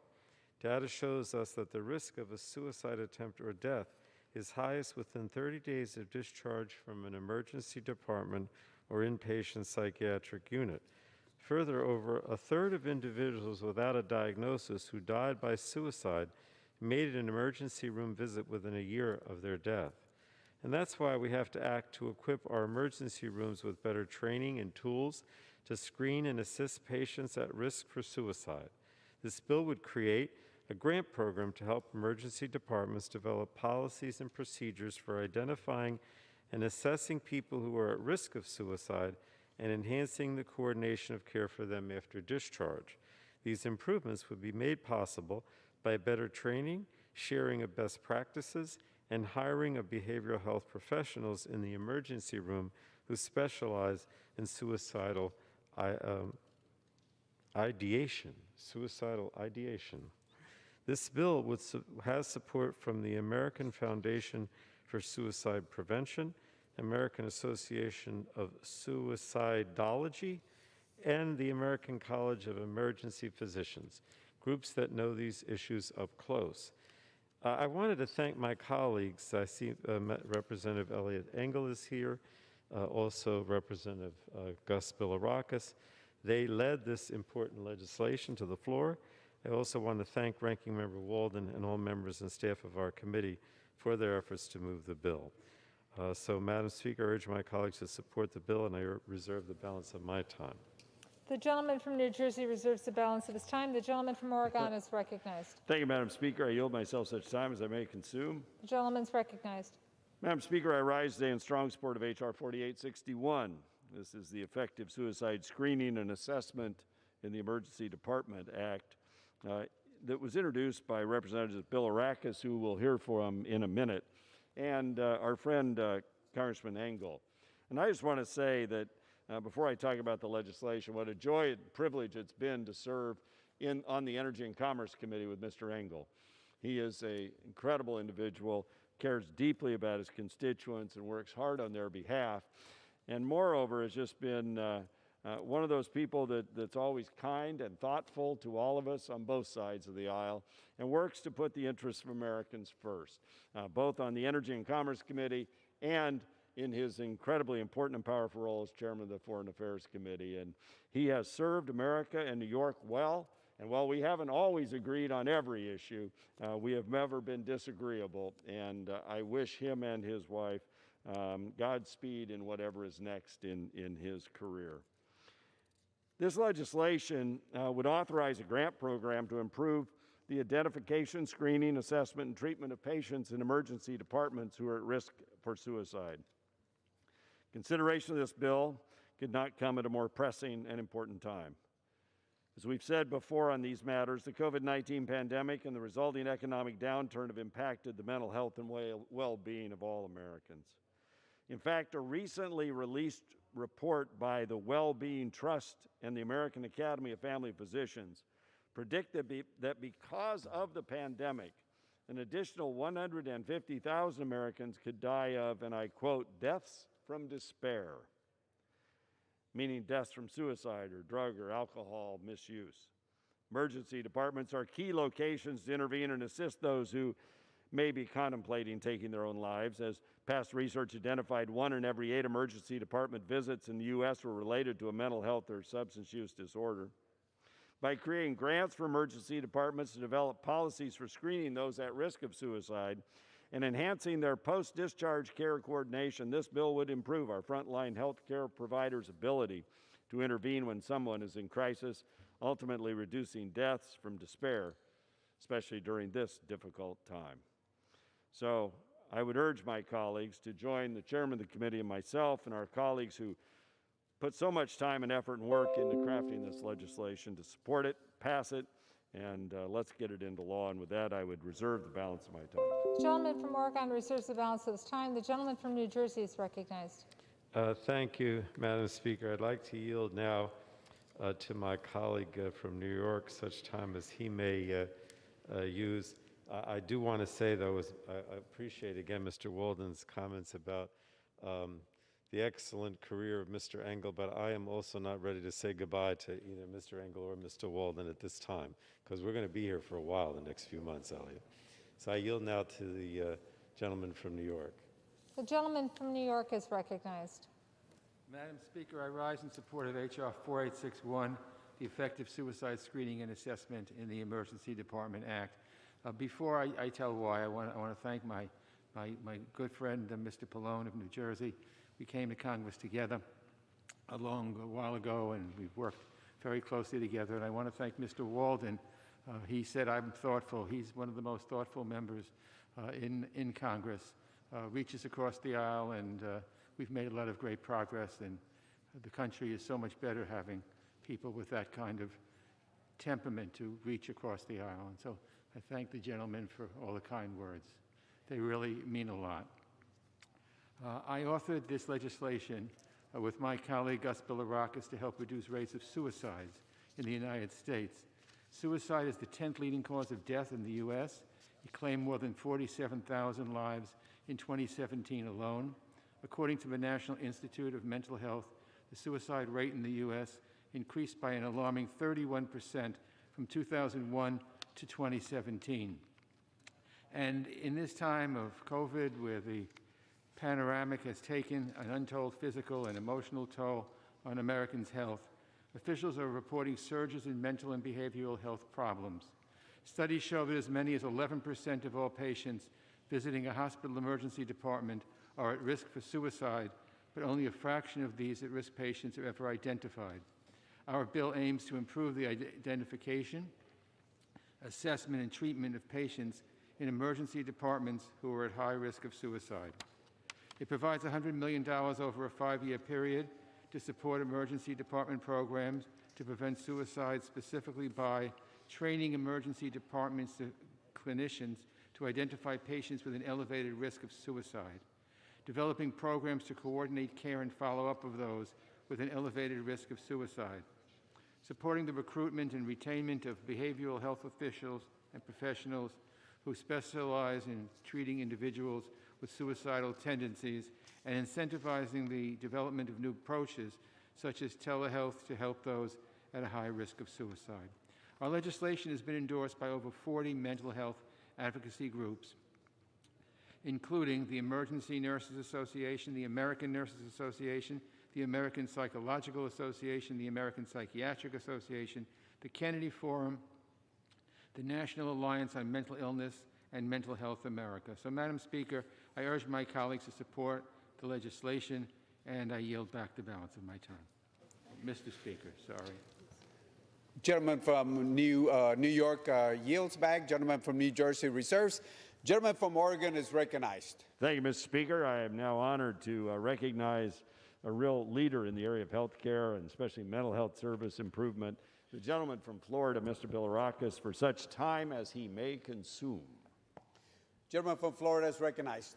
Thank you, Mr. Speaker. I appreciate it.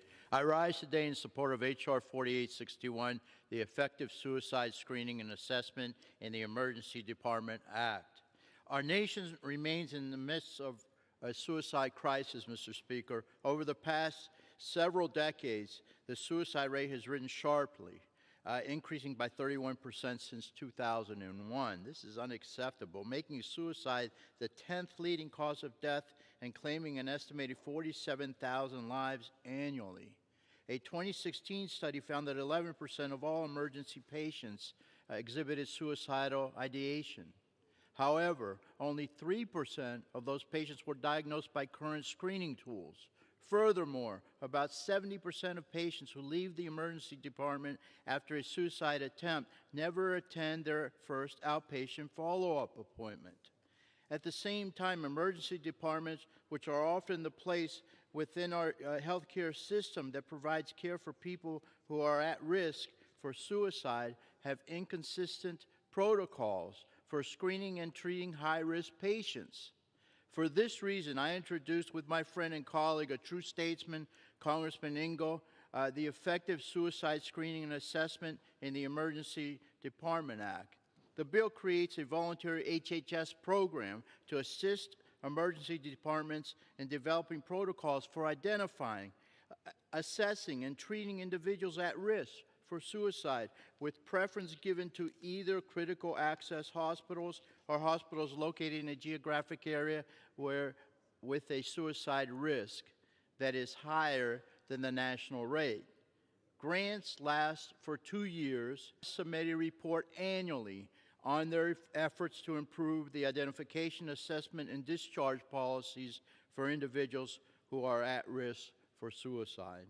This proactive approach is very vital because emergency departments are often, again, the first and sadly too often the only point of contact within the healthcare system for those more at suicide risk, like individuals living with severe mental health conditions or substance use disorders. With the added physical, mental, emotional, and economic stress this pandemic has inflicted on American lives, there is growing data and a consensus of concern from public health experts and stakeholders that these stressors could lead to even more lives lost to suicide.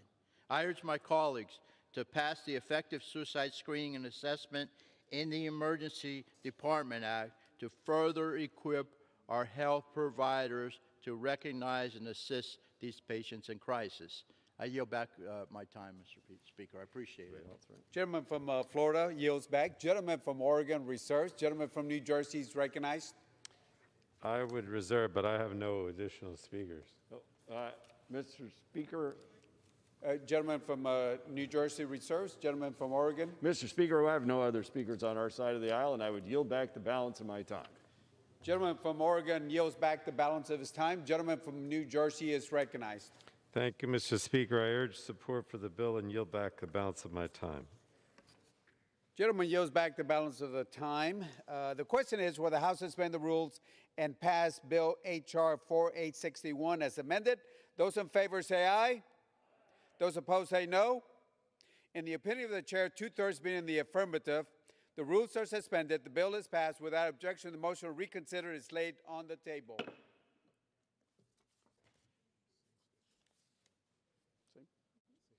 For what purpose does the gentleman from New Jersey seek recognition? Mr. Speaker, I move to suspend the rules and pass H.R. 7293, the Stand-Up Act of 2020, as amended. The clerk will report the title of the bill. Union Calendar Number 442, H.R. 7293, a bill to amend the Public Health Service Act to provide best practices on student suicide awareness and prevention training and condition, state educational agencies, local educational agencies, and tribal educational agencies receiving funds under Section 520A of such act to establish and implement a school-based student suicide awareness and prevention training policy. Pursuant to the rule, the gentleman from New Jersey, Mr. Pallone, and the gentleman from Oregon, Mr. Walden, each will control 20 minutes. The chair now recognizes the gentleman from New Jersey, Mr. Pallone. Mr. Speaker, I ask unanimous consent that all members may have 5 legislative days in which to revise and extend their remarks and include extraneous material on H.R. 7293. Without objection? And Mr. Speaker, I yield myself such time as I may consume. Gentleman is recognized. I rise today in support of H.R. 7293, the Suicide Training and Awareness Nationally Delivered for Universal Prevention Act of 2020, or the Stand-Up Act. As we've heard, suicide is the 10th leading cause of death in the U.S. However, it is the 2nd leading cause of death for young Americans aged 10 to 14, which has tripled since 2007. Unfortunately, the COVID-19 pandemic is already exacerbating these trends. Sandy Hook promises 24/7 crisis center, which allows people to identify and help at-risk students, has seen a more than 10% increase in suicide tips thus far. During our hearing on this bill, Ariana Gross, a high school student from Covington, Georgia, testified that, and I quote, "In our school, a year doesn't go by without a student dying by suicide. I've even known of elementary kids who died by suicide. I'm concerned that youth suicide has become so common that my school community and our nation is stuck in a pattern of mourning and accepting these deaths as something that is normal, instead of seeing them as preventable and tragic." And again, Mr. Speaker, those are the words of Ariana Gross. a high school student. Like Ariana, I'm concerned. Despite data that suicide is on the rise, we can act now to help equip students and the community around them to identify risk factors so they can play an active role in preventing suicide or self-harm. Now, this bill, H.R. 7293, would encourage schools to expand evidence-based suicide prevention training to students and make public best practices for such training as a condition of receiving funds under the Substance Abuse and Mental Health Services Administration Project AWARE grant program. The Stand Up Act would also support technical assistance resources for schools and encourage the collection and reporting of data to track implementation of these policies and practices. Research, Mr. Speaker, shows that training students on suicide prevention makes an impact on student suicide rates and improves the student's willingness to seek help or help a peer. And much of this training is already taking place across thousands of schools nationwide, but the Stand Up Act will help ensure that this good work is expanded to more schools across the country. So for these reasons, Mr. Speaker, I stand up in support of the Stand Up Act. This is good bipartisan legislation, and I thank the lead sponsors, Representative Scott Peters, Gus Bilirakis, Ted Deutsch, Brian Fitzpatrick, and their staff for their work on this critical issue. I also want to thank Mr. Walden and the committee staff for working with us on this legislation. So, Mr. Speaker, I urge my colleagues to support the bill, and I reserve the balance of my time. Gentleman from New Jersey reserves the balance of his time. The gentleman from Oregon, Mr. Walden, is recognized. Thank you, Mr. Speaker. I yield myself such time as I may consume. Mr. Speaker, I rise today in support of H.R. 7293, the Suicide Training and Awareness Nationally Delivered for Universal Prevention, or Stand Up Act of 2020. It was introduced by our Energy and Commerce Committee colleagues, Representative Peters, who I know we're going to hear from soon, and Representative Bilirakis, who we're also going to hear from. This legislation addresses a key measure in promoting suicide awareness and prevention training among students and young Americans. Sadly, for the last decade, suicide has been the second leading cause of death for Americans aged 10 to 24, and the 10th leading cause of overall deaths in the United States. Tragically, this epidemic has only worsened during the COVID-19 epidemic. Suicide is preventable, and initiatives that empower students with knowledge of the warning signs and resources for the prevention are critical in addressing these trends. We believe through this legislation, Project AWARE grants will be empowered to establish school-based suicide awareness and prevention training programs, which will improve student awareness of mental health issues while connecting at-risk individuals to needed health services. So as we approach the end of September, our nationally recognized Suicide Prevention Awareness Month, it is critical that we continue addressing our nation's challenges in preventing youth suicide and promoting the mental health and wellness of all. So, Mr. Speaker, I urge support of this legislation, and I reserve the balance of my time. Gentleman from Oregon reserves the balance of his time. Gentleman from New Jersey is recognized. Thank you, Mr. Speaker. I yield now to the gentleman from California, Mr. Peters, such time as he may consume. Gentleman from California is recognized. I thank the gentleman for yielding and the chairman for his leadership. Mr. Speaker, last year I visited Bernardo Heights Middle School in Rancho Bernardo to meet with students of the school's Save Promise Club and the Mental Health Awareness Club.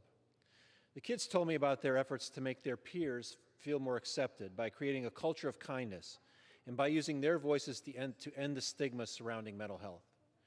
They explained their work with programs intended to promote inclusivity and to prevent violence by teaching children and adults to identify, intervene, and help those at risk of harming themselves or others.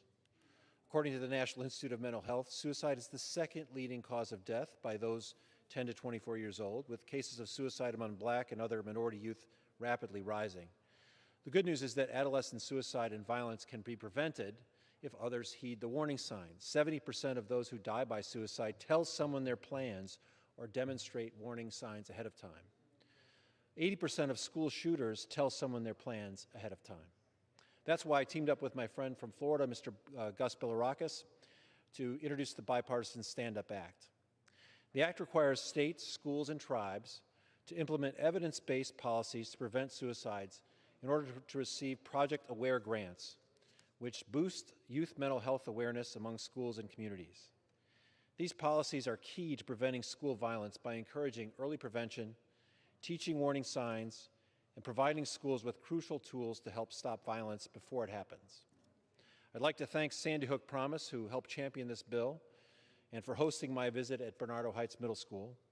Along with them, over 50 student and mental health-focused organizations support this legislation.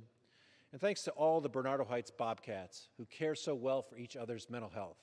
We want to bring that same spirit, your same spirit, to every school in the country. So I urge my colleagues to pass the Stand Up Act to protect our students and enhance school safety. I yield back, and go Bobcats.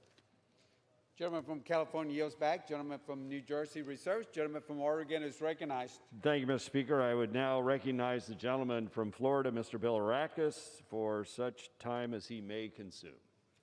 Gentleman from Florida is recognized. Thank you, Mr. Speaker. I appreciate it, and I want to thank the ranking member and the chairman for all their good work, and of course, Congressman Peters. This is a great committee, and we get things done. That's for sure. I rise today in support of H.R. 7293, the Suicide Training and Awareness Nationally Delivered for Universal Prevention Act, or the Stand Up Act. There is no higher priority than keeping our children safe. I think everyone agrees with that. Since 2010, suicide has been the second leading cause of death for young Americans ages 10 through 24, unfortunately. From 2007 to 2015, the number of children and teens visiting the emergency room for suicide-related injuries doubled. In 2017, 517 Americans aged 10 through 14 and 6,252 aged 15 through 24 committed suicide, sadly. Some communities in my district are among those with the highest suicide rates in Florida.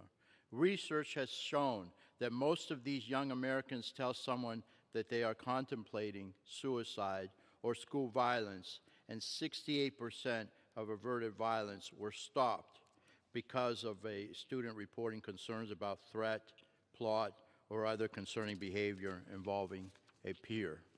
The Stand Up Act encourages states, tribes, and schools to create policies for student suicide prevention training utilizing SAMHSA, providing best practices, training, and technical assistance. By providing high-quality screening and prevention training to school staff and peers, threats can be identified before they materialize, and those who are at risk have an opportunity to get the mental health treatment they need and deserve.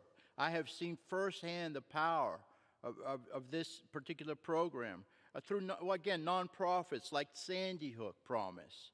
They've been very instrumental in getting this bill done. And their Save Promise Club. And my kids have gone to Palm Harbor University. I still have one there. And that's in my district, Mr. Speaker. When properly equipped, students can be empowered to prevent violence in their schools. And I've witnessed the great work that they do in that particular school. I appreciate the bipartisan work of my colleague, again, Congressman Peters, and urge my colleagues to join us in passing this critical piece of legislation to reverse the troubling trend of youth suicide and violence. We got to get this through the Senate as well and to the President's desk, Mr. Speaker. I yield back the balance of my time. Thank you. Gentleman from Florida yields back. Gentleman from Oregon. Mr. Speaker, we have no other speakers on our side of the aisle in this legislation, so I'd urge its passage, and I yield back the balance of my time. Gentleman from Oregon yields back the balance of his time. Gentleman from New Jersey is recognized. Mr. Speaker, I also urge passage of the bill and yield back the balance of my time. Gentleman from New Jersey yields back the balance of his time. The question is, will the House suspend the rules and pass Bill H.R. 7293 as amended? Those in favor say aye. Those opposed say no. In the opinion of the chair, 2/3 being in the affirmative, the rules are suspended, the bill is passed, and without objection, the motion to reconsider is laid on the table. For what purpose does the gentleman from New Jersey seek recognition? Mr. Speaker, I move to suspend the rules and pass H.R. 3539, the Behavioral Intervention Guidelines Act of 2020 as amended. The clerk will report the title of the bill, Union Calendar Number 440, H.R. 3539, a bill to amend the Public Health Service Act to direct the Secretary of Health and Human Services to develop best practices for the establishment and use of behavioral intervention teams at schools and for other purposes. Pursuant to the rule, the gentleman from New Jersey, Mr. Pallone, and the gentleman from Oregon, Mr. Walden, each will control 20 minutes. The chair now recognizes the gentleman from New Jersey, Mr. Pallone. Mr. Speaker, I ask unanimous consent that all members may have 5 legislative days in which to revise and extend their remarks and include extraneous material on H.R. 3539. Without objection. And Mr. Speaker, I yield myself such time as I may consume. Gentleman's recognized. I rise today in support of H.R. 3539, the Behavioral Intervention Guidelines Act of 2020. The champions of this legislation, Representatives Drew Ferguson, Michael Burgess, Joe Kennedy, and Jimmy Panetta, worked together to help provide improved behavioral health prevention tools to schools and colleges across the country, and I applaud them for their bipartisan efforts. Behavioral intervention teams are multidisciplinary teams that support students' mental health and emotional well-being by detecting patterns, trends, and disturbances in behavior, and by conducting outreach to students who are unable to manage distress in healthy and constructive ways. These teams are already active in some educational settings, such as the University of California, Los Angeles, Texas A&M University, and Virginia Tech. H.R. 3539 requires the Substance Abuse and Mental Health Services Administration to develop best practices for schools who have or want to have behavioral intervention teams. These best practices would cover the proper use of these teams and how to intervene and avoid inappropriate use of mental health assessments and law enforcement. These best practices would then be required to be posted publicly on the Department of Health and Human Services website, and HHS would help to provide technical assistance to entities implementing these best practices. Now, as we've heard, Mr. Speaker, 3 in 4 children aged 3 to 17 with depression also have anxiety. Anxiety and depression are 2 top mental health concerns among college students as well. And unfortunately, recent data found that over 80% of young people with mental health needs did not receive the care they needed. Young people in crisis should be able to access the care they need or be able to find support from peers who can direct them towards appropriate services. And this bill helps bridge that gap. So again, I want to thank the Democrats and Republicans on my committee, including Ranking Member Walden, for working together to put this legislation in shape. And I urge my colleagues to support the bill, and I reserve the balance of my time. Gentleman from New Jersey reserves. Gentleman from Oregon, Mr. Walden, is recognized. Well, thank you, Mr. Speaker. I yield myself such time as I may consume. Gentleman recognized. Mr. Speaker, I rise today in strong support of H.R. 3539, the Behavioral Intervention Guidelines Act, introduced by Representatives Ferguson, Burgess, Kennedy, and Panetta.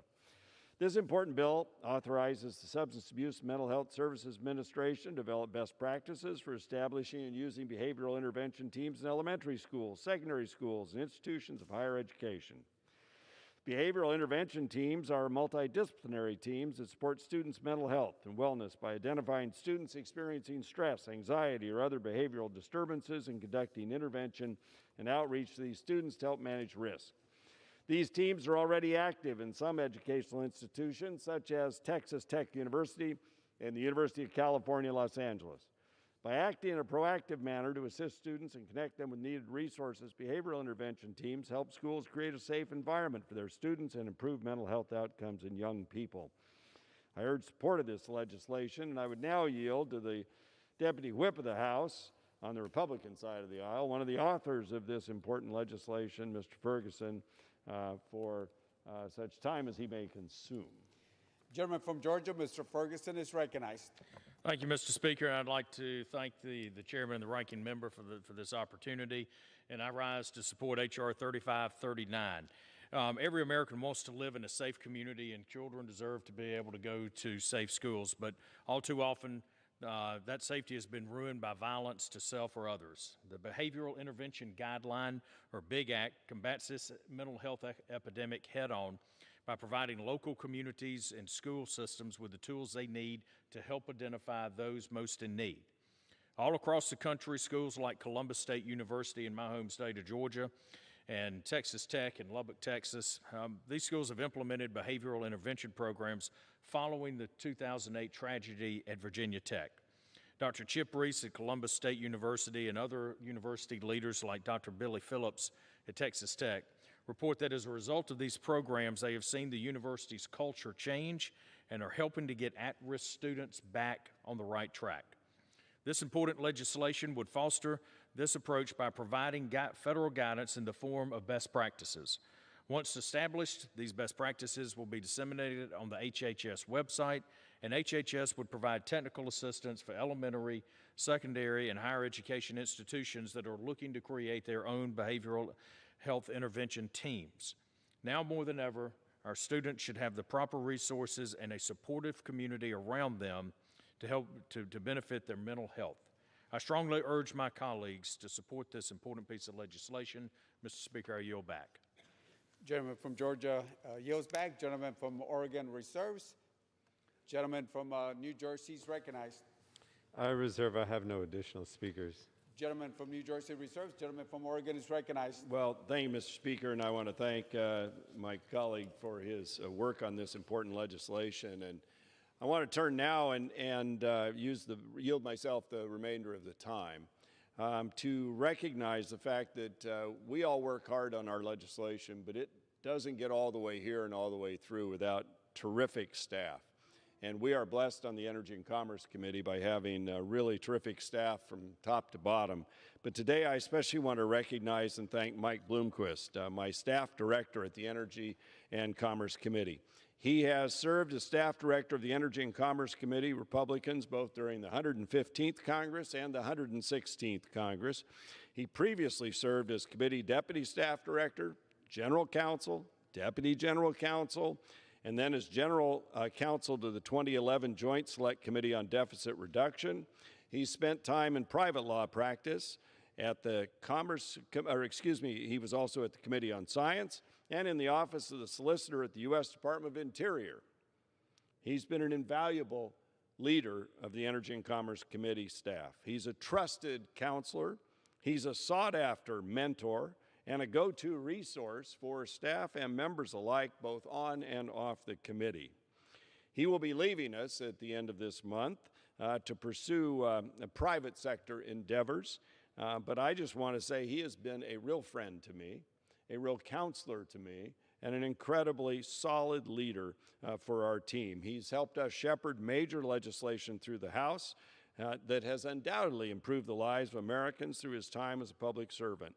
And I think we all wish him the very best in his new endeavor and are thankful to his wife, Christy, and their 3 daughters for lending us their dad so often nights and weekends and phone calls and text messages and more phone calls from me day and night. And he's just been terrific to work with. And we wish him Godspeed in his next endeavor. And I would reserve the balance of my time. Gentleman reserves the balance of time. Gentleman from New Jersey is recognized. Yes, yield myself such time as I may consume. I don't have any additional speakers, but I do want to also praise Mike Bloomquist. I know he's now the Republican staff director, but he's had several tours with the committee, and he worked on some major legislation of the committee. I think in the 21st Century Cures, robocalls, even today getting the cyber bills passed, which was not an easy task, as you know, Mike. And I know that our ranking member Walden mentioned your family. I don't know how the family puts up with any of the things we do, because I know the many hours that you have to spend. So again, thank your family for sharing us. I wish you well in your future endeavors as well. Thanks. I thought that, no. Gentleman reserves the balance of his time. Gentleman from Oregon is recognized. Well, thank you, Mr. Speaker. And I would just conclude my remarks by, again, speaking in favor of the underlying legislation, but also thanking Mike and his team for doing such a great job throughout this Congress and the preceding one to help all of us come together and solve the nation's problems to the best of our ability. They really are a talented team, and we've been fortunate to have Mike at the helm. And with that, I would yield back the balance of my time. Gentleman from Oregon yields back the balance of his time. Gentleman from New Jersey is recognized. I would also urge support for the legislation and yield back the balance of my time, Mr. Speaker. Gentleman from New Jersey yields back the balance of his time. The question is, will the House suspend the rules and pass Bill H.R. 3539 as amended? Those in favor say aye. Those opposed say no. In the opinion of the chair, 2/3 being the affirmative, the rules are suspended. The bill is passed without objection. The motion to reconsider is laid on the table. For what purpose does the gentleman from New Jersey seek recognition? Mr. Speaker, I move to suspend the rules and pass H.R. 4439, the Creating Hope Reauthorization Act, as amended. The clerk will report the title of the bill. H.R. 4439, a bill to amend the Federal Food, Drug, and Cosmetic Act to make permanent the authority of the Secretary of Health and Human Services to issue priority review vouchers to encourage treatments for rare pediatric diseases. Pursuant to the rule, the gentleman from New Jersey, Mr. Pallone, and the gentleman from Oregon, Mr. Walden, each will control 20 minutes. The chair now recognizes the gentleman from New Jersey, Mr. Pallone. And Mr. Speaker, I ask unanimous consent that all members may have 5 legislative days in which to revise, extend their remarks, and include extraneous material on H.R. 4439. Without objection. And Mr. Speaker, I yield myself such time as I may consume. Gentleman from New Jersey, Mr. Pallone, is recognized. Mr. Speaker, H.R. 4439 would extend the Pediatric Rare Disease Priority Review Voucher Program at the Food and Drug Administration. This Priority Review Voucher, or PRV, was originally created in 2012 with the intent to create an incentive for drug manufacturers to develop therapies for rare pediatric diseases that affect neonates, infants, children, and adolescents. The program requires FDA to award a PRV to the sponsor of an application that receives approval as a drug or biologic to treat a rare pediatric disease. Since the program's creation, 22 of these PRVs have been awarded, with 5 awards in 2019. Now, I've long been a supporter of increased research and development of treatments for rare diseases, and I'm proud that our committee was able to come to consensus on a reasonable extension of this program. Nevertheless, some observers of this program have shown our committee evidence that the PRV program has not provided the incentive value intended by Congress when it was first enacted. This program was supposed to incentivize new development of pediatric products that would not otherwise have occurred. However, the Government Accounting Office reviewed the program and concluded that the agency could not find definitive evidence that the program is incentivizing pediatric drug development. Additionally, FDA has said that PRVs drain agency resources away from the agency's public health mission and have a negative impact on the morale of agency staff. And for these reasons, I could not support a permanent reauthorization of the program, but I recognize that many pharmaceutical developers have argued that the PRV provides an incentive for drug development, with one going so far as to say that the PRV was a pivotal consideration for making investments. I worked with Representatives Butterfield, the bill's sponsor, Ranking Member Walden as well, to support a reauthorization of the program for 4 years. Mr. Speaker, the Energy and Commerce Committee will continue to provide oversight to examine the effectiveness of this program and its effect on FDA resources. The committee will also carefully scrutinize it with hopes that it serves its intended purpose and leads to new treatments and cures for rare pediatric diseases. With this hope, I ask members to support this bipartisan bill and urge the Senate to swiftly take action on H.R. 4439, and I reserve the balance of my time. Gentleman from New Jersey reserves the balance of his time. Gentleman from Oregon is recognized. Mr. Speaker, I yield myself such time as I may consume. Gentleman is recognized. Thank you, Mr. Speaker. I rise today in support of H.R. 4439, the Creating Hope Reauthorization Act. It was introduced by our colleagues, Representative Butterfield and Representative McCall. This bill extends the Pediatric Priority Review Voucher Program for an additional 4 years. This program, which has had bipartisan support since it was first created in 2012 with the passage of the Food and Drug Administration Safety and Innovation Act, aims to incentivize the development of therapies to treat rare pediatric diseases. The pediatric PRV program has already proven successful in encouraging innovation. In fact, 22 therapies have been approved for the treatment of 18 rare pediatric diseases since its inception. However, we still have a long way to go. Nearly 95% of all rare diseases do not have an FDA-approved treatment, leaving many patients with no options. This long-term reauthorization of the program will provide certainty to those currently developing or considering investment in innovative therapies to treat rare pediatric diseases. Bipartisan bills that encourage biomedical innovation like the one we're considering today mean continued hope for children and their families, that one day there will be a treatment, there will be a cure. So I urge my colleagues to support this important legislation, and I reserve the balance of my time. Gentleman from Oregon reserves the balance of his time. Gentleman from New Jersey, Mr. Pallone, is recognized. I would reserve, and I have no additional speakers. Gentleman from New Jersey reserves. Gentleman from Oregon is recognized. Mr. Speaker, with that, I would now recognize the gentleman from Florida, Mr. Bilirakis, for 2 minutes? Yeah, maybe 3 minutes. Gentleman from Florida is recognized for 3 minutes. Support of H.R. 4439, the Creating Hope Reauthorization Act. Tragically, pediatric cancer remains the #1 disease that leads to the death of American children. While survival rates have improved for some types of pediatric cancers, thousands of children are lost to cancer each year, and many more encounter the life-threatening complications related to harsh chemotherapies.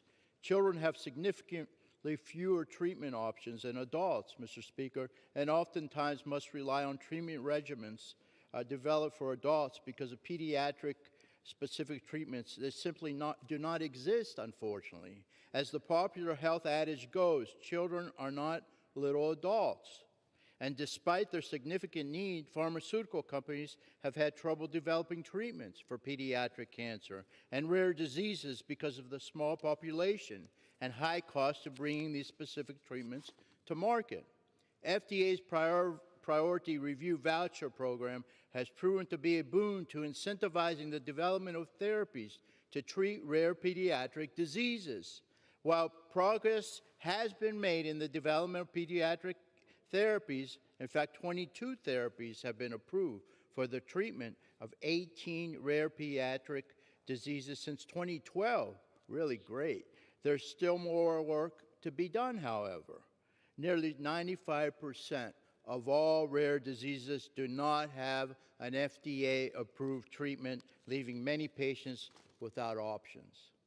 As co-chair of the Rare Disease Caucus, I sincerely appreciate the good work from the ranking member, Chairman McCall, of course, the ranking member on Energy and Commerce, the Chairman of Energy and Commerce, for bringing this bill forward, and also Congressman Butterfield. So I urge my colleagues to join us in passing the Creating Hope Reauthorization Act, which will extend this vital innovation lifeline for rare pediatric treatments and cures at FDA. I yield back, Mr. Speaker. Thank you. Gentleman from Florida yields back. Gentleman from Oregon reserves. Gentleman from New Jersey. Mr. Speaker, yeah, I was not Gentleman from Oregon. I would now recognize the gentleman, the distinguished leader on this issue, and has been for a long time, Mr. McCall, for 10 minutes or as much time as he may consume. Gentleman from Texas, Mr. McCall, is recognized. Thank you, Mr. Speaker. Let me thank the ranking member, Mr. Walden from Oregon, for your steadfast support on this issue. I want to thank the chairman for getting to this point where we're back on the floor, and the Energy and Commerce Committee in general for its support of this bill 4 years ago and now a 4-year reauthorization. As the founder and co-chair of the Childhood Cancer Caucus, I've met with countless cancer patients and advocates who have asked me for one thing: hope. They want meaningful hope, something realistic, something tangible, better cures, safer treatment, more research dollars. So alongside with my colleagues, Mr. Butterfield, Mr. Kelly, Ms. Spear, we have used the Childhood Cancer Caucus to produce that hope.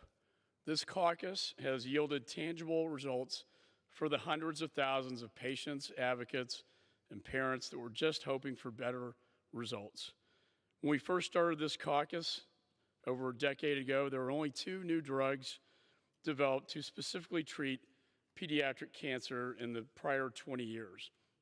And I would talk to these children and their parents, and they would tell me that the cancer just had no treatment. Or if there was a treatment, it was from a drug developed in the 1960s or older.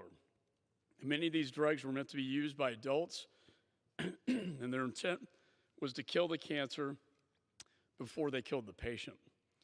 And that is why Mr. Butterfield and I worked together to pass the original Creating Hope Act in 2011 to try to create a market to get more pediatric cancer and rare disease drugs approved in this country.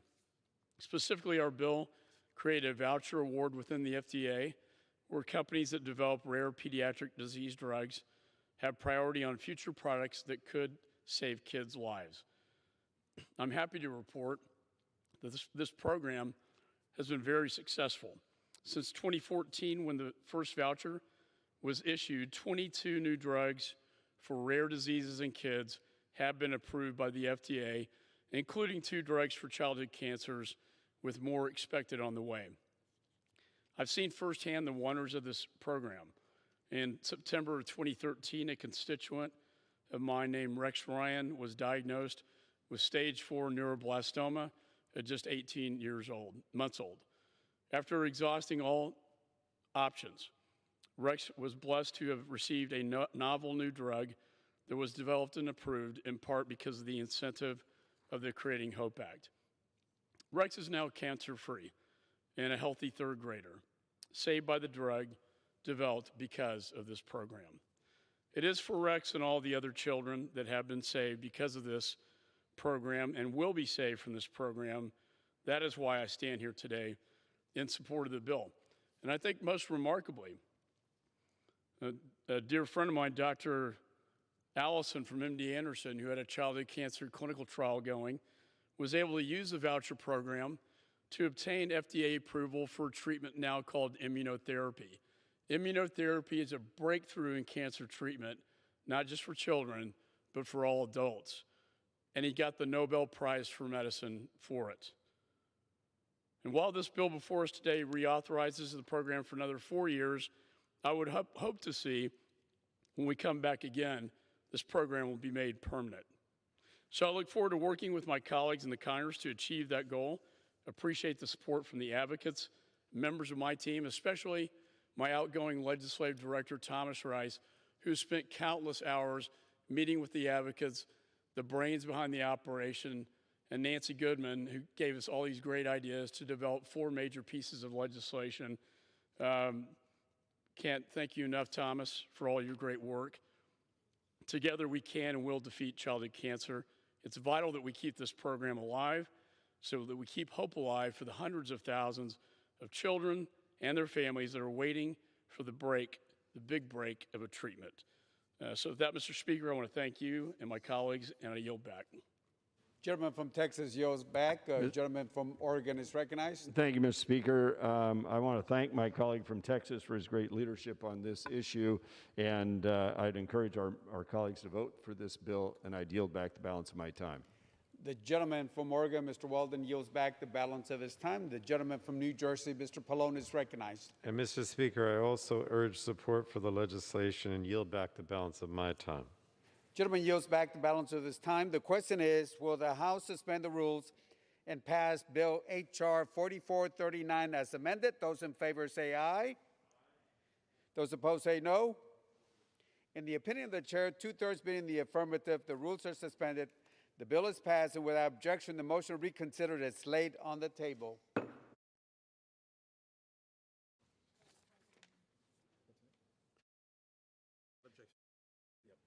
Without objection, the title is amended.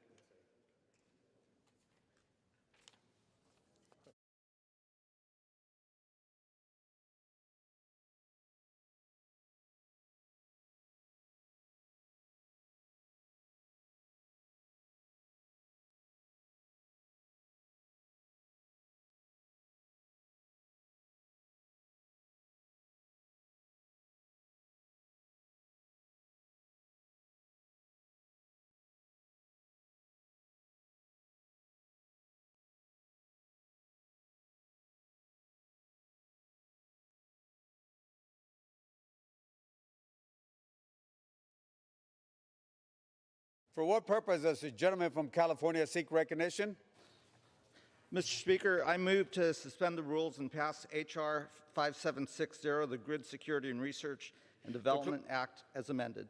The clerk will report the title of the bill. Union Calendar Number 391, H.R. 5760, a bill to provide for a comprehensive interdisciplinary research, development, and demonstration initiative to strengthen the capacity of the energy sector to prepare for and withstand cyber and physical attacks and for other purposes. Pursuant to the rule, the gentleman from California, Mr. Berra, and the gentleman from Oklahoma, Mr. Lucas, each will control 20 minutes. The chair now recognizes the gentleman from California, Mr. Berra. Mr. Speaker, I ask unanimous consent that all members may have 5 legislative days to revise and extend their remarks and to include extraneous material on H.R. 5760, the bill now under consideration. Without objection? Mr. Speaker, I yield myself such time as I may consume. The gentleman from California, Mr. Berra, is recognized. Mr. Speaker, I rise today in support of my bill, H.R. 5760, the Grid Security, Research and Development Act. I first want to thank the Science Committee Chairwoman, Ms. Johnson, and the Ranking Member, Mr. Lucas, for their help in passing the Grid Security R&D bill out of the Science Committee and bringing it to the floor. I would also like to thank my colleague, Congressman Randy Weber from Texas, for joining on as a bipartisan co-sponsor. The Grid Security R&D Act supports sustained investment across federal agencies in research and technology to keep pace with the rapidly evolving threats to our electrical grid. The bill focuses on protecting our grid from 2 major threats, cyber and physical.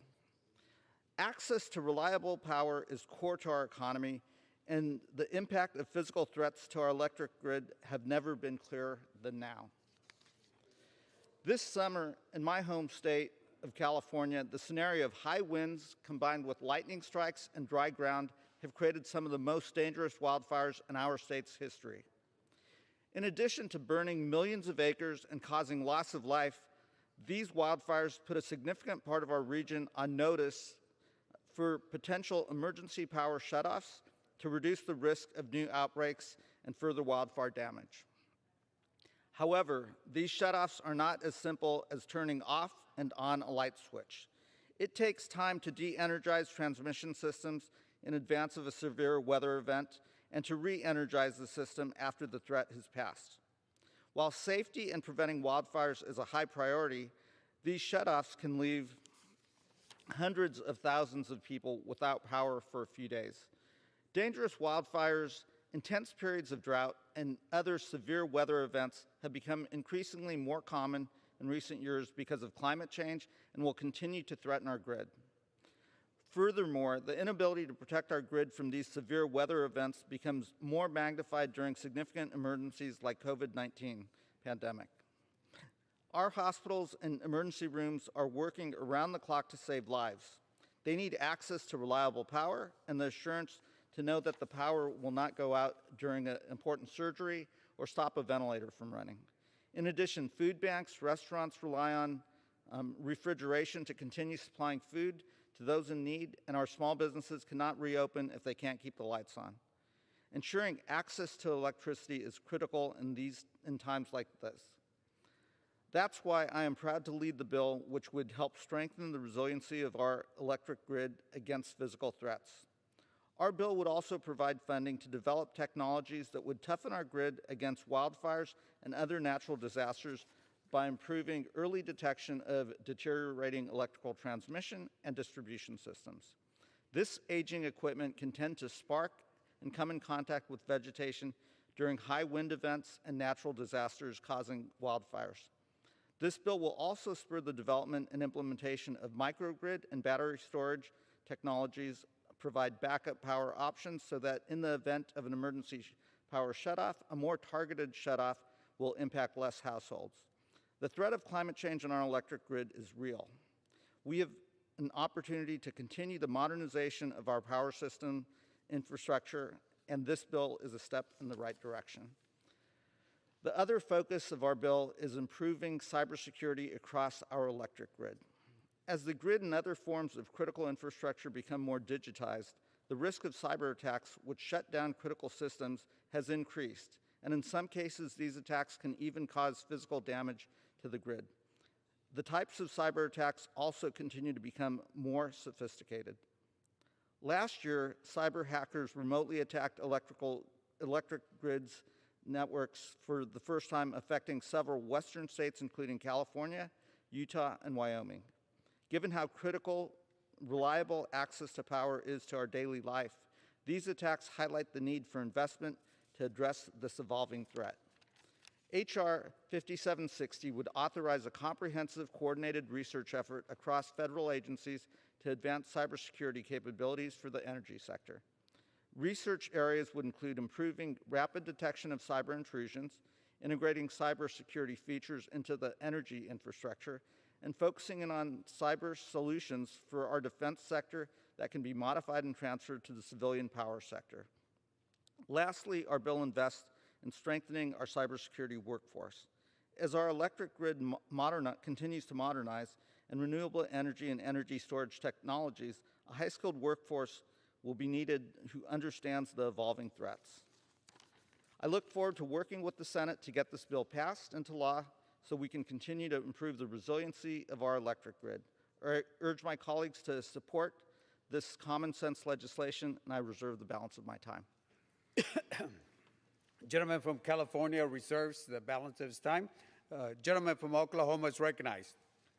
Thank you, Mr. Speaker, and I yield myself as much time as I may consume. Gentleman from Oklahoma, Mr. Lucas, is recognized. Last week, when the House considered the massive Clean Economy, Jobs, and Innovation Act, I expressed my disappointment with the partisan policies in the bill, with the rushed and irresponsible process of writing it, and most of all with the sheer number of missed bipartisan legislative opportunities it represents. This week, I'm glad to see that my friends across the aisle have taken heed of those words. The Science Committee has one of the best track records in Congress for passing productive, bipartisan legislation, and I'm pleased to see us upholding that tradition once again. H.R. 5760, the Grid Security Research and Development Act, is truly bipartisan Science Committee product. It is sponsored by Vice Chairman Amy Barra, Energy Subcommittee Ranking Member Randy Weber. It has gone through regular order and is the result of thoughtful consideration, careful analysis, and substantial debate. I support its passage today.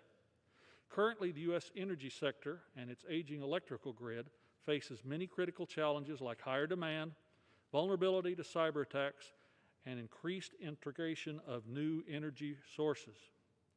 It is our job in Congress to set the priorities to meet these challenges and to focus our limited federal funds where we can see the best return on investment. To deliver effective solutions, we must take the long-term and big-picture approach. We must support early-stage research that will spur innovation over a broad range of energy applications and provide for R&D to mobilize and defend our critical energy infrastructure. The bipartisan Grid Security Research and Development Act will strengthen our nation's electrical grid against rapidly changing technological challenges. It authorizes the Department of Energy's vital cybersecurity and emergency response R&D activities and directs DOE to work with relevant federal agencies to develop cybersecurity best practices. Through the committee markup process, I should say, we were able to improve this legislation by adding key research infrastructure provision from my legislation, H.R. 5685, the Securing American Leadership in Science and Technology Act. This provision requires the Secretary to carry out a program of research, development, and a demonstration of technologies and tools to help ensure the resilience and security of critically integrated grid infrastructures. It also requires the Secretary to establish and operate a critical infrastructure test facility that allows for both physical and cyber performance testing to be conducted on large-scale infrastructure systems. This test facility will amplify and accelerate the high-priority research and development activities authorized in the original text and maximize the return on investment of taxpayers' dollars. I'd like to take this opportunity to thank my good friends across the aisle for working with us to come to an agreement on this provision and on this bill. And I'm glad to see we can come together to focus on our shared interest in improving U.S. national security and energy resilience for the next generation. I urge my colleagues to support this bill, and I reserve the balance of my time. Gentleman from Oklahoma, Mr. Lucas reserves. Gentleman from California, Mr. Barrow is recognized. Mr. Speaker, I would now like to place an exchange of letters into the record between Chairwoman Johnson and Chairman Thompson of the Homeland Security Committee. Without objection. I reserve the balance of my time.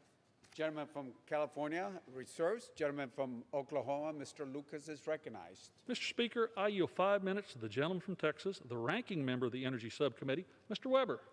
The gentleman from Texas, Mr. Weber, is recognized. I thank the gentleman. Thank you, Mr. Speaker. Representative Bear, I want to thank you, too, for introducing this bill with me. I'm proud to rise in support of H.R. 5760. You know, folks, cyber and physical threats to our electric grid are constantly evolving in technique and increasing in number. This challenge is magnified by its complexity. No two attacks are exactly the same. Last year in the United States, the energy sector ranked 9th in industries most targeted by cyber attacks. In fact, IBM estimated that cyber attacks against vital energy sector technologies like industrial control and operational systems increased by more than 2,000%. 2,000%. Mr. Speaker, it's clear that we must be prepared to address this threat as we continue to build on the success of our clean energy future and long-term international competitiveness. Every single aspect of our daily lives and each economic sector in our nation is dependent on the uninterrupted flow of power. I like to say that the things that make America great are the things that America makes. How do we do that? With an uninterrupted, affordable flow of power. Therefore, we must focus heavily on early-stage research into new technologies that will improve the resilience, the reliability, and the emergency response capabilities of our electric grid. H.R. 5760 does that by authorizing a multi-agency research and development program to bolster the cyber and physical security capabilities of the energy sector. It authorizes key federal agencies like the Department of Energy and the National Science Foundation to support early-stage research, development, and demonstration activities that will advance critical cybersecurity technologies and enhance the security of our energy sector information systems. I'm also pleased to say, as the ranking member did, that this bill is truly bipartisan. We worked closely together to develop good legislation, and we included a key Science Committee Republican priority, that is, a critical infrastructure research program and test facility. This provision, originally offered by my good friend Ranking Member Lucas's bill H.R. 5685, the Securing American Leadership in Science and Technology Act, was accepted as an amendment at committee markup. In coordination with the Department of Defense and the Department of Homeland Security, the DOE-led research program and test facility will allow for U.S. researchers to conduct a variety of high-priority tests on critical infrastructure systems at the industry scale. This facility is a perfect example of a research asset that the federal government is best suited to provide. As recent events have shown us, it's not a question of if the U.S. power grid will face a significant physical or cyber threat. It is only a matter of when. In order to improve the cyber and physical security of our nation's energy sector, we in Congress must continue to prioritize R&D to modernize and strengthen the national electricity system. We can't agree on everything, I get that, especially when wish lists and partisan messaging exercises rule the day. However, when we identify our shared goals and work together in good faith, we can put together real legislation and find a path forward for the benefit of the American people. Again, I want to thank Dr. Barra for introducing this legislation and members and staff on both sides for the aisle for working in a collaborative manner to reach a consensus on this standalone bill. I encourage my colleagues to support this bipartisan legislation. There's real power in doing so. Mr. Speaker, I yield back. Gentleman from Texas yields back. Balance his time. Gentleman from Oklahoma reserves. Mr. Reserve. Gentleman from California, Mr. Barrow, is recognized.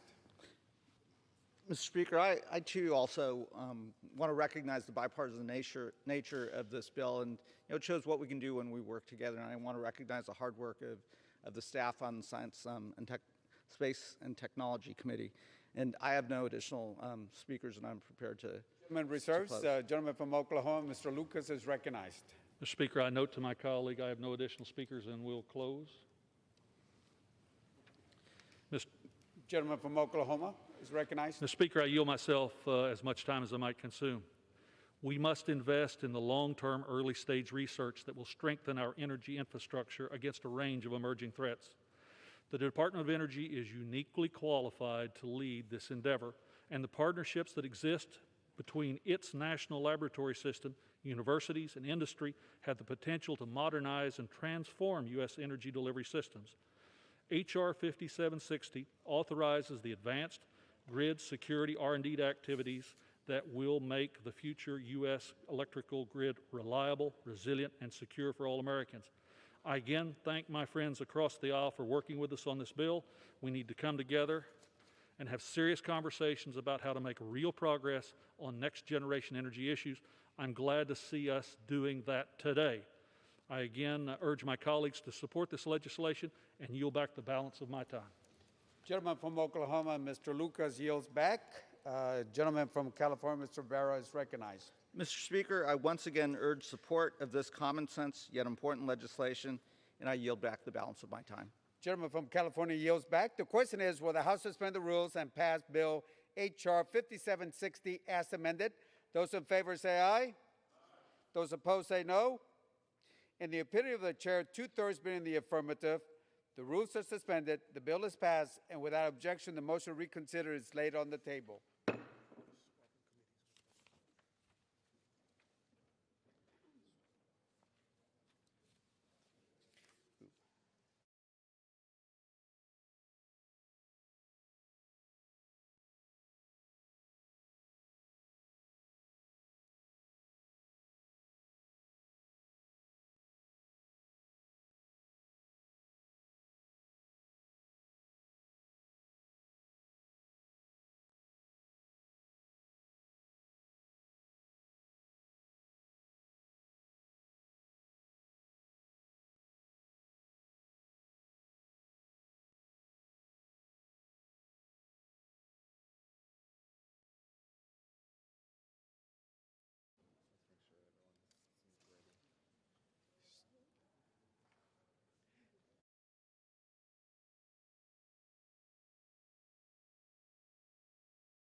Purpose, does the gentleman from California seek recognition?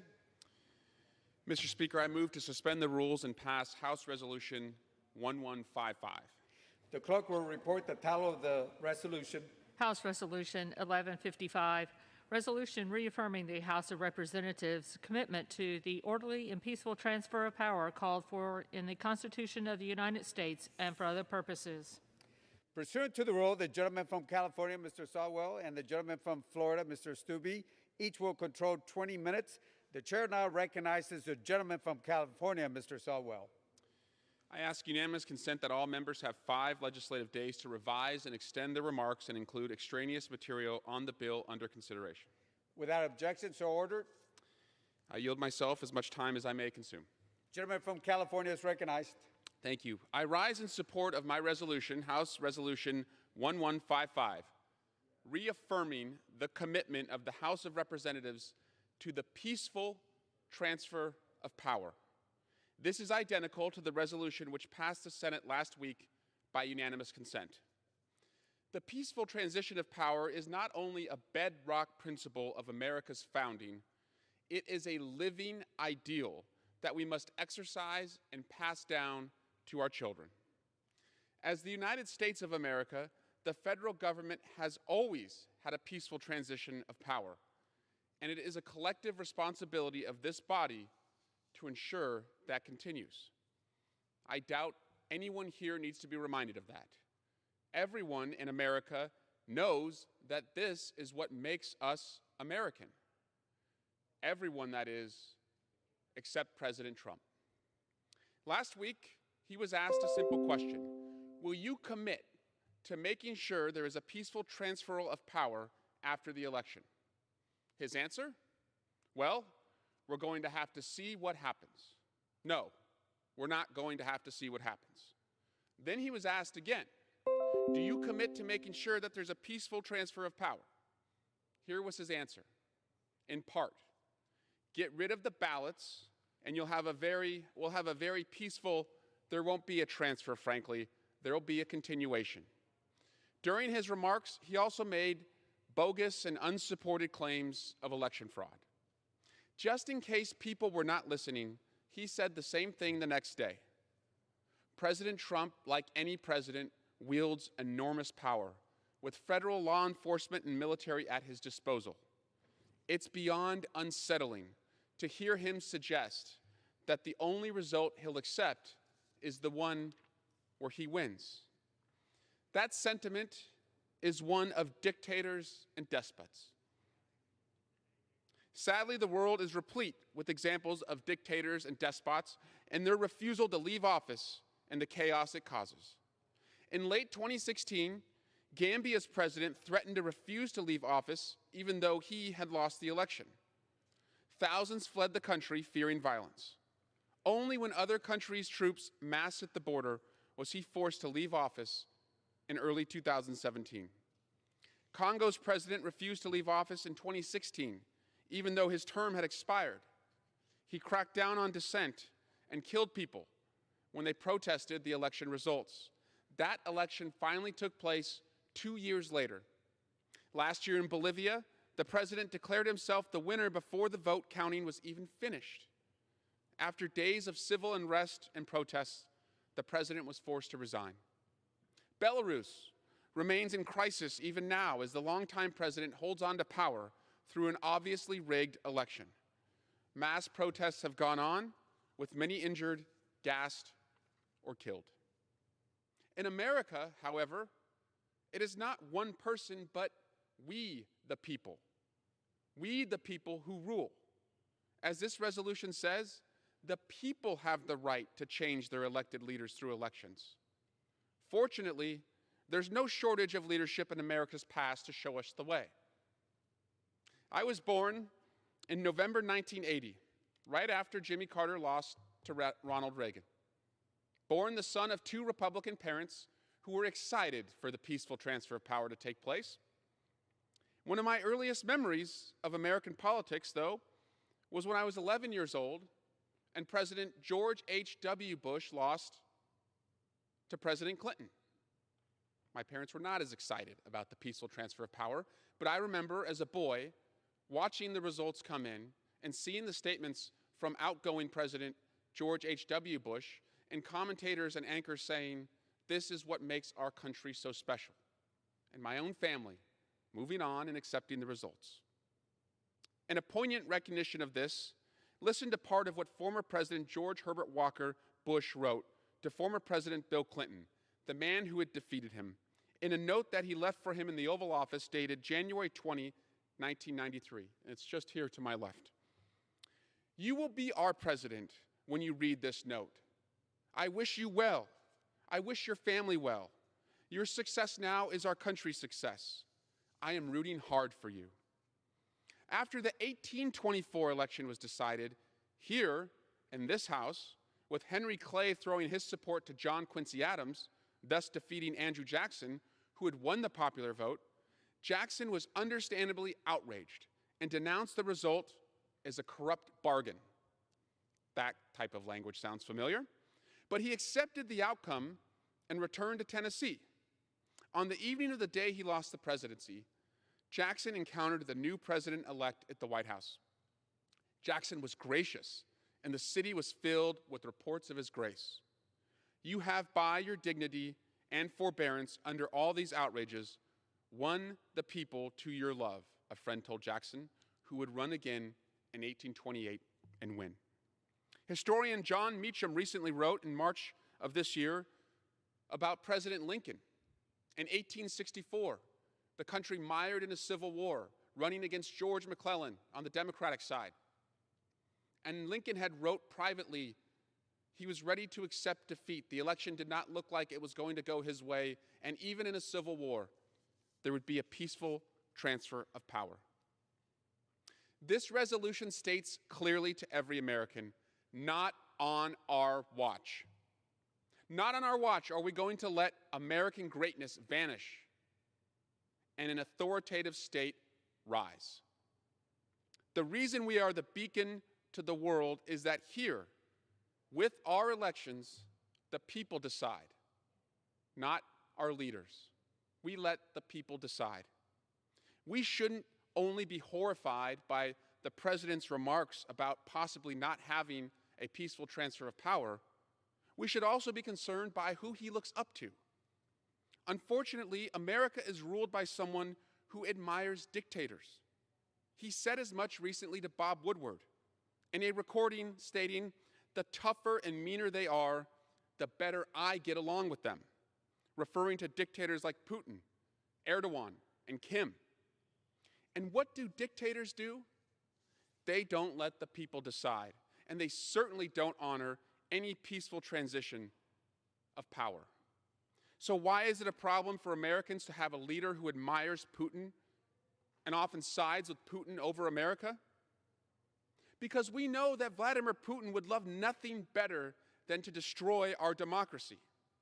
In fact, our intelligence community assessed that in 2016, Vladimir Putin had a preference for our president and interfered to help him, and that he is doing the same today.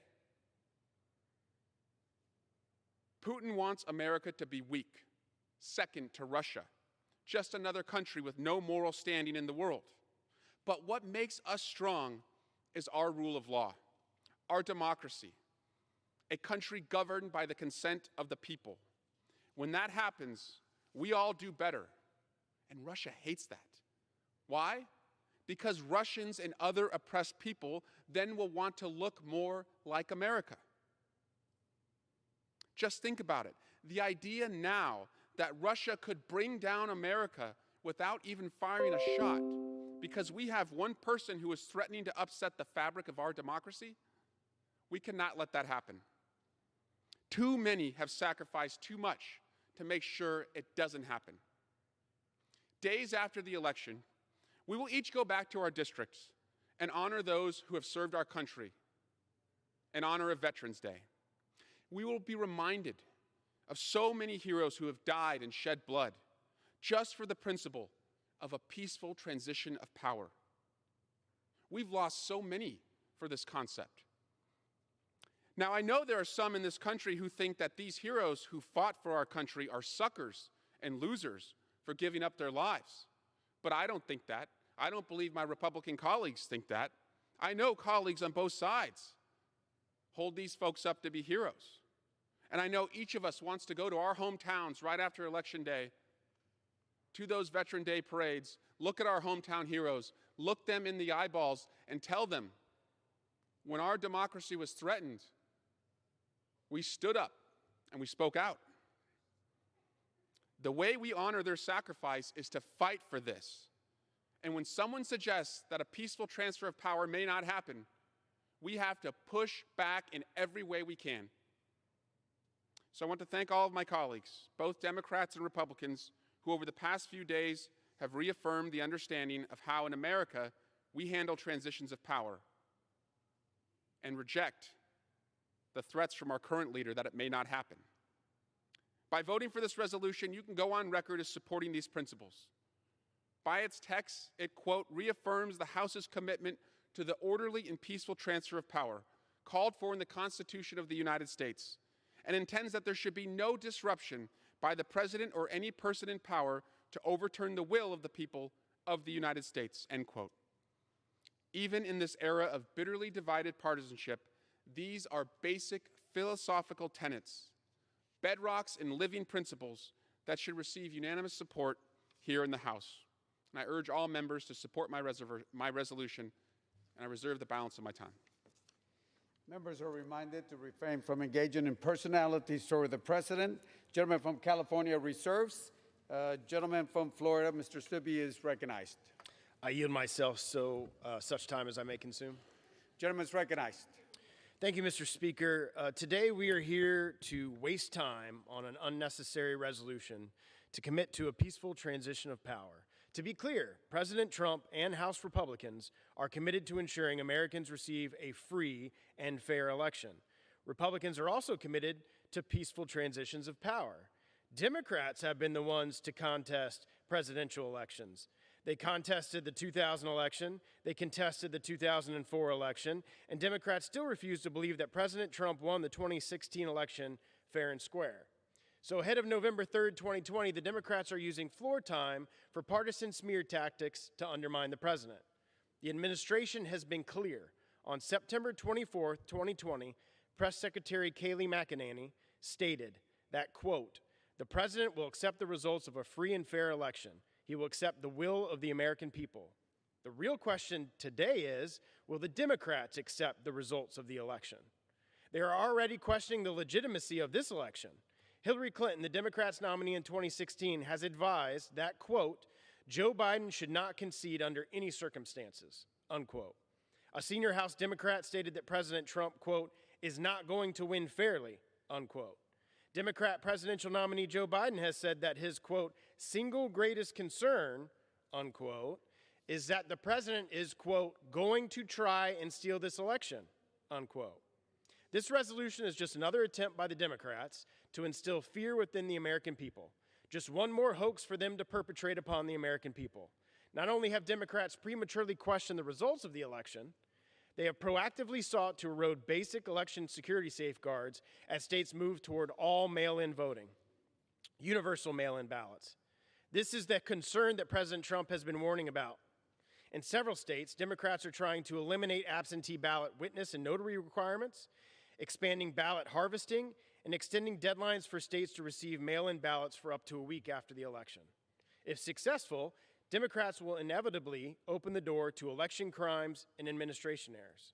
So while making baseless accusations about President Trump stealing the election, Democrats are also undermining the integrity of the electoral process by pushing for less accountability.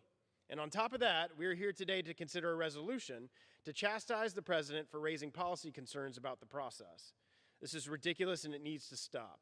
I reserve the balance of my time. Gentleman from Florida reserves the balance of his time. Gentleman from California is recognized. Mr. Speaker, I yield 3 minutes to the gentleman from Colorado, Mr. Neguse. The gentleman from Colorado is recognized. Thank you, Mr. Speaker, and thank you to the gentleman for yielding. I stand in strong support of this resolution. There's been quite a bit of discussion regarding partisanship from some of my friends on the other side of the aisle. I'd offer the following quote, which was uttered 39 years ago.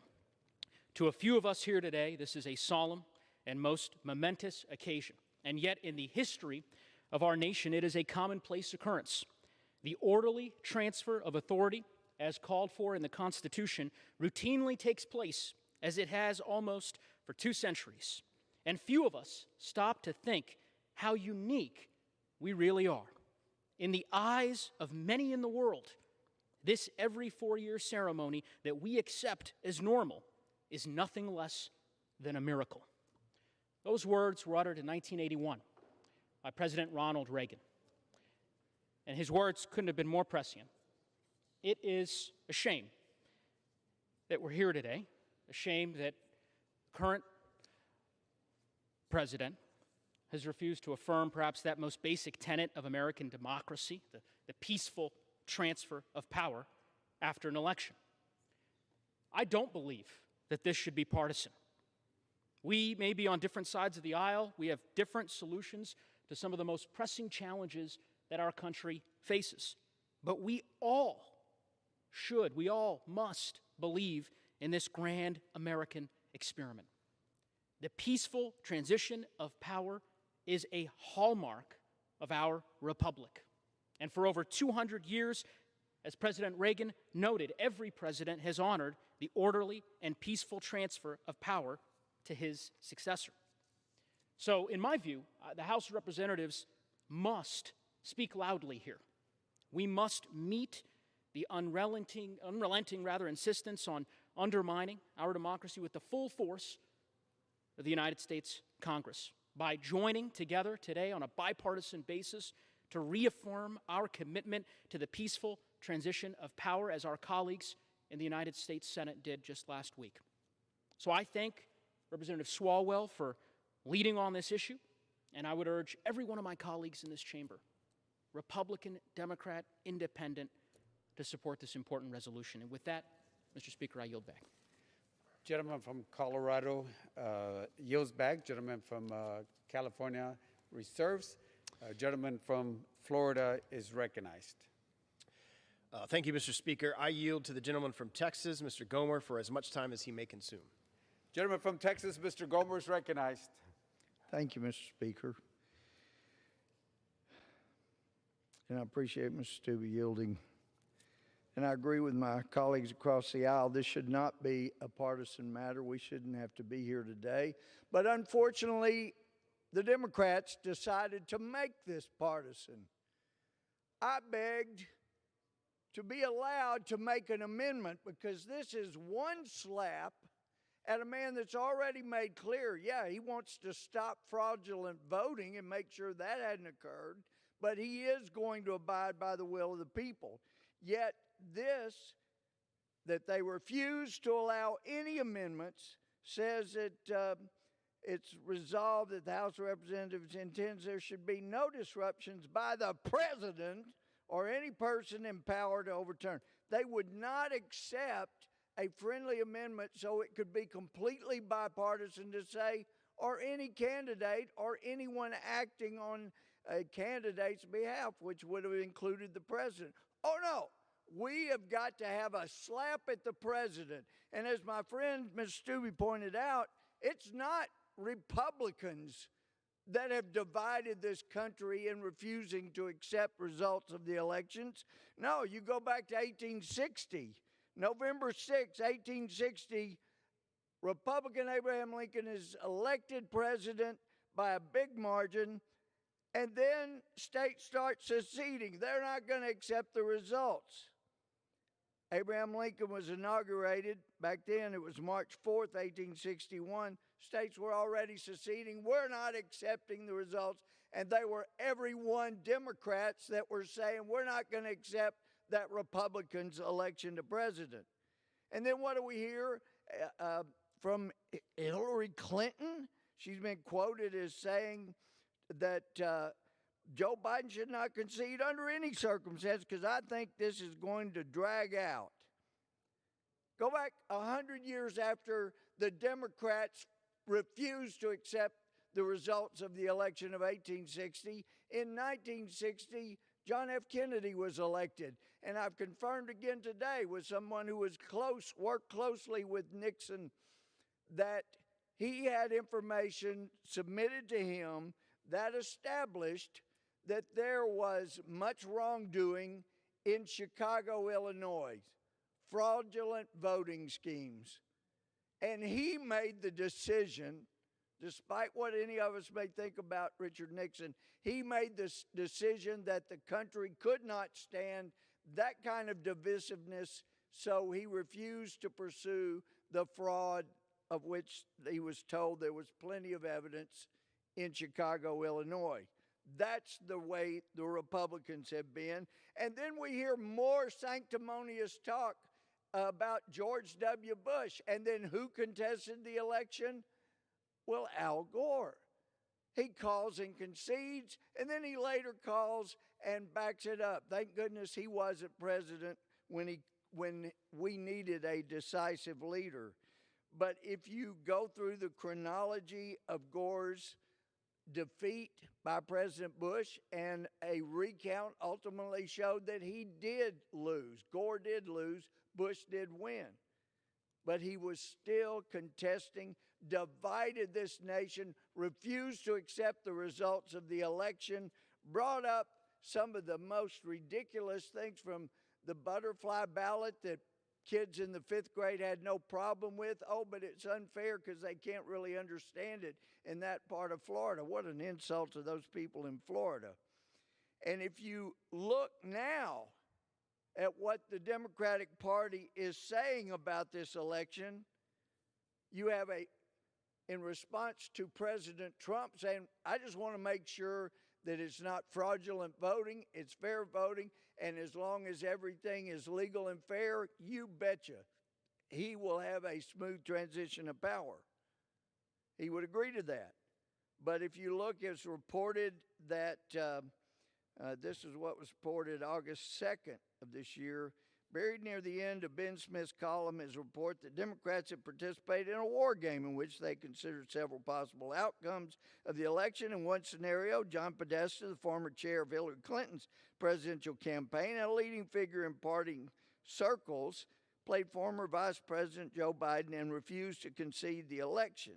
And then later, it was posted on, much more recently, I guess that's September 6th, but Democrats promise more violence if Joe Biden doesn't defeat Trump by a landslide in the 2020 election. Rosa Brooks, a leftist who writes for the Washington Post, penned a piece that stated her read showed that the only scenario in November that would stop the violence is if Biden wins in a landslide. That kind of attempt to manipulate the voters by intimidation will just make Americans vote for Trump.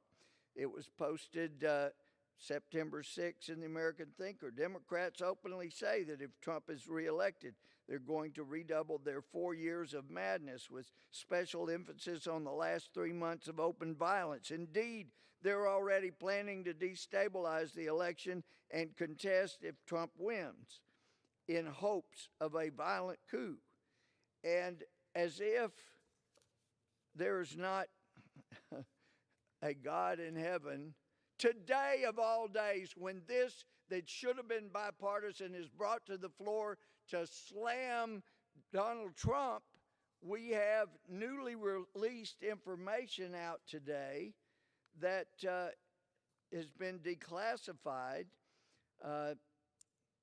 This report on September 7, 2016, U.S. intelligence officials forwarded an investigative referral to FBI Director James Comey and Deputy Assistant Director of Counterintelligence Peter Strzok regarding, quote, U.S. presidential candidate Hillary Clinton's approval of a plan concerning U.S. presidential candidate Donald Trump and Russian hackers hampering U.S. elections as a means of distracting the public from her use of private mail server.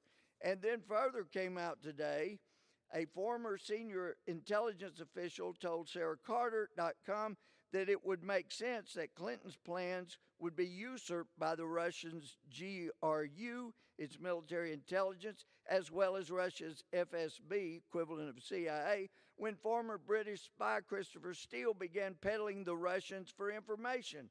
Quote, the real people colluding and conspiring with Russia were the Democrats. Hillary Clinton, Fusion GPS, stated the source. It's the weaponization of the agencies and those like Clinton who built their private Idaho in the U.S. bureaucracy. They gave the keys to the kingdom to Russia to wreak chaos in our nation for the last 4 years. Moreover, the information that came out today reveals that former CIA Director John Brennan allegedly knew of Clinton's plans, briefed President Obama on those plans in July 2016. It was the same month the FBI opened up the Crossfire Hurricane investigation against President Trump and his campaign, or candidate Trump and his campaign officials. So, what a day. The day that more evidence comes out that it was Hillary Clinton's campaign, the DNC, and they were refusing to go along with a legal and fair election. And then afterwards, that whole conspiracy, the dossier was used to try to prevent a president from staying in office after sworn in, and we're supposed to vote now to come after President Trump and demand his be legal and lawful in leaving office. He just wants fairness in the vote, and he'll follow the will of the people. And it is a real shame that my friends across the aisle wouldn't allow an amendment so we could say to both sides, follow the will of the people, have a proper transition of power. But no, they wouldn't go there. I yield back. Gentleman from Texas yields back. Gentleman from Florida reserves. Gentleman from California is recognized. Thank you, Mr. Speaker, and I yield myself as much time as I may consume. Here we are back, Mr. Speaker, to Secretary Clinton. It's clear that she has at least 2 homes, one in New York and one inside the heads of my colleagues. But this is actually about President Trump. And while I appreciate my colleagues speaking for what President Trump may do after the election, citing what his press secretary has said, and my colleague from Texas said that he believes that the president will peacefully accept the transfer of power, the president has never said that. In fact, he was asked, will you commit to making sure there's a peaceful transfer of power after the election? And he said, well, we're going to have to see what happens. He's not saying we're going to have to go to the courts, we're going to contest this. He is suggesting that we may have something other than a peaceful transfer of power, which of course would be a violent transfer of power, a violent holding of power. Then he was asked again, do you commit to making sure that there's a peaceful transfer of power? And he said, get rid of the ballots and we'll have a very peaceful, there won't be a transfer, frankly. There will be a continuation. Again, not himself saying there will be a peaceful transfer of power. So we really can't rely on anyone else other than what the president has said. And I don't disagree with my colleagues that if there are issues in the election that both parties have a right to contest those issues, to go to the courts through the legal channels. But that's not what this is about. This resolution talks about a peaceful transfer of power. In fact, and they were complaining that it's not a bipartisan resolution. Actually, it is identical to the bipartisan, unanimously passed resolution in the Senate. So to my colleague in Florida who's controlling time on the other side, I understand you don't like that this resolution is on the floor, and I would yield to my colleague, respecting his service as a veteran in our country, he's voting for this resolution. I would be shocked if I heard that my colleague is not going to vote for something that passed unanimously in the Senate. So I will reserve my time and yield back.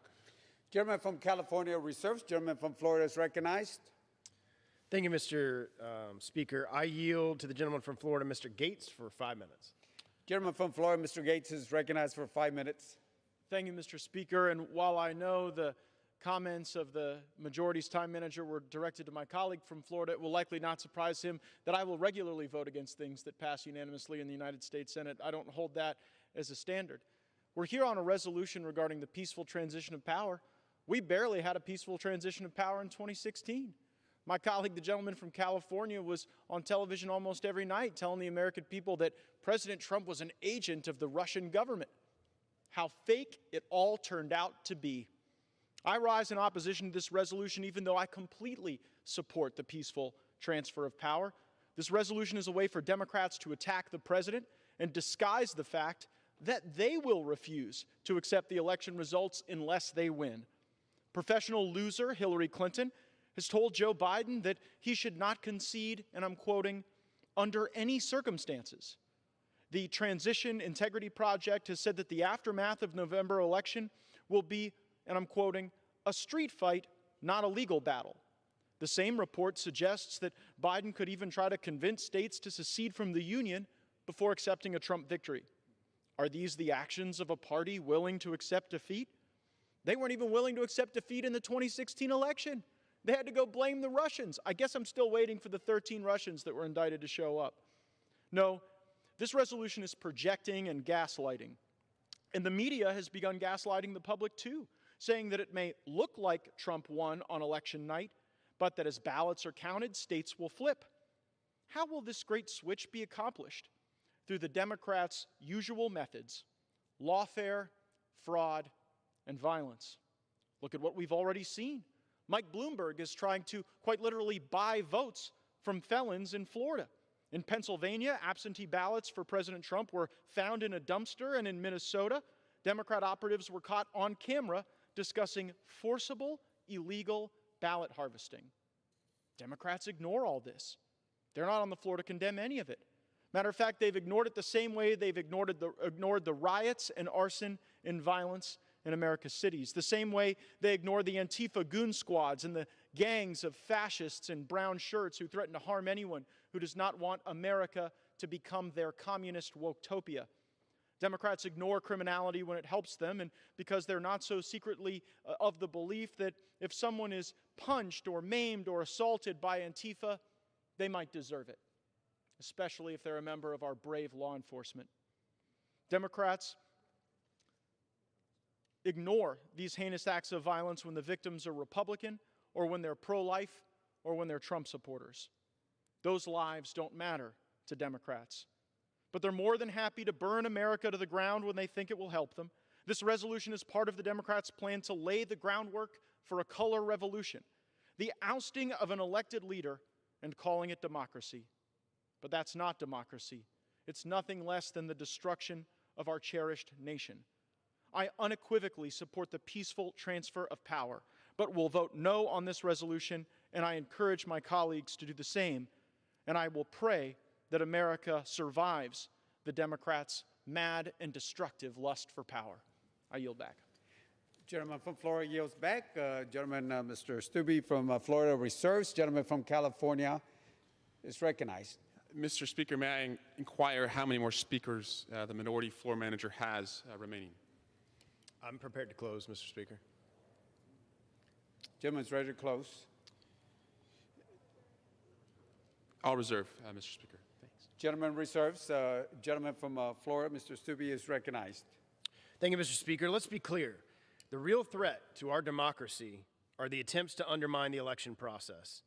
Universal mail-in voting is not the same as absentee ballots like we do in Florida. When a voter requests an absentee ballot, she knows to expect it.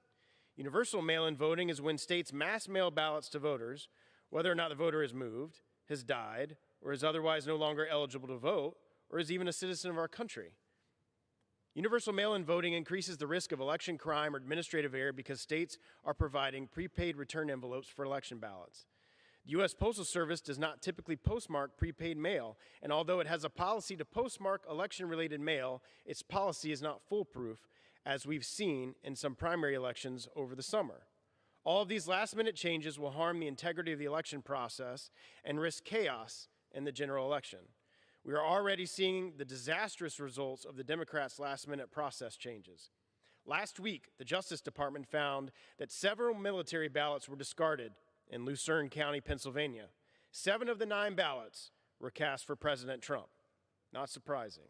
This month, the Georgia Secretary of State revealed that at least 1,000 Georgians voted twice in the June 2020 primary, once via mail-in balloting and once in person.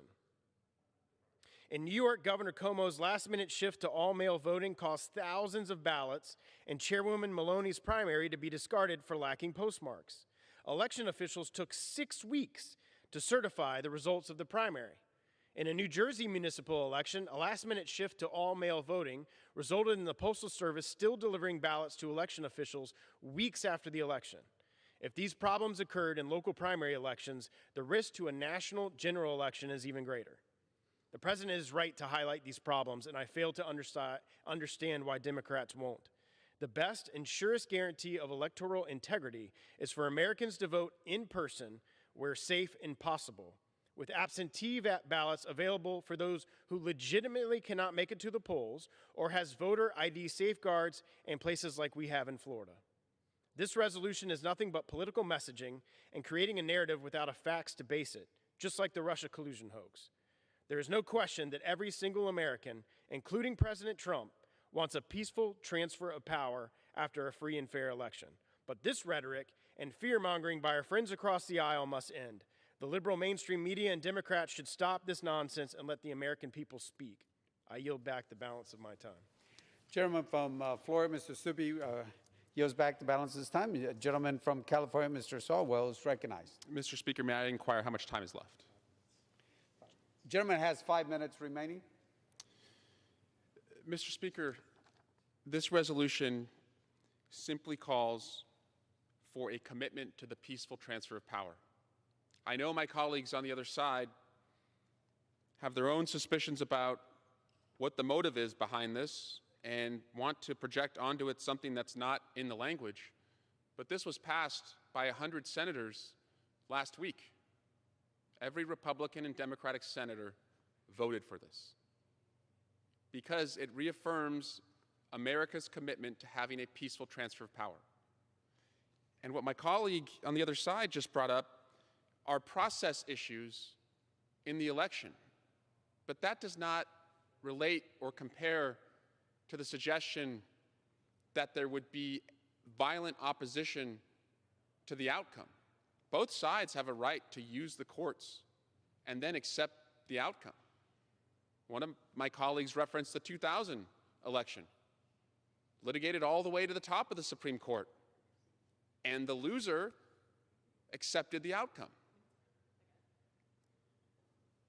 This resolution is calling on us, and it's sad that we have to do this, to reaffirm that principle. It asks the question, are we Gambia, where an outcome was not accepted and people died?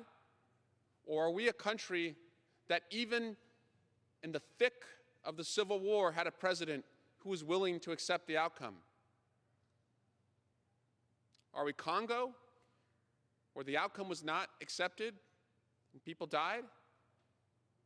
Or are we the country that fought the Great War, the Second World War, the greatest generation who would build a new economy and afford new opportunities? Are we Bolivia, where the outcome was not accepted and there was violence in the streets? Or are we the country that sent someone to the moon, saw contested election after contested election, but losers left office graciously, just as President H.W. Bush did in the letter I read earlier? Who do we want to look like? We are imperfect, but the ideas that we are founded upon are perfect. That we are governed by consent, not by leaders or violence, consent of the people. That's what this resolution says. 35 days to go till the election. I know it's going to be tense in this chamber. It's going to be tense in this country. But unity in our country during our darkest times has always been an antidote against anything that would seek to divide us or take us away from who we wanted to be, who we can be, and who we should be. A more perfect union. So, Mr. Speaker, I yield back the balance of my time. Gentleman yields back the balance of his time. The question is, will the House suspend the rules and agree to House Resolution 1155? Those in favor say aye. Those opposed say no. And in the opinion of the chair, 2/3 being the affirmative. For what purpose does the gentleman seek recognition? Mr. Speaker, I request a recorded vote. Pursuant to Section 3 of House Resolution 965, the yeas and nays are ordered. Pursuant to Clause 8 of Rule 20, further proceedings on this question are postponed.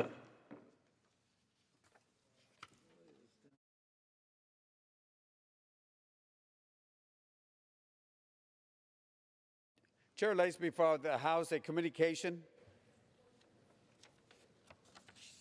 The Honorable the Speaker, House of Representatives, Madam. This is to notify you formally pursuant to Rule 8 of the Rules of the House of Representatives that the United States Navy has served me, Amanda Torbush, with a subpoena to testify before a special court-martial of the United States. After consultation with the Office of General Counsel, I have determined that compliance with the subpoena is consistent with the privileges and rights of the House. Signed sincerely, Amanda Torbush.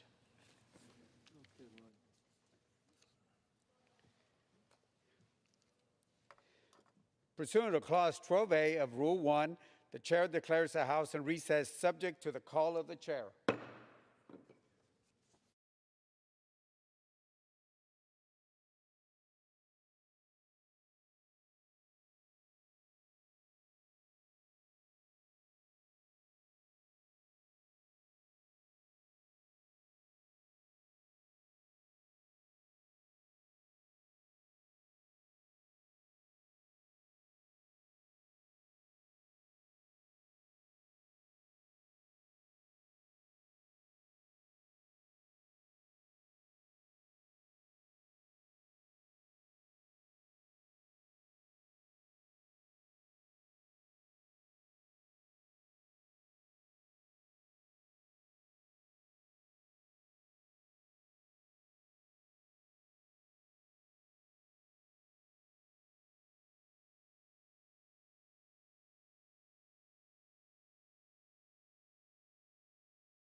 House will be in order.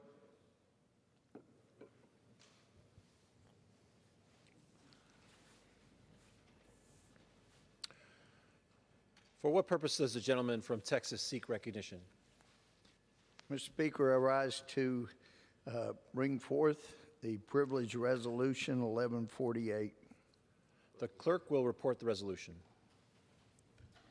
Whereas on July 22, 2020, H.R. 7573 was brought to the House floor for a vote with the purpose of eliminating 4 specific statues or busts from the United States Capitol, along with all others that include individuals who served as an officer or voluntarily with the Confederate States of America or of the military forces or government of a state while the state was in rebellion against the United States, yet failed to address the most ever-present historical stigma of the United States Capitol, that is a source of that so fervently supported, condoned, and fought for slavery was left untouched, without whom the evil of slavery could never have continued as it did, to such extreme that it is necessary to address here in order for the U.S. House of Representatives to avoid degradation of historical fact and blatant hypocrisy of generations to come. Whereas the Democratic Party platform of 1840, 1844, 1848, 1852, and 1856 states that Congress has no power under the constitutions to interfere with or control the domestic institutions of several states, and that such states are the sole and proper judges of everything appertaining to their own affairs, not prohibited by the Constitution, that all efforts of the abolitionists or others made to induce Congress to interfere with questions of slavery are calculated to lead to the most alarming and dangerous consequences, and that all such efforts have an inevitable tendency to diminish the happiness of the people and endanger the stability and permanency of the Union, and ought not to be countenanced by any friend of our political institutions. Whereas the Democratic Party platform of 1856 further declares that new states to the Union should be admitted with or without domestic slavery, as the state may elect.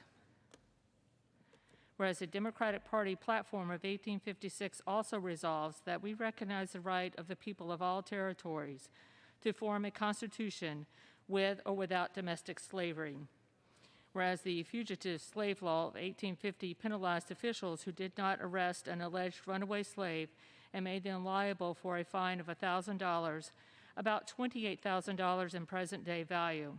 Law enforcement officials everywhere were required to arrest people suspected of being a runaway slave on as little as a claimant's sworn testimony of ownership.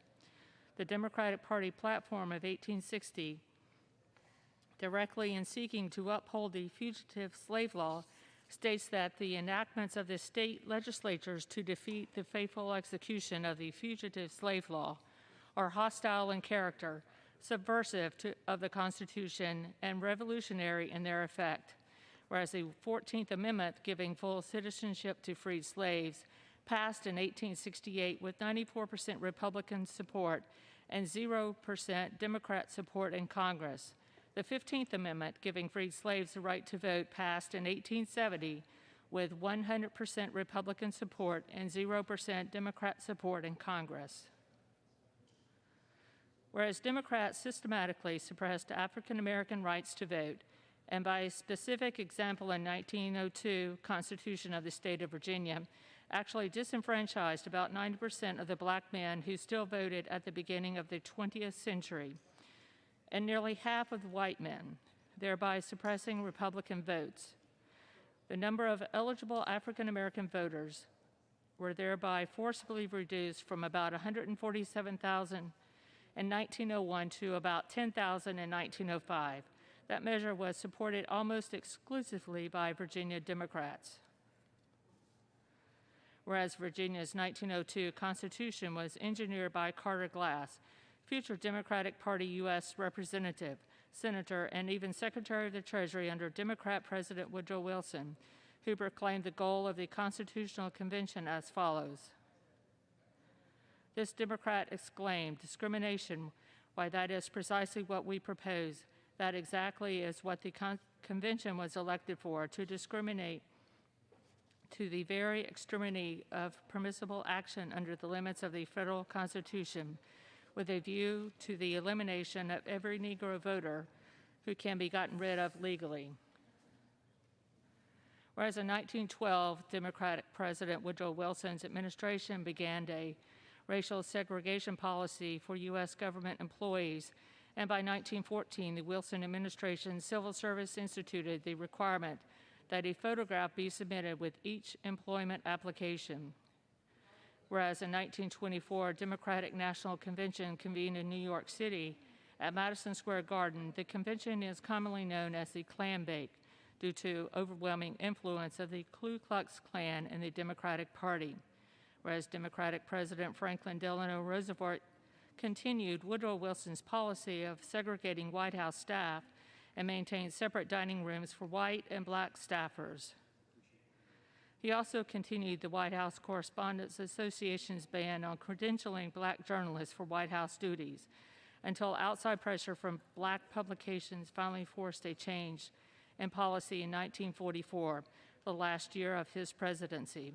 According to the American Journal of Public Health, prior to his presidency, Roosevelt not only banned blacks from receiving treatment at his polio facility in Warm Springs, Georgia. Black staff were forced to live in the basement of the facility or in a segregated dormitory, while white staff lived in the hotel or in surrounding cottages. Whereas Democrat Congressman Howard Smith, former chairman of the House Rules Committee, introduced the Declaration of Constitutional Principles in a speech on the House floor where he attacked the Supreme Court's 1954 decision on Brown versus Board of Education of Topeka, Kansas, which determined that segregated public schools were unconstitutional. Smith's declaration urged people to utilize all lawful means to avoid the chaos and confusion which would occur if they desegregated schools. History.house.gov states that under Smith, the Rules Committee became a graveyard for numerous civil rights initiatives in the 1950s. Whereas in 1964, the Democrat Party led by a 75 calendar day filibuster against the 1964 Civil Rights Act. Whereas leading the Democrats in their opposition to civil rights for African Americans was a fellow member of the Democrat Party, Senator Robert Byrd from West Virginia, a known recruiter for the Ku Klux Klan. Whereas Democrats enacted and enforced Jim Crow laws and civil codes that forced segregation and restricted freedoms of Black Americans in the United States. And whereas on June 18, 2020, House Speaker Nancy Pelosi ordered the removal from the Capitol portraits of 4 previous speakers of the House who served in the Confederacy, saying that the portraits set back our nation's work to confront a combat bigotry. The men depicted in portraits were Democrat Robert M.T. Hunter, Democrat Howell Cobb, Democrat James L. Orr, and Democrat Charles F. Crisp. Now therefore be it resolved that the Speaker of the House of Representatives shall remove any item that names, symbolizes, or mentions any political organization or party that has ever held a public position that supported slavery or the Confederacy from any area within any House wing of the Capitol or any House office building, and shall donate any such item or symbol to the Library of Congress. This resolution qualifies. For what purpose does the gentleman from South Carolina seek recognition? Mr. Speaker, I have a motion at the desk. The clerk will report the motion. Mr. Clyburn moves that the resolution be laid on the table. The question is on the motion to lay the resolution on the table. Those in favor say aye. Those opposed? In the opinion of the chair, the Mr. Speaker, I would ask for the yeas and nays. The ayes have it, but pursuant to Section 3 of House Resolution 965, the yeas and nays are ordered. Members will record their votes by electronic device.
For what purpose does the gentleman from Georgia seek recognition? As the member designated by Mr. Benny Thompson of Mississippi, pursuant to Resolution 965, I inform the House that Mr. Thompson will vote yes on the motion to table the resolution.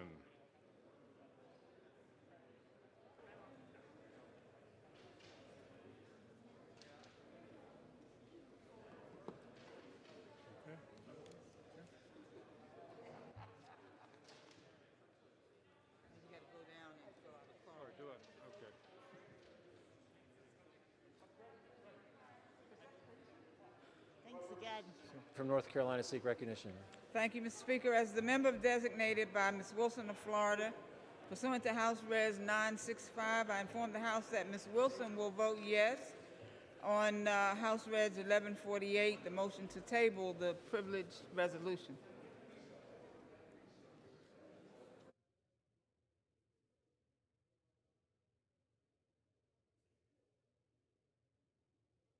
For what purpose does the gentlelady from Massachusetts seek recognition?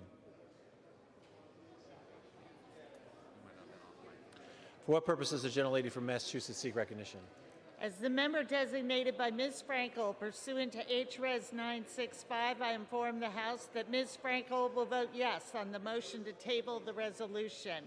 As the member designated by Ms. Pingree pursuant to H.Res. 965, I inform the House that Ms. Pingree will vote yes on the motion to table the resolution. And as the member designated by Ms. Meng pursuant to H.Res. 965, I inform the House that Ms. Meng will vote yes on the motion to table the resolution.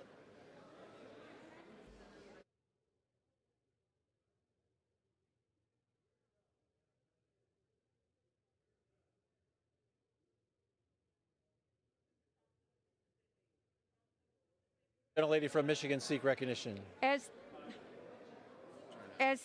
the member designated by Ms. Capter,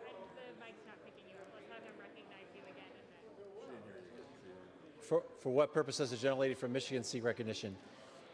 as the member designated by Ms. Capter pursuant to H.Res. 965, I inform the House that Ms. Capter will vote aye on the motion to table the resolution.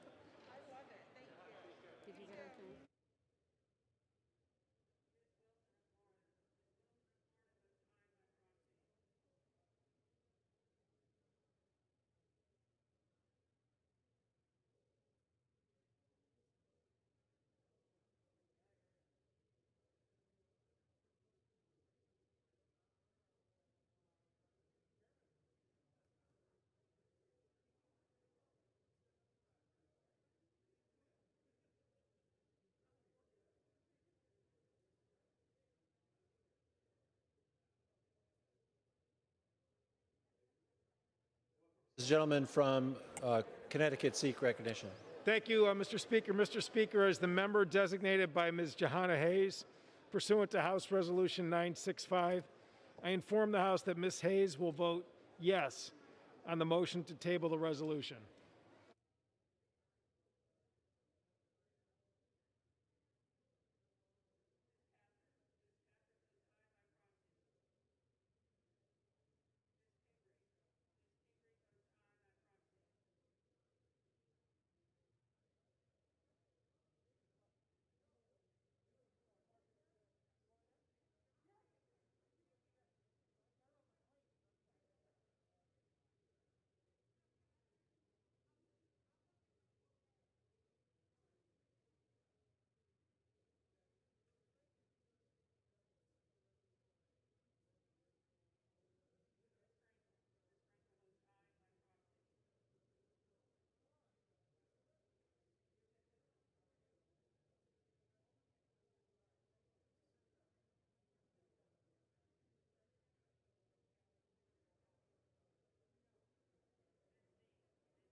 For what purpose does the gentleman from California seek recognition? Mr. Speaker, as member designated by Congressmember Napolitano pursuant to House Resolution 965, I inform the House that Congressmember Napolitano will vote yes on the motion to table the resolution.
For what purpose does the gentleman from Massachusetts seek recognition? Mr. Speaker, as the member designated by the Honorable Mr. James Langevin of Rhode Island pursuant to House Resolution 965, I'd like to inform the House that Mr. Langevin will vote yes on the motion to table House Resolution 1148. Thank you.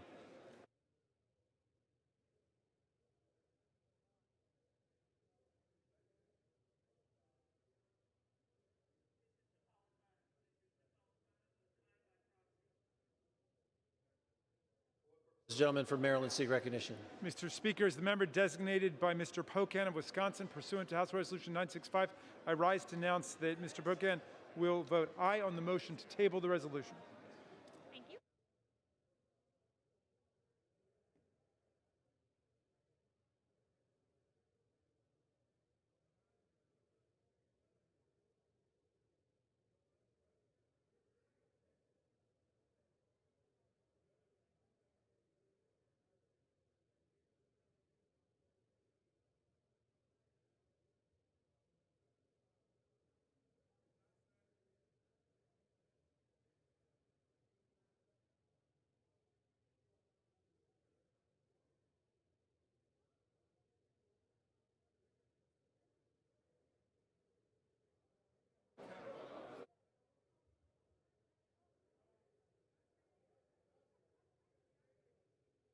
For what purpose does the gentlewoman from California seek recognition? Mr. Speaker, as a member designated by Mr. Desagnes pursuant to HRES 965, I inform the House that Mr. Desagnes will vote yes on the motion to table the resolution.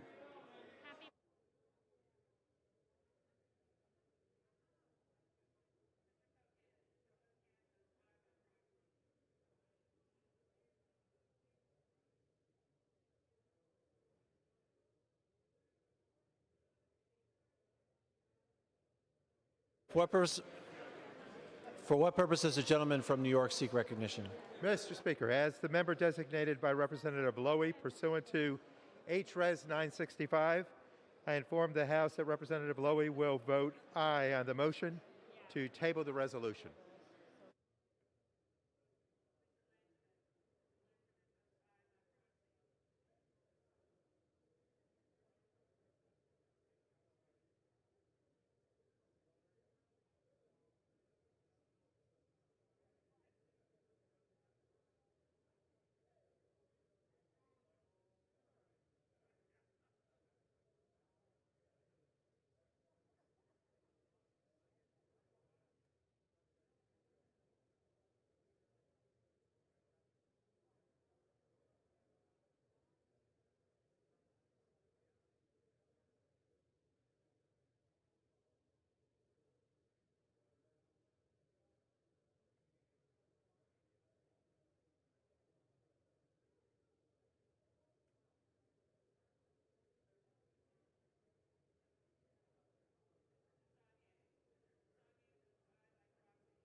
For what purpose does the gentleman from Tennessee seek recognition? Mr. Speaker, as the member designated by Mr. Lipinski pursuant to HRES 965, I inform the House that Mr. Lipinski will vote yes on the motion to table a resolution. Okay. Recognition. Mr. Speaker, as the member designated by Mr. Lipinski pursuant to HRES 965, I inform the House that Mr. Lipinski will vote yes on the motion to table the resolution.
Gentleman from Michigan seek recognition.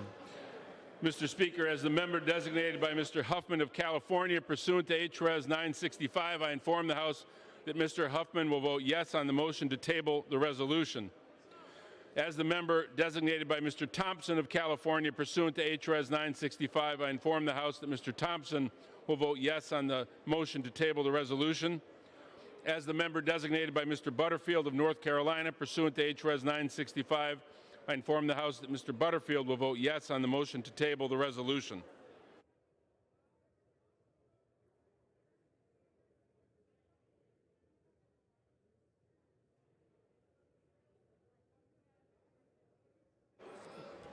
For what purpose does the gentleman from Arizona seek recognition?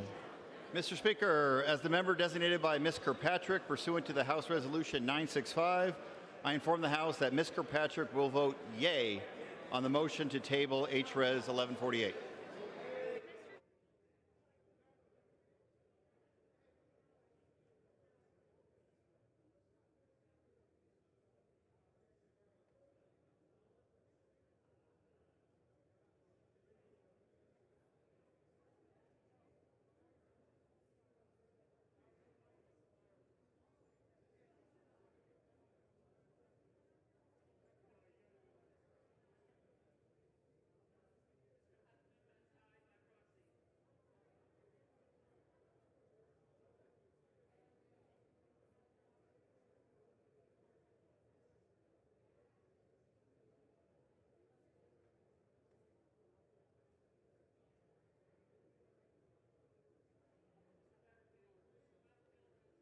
Does the gentlelady from Illinois seek recognition? As a member designated by Mr. Rush, pursuant to HRES 965, I inform the House that Mr. Rush will vote yes on the motion to table the resolution.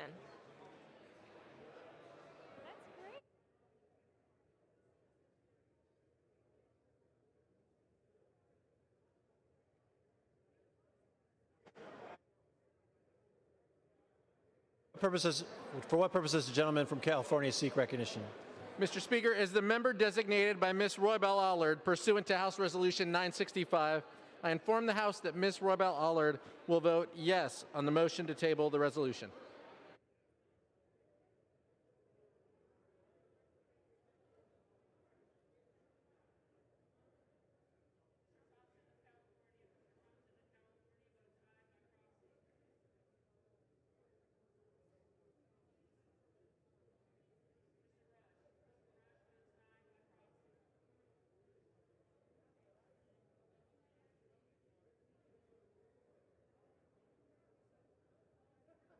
For what purpose does the gentleman from New York seek recognition?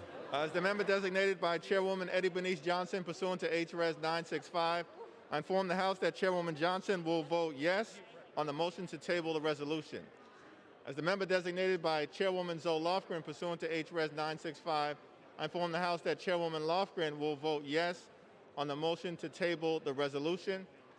As the member designated by Congressman Jose Serrano pursuant to H.Res. 965, I inform the House that Congressman Serrano will vote yes on the motion to table the resolution.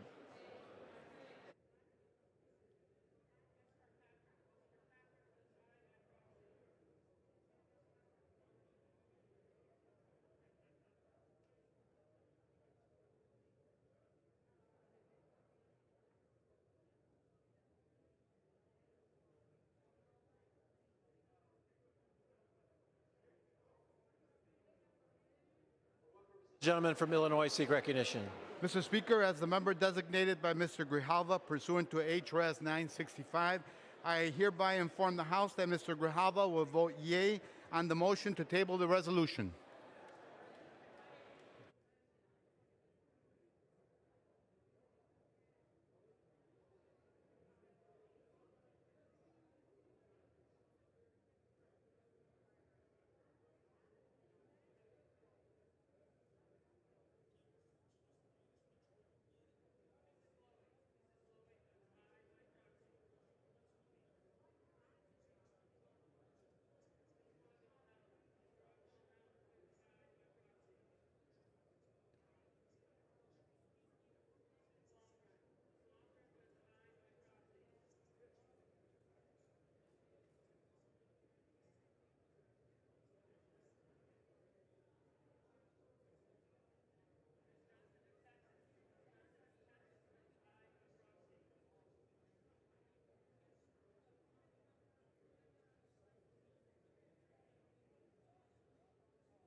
For what purpose does the gentleman from New Jersey seek recognition? Mr. Speaker, as the member designated by Ms.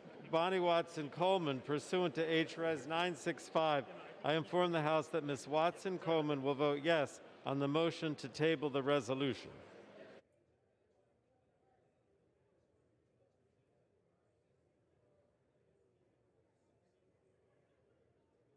Does the gentleman from Illinois seek recognition?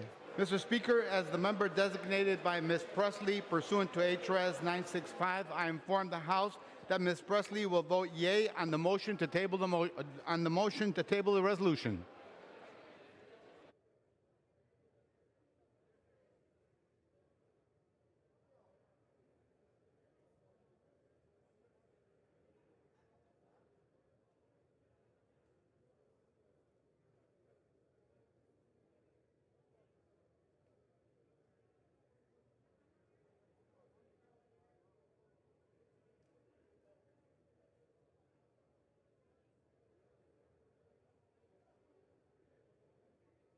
For what purpose does the gentleman from California seek recognition? As a member designated by Mr. Garamendi pursuant to House Res. 965, I inform the House that Mr. Garamendi will vote yes on the motion to table the resolution.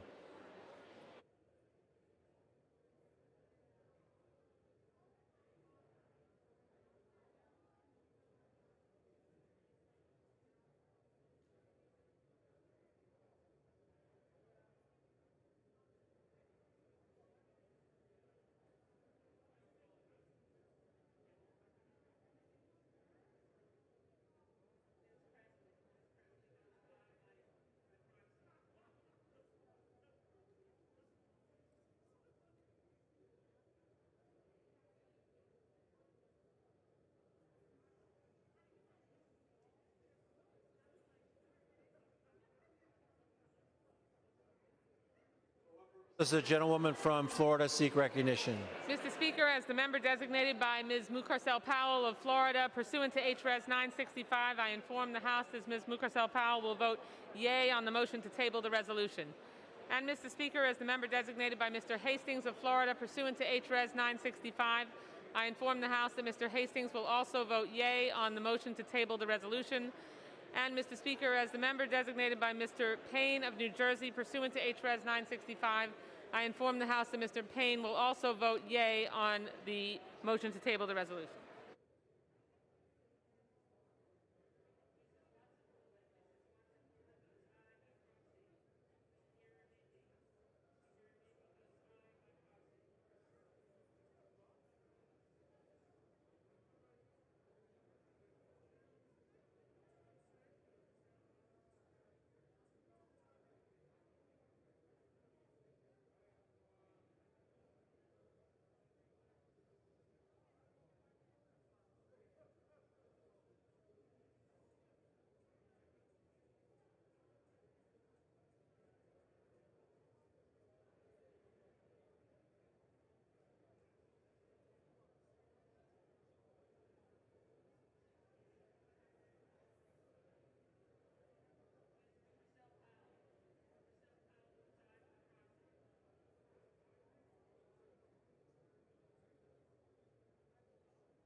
Does the gentleman from Pennsylvania seek recognition? Mr. Speaker, as a member designated by Mr. Lawson of Florida, pursuant to House Resolution 965, I inform the House that Mr. Austin will vote yes on the motion to table.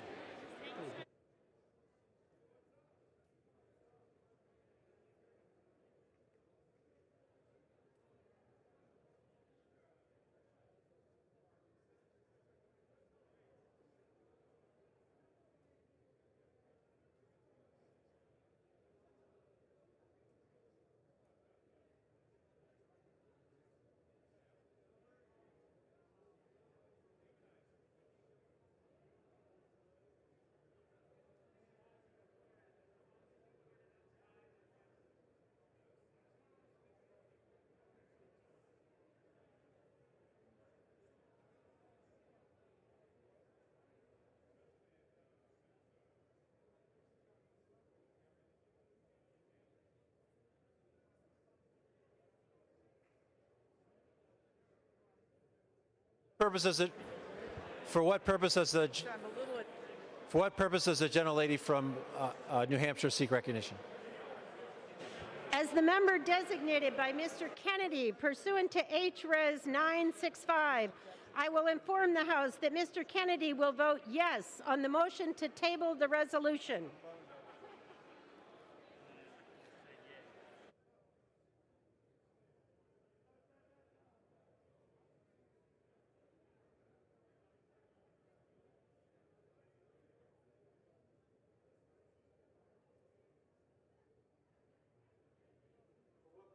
Gentleman from Texas seek recognition. As a member designated by Ms. Sheila Jackson Lee of Texas pursuant to H.R. 965, I inform the House that Ms. Jackson Lee will vote yes on the motion to table the resolution.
For what purpose does the gentleman from California seek recognition?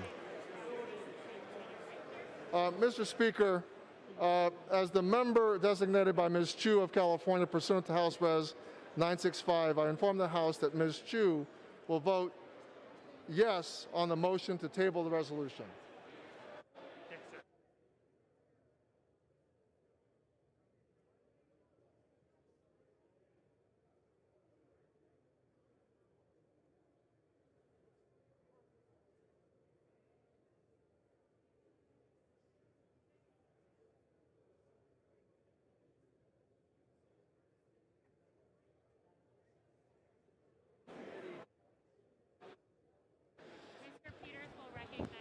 For what purpose does the gentleman from Virginia seek recognition?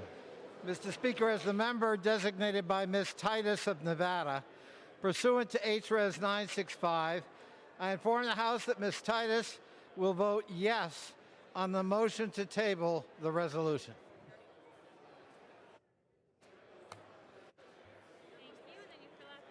I know.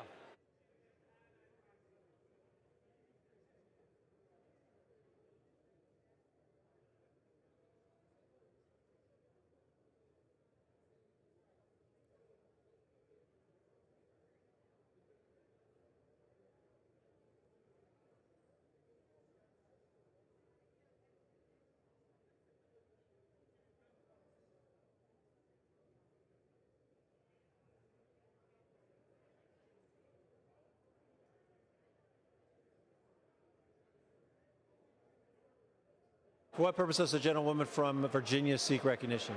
Thank you, Mr. Speaker. As the member designated by Mr. McEachin pursuant to House Resolution 965, I inform the House that Mr. McEachin will vote yes on the motion to table the resolution.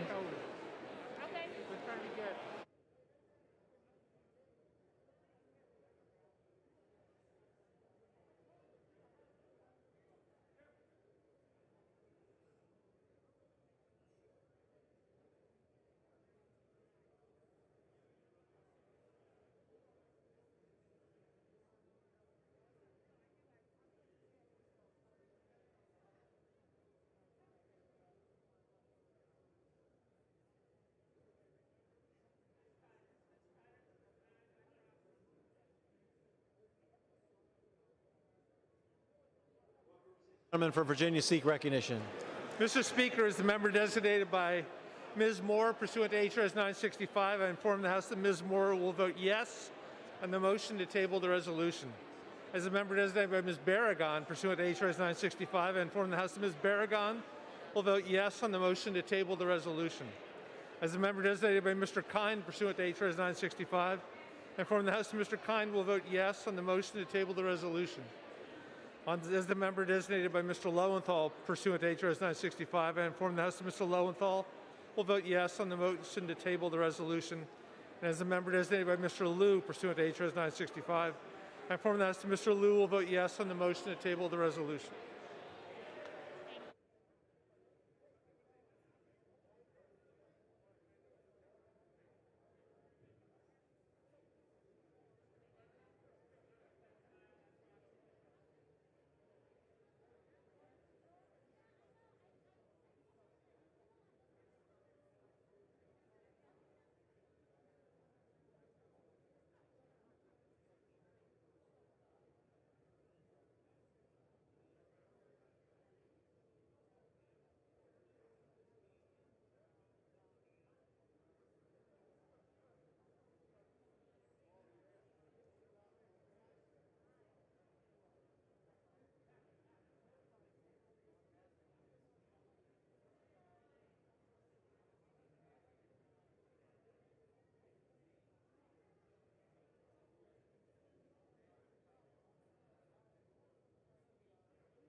On this vote, the yeas are 223 and the nays are 176.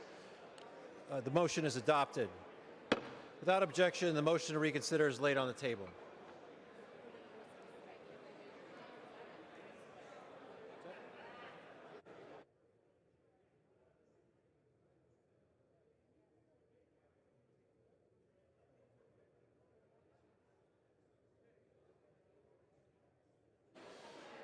Pursuant to Clause 12A of Rule 1, the Chair declares the House in recess for a period of less than 15 minutes.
of Rule 20. The unfinished business is the vote on the motion of the gentleman from California, Mr. Swalwell, to suspend the rules and adopt House Resolution 1155, on which the yeas and nays are ordered. The clerk will report the title. House Resolution 1155, resolution reaffirming the House of Representatives' commitment to the orderly and peaceful transfer of power called for in the Constitution of the United States and for other purposes. The question is, will the House suspend the rules and adopt House Resolution 1155? Members will record their votes by electronic device.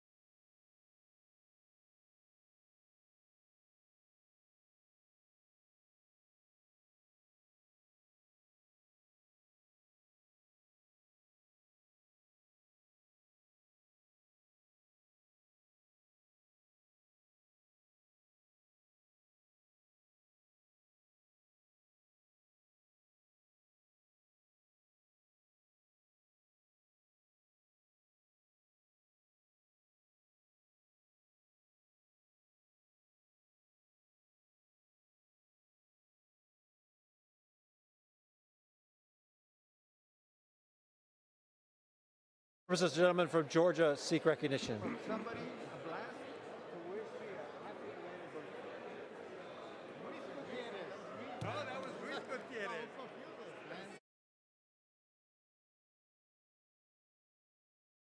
Purposes, the gentleman from Georgia seek recognition. As the member designated by Mr. Thompson of Mississippi, pursuant to H-Res 965, I inform the House that Mr. Thompson will vote yes on H-Res 1155.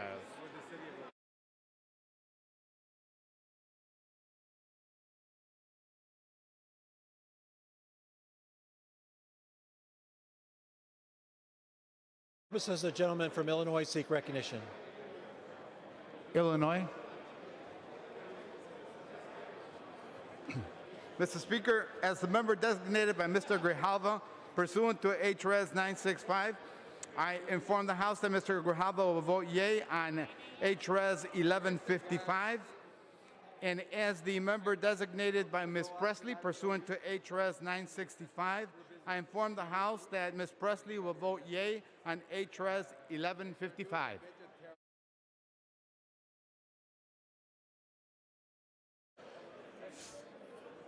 For what purposes does the gentleman from Texas seek recognition?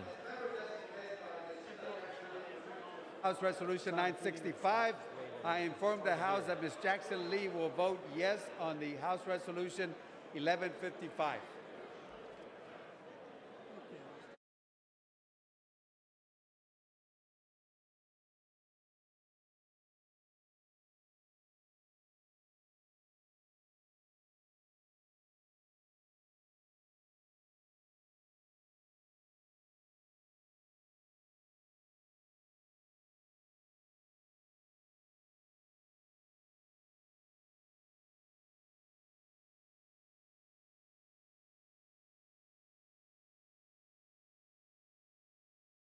Purposes, the gentleman from New York seek recognition. Mr. Speaker, as the member designated by Representative Lowy, pursuant to H-Res 965, I inform the House that Representative Lowy will indeed vote aye on H-Res 1155. Thank you.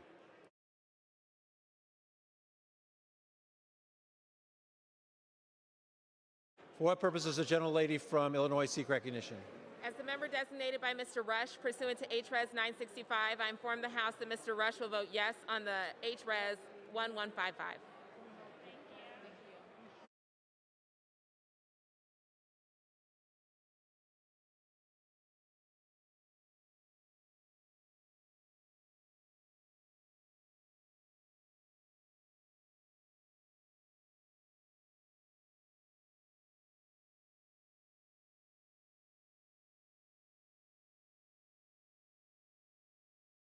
For what purpose does the gentleman from Maryland seek recognition? As the member designated by Mr. Pocan, pursuant to House Resolution 965, I inform the House that Mr. Pocan will vote aye on the House Resolution 1155.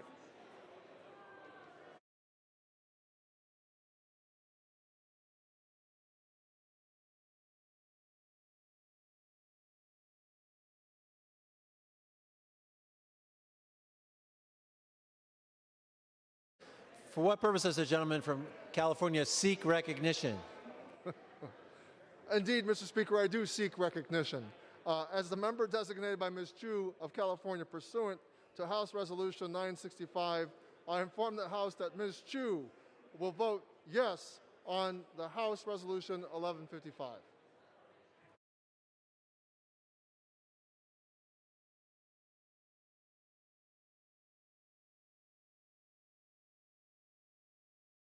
Purpose does the gentleman from Tennessee seek recognition? Mr. Speaker, as the member designated by Mr. Lipinski pursuant to HRES 965, I inform the House that Mr. Lipinski will vote yes on HRES 1155.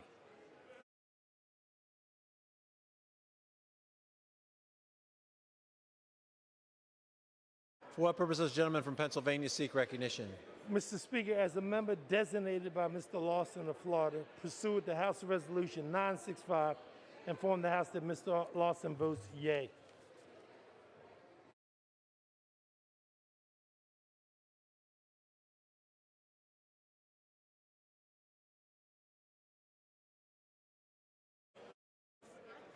For what purpose does the gentleman from New York seek recognition? As the member designated by Chairwoman Eddie Bernice Johnson pursuant to HRES 965, I inform the House that Chairwoman Johnson will vote yea on HRES 1155. As the member designated by Chairwoman Zoe Lofgren pursuant to HRES 965, I inform the House that Chairwoman Lofgren will vote yea on HRES 1155. As the member designated by Congressman Jose Serrano pursuant to HRES 965, I inform the House that Congressman Serrano will vote yea on HRES 1155.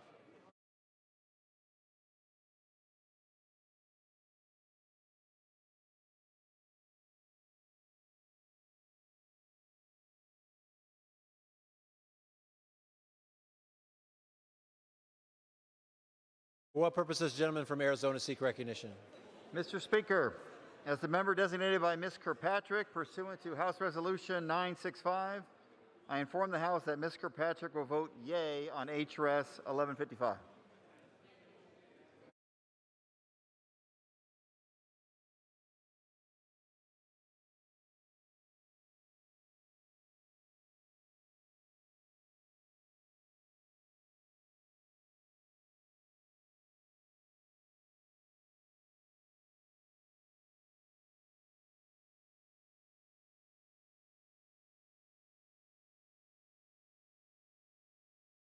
For what purpose does the gentlelady from New Hampshire seek recognition? Mr. Speaker, as the member designated by Mr. Kennedy pursuant to HRES 965, I inform the House that Mr. Kennedy will vote yes on HRES 1155.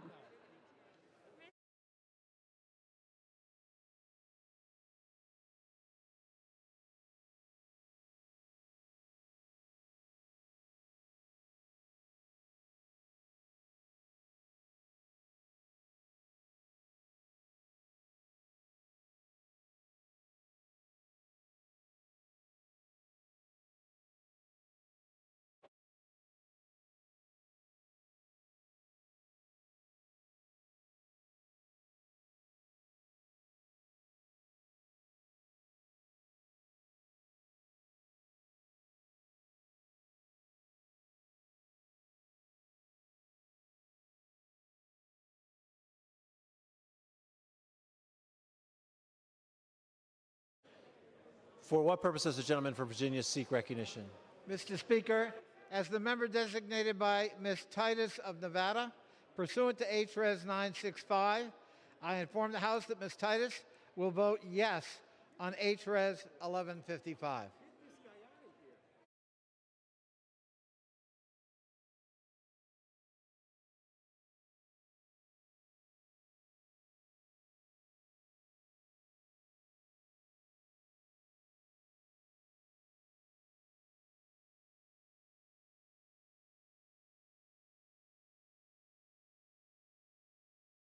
For what purpose does the gentlelady from North Carolina seek recognition?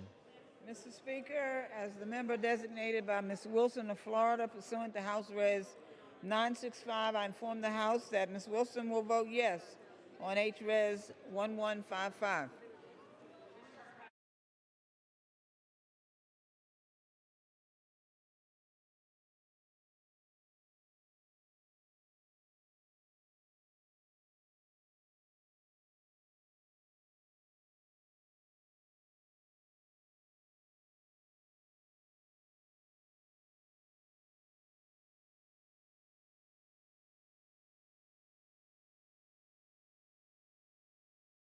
For what purpose does the gentleman from California seek recognition? Mr. Speaker, as member designated by Congressmember Napolitano, pursuant to House Resolution 965, I inform the House that Congressmember Napolitano will vote yes on House Resolution 1155.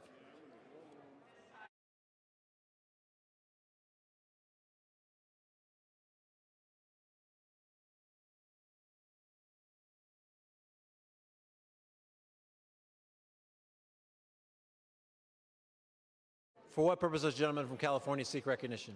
Mr. Speaker, as the member designated by Ms. Roybal Allard pursuant to House Resolution 965, I inform the House that Ms. Roybal Allard will vote yes on House Resolution 1155.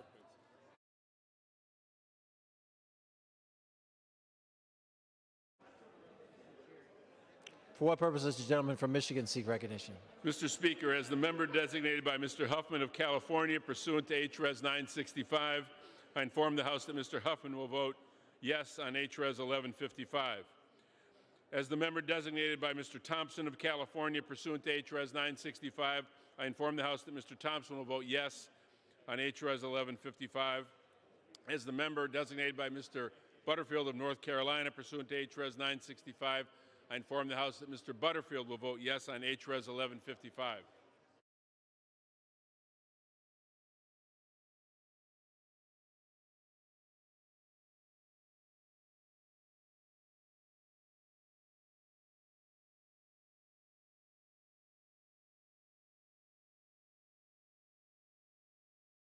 For what purpose does the gentlelady from Massachusetts seek recognition? Mr. Speaker, as the member designated by Ms. Franco pursuant to H-Res 965, I inform the House that Ms. Franco will vote yes on H-Res 1155. As the member designated by Ms. Meng pursuant to H-Res 965, I inform the House that Ms. Meng will vote yes on H-Res 1155. And as the member designated by Ms. Pingree pursuant to H-Res 965, I inform the House that Ms. Pingree will vote yes on H-Res 1155.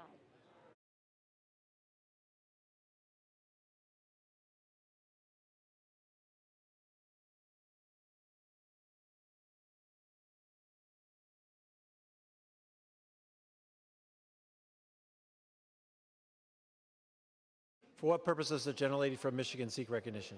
As the member designated by Ms. Capter pursuant to H Resolution 965, I inform the House that Ms. Capter will vote aye on H Resolution 1155.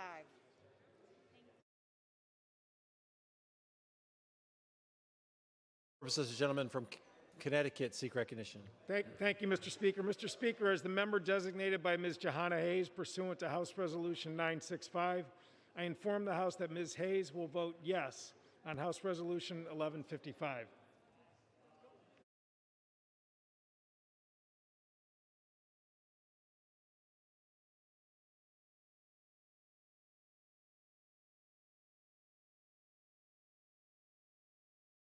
For what purpose does the gentleman from Massachusetts seek recognition?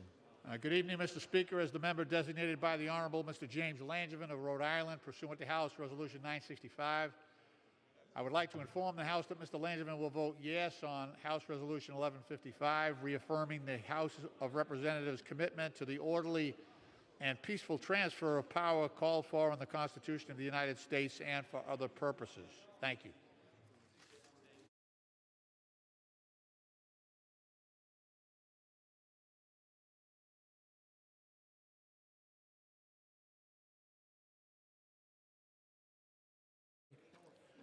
For what purpose does the gentlelady from California seek recognition? Mr. Speaker, as a member designated by Mr. Desagnes pursuant to H.Res. 965, I inform the House that Mr. Desagnes will vote yes on H.Res. 1155.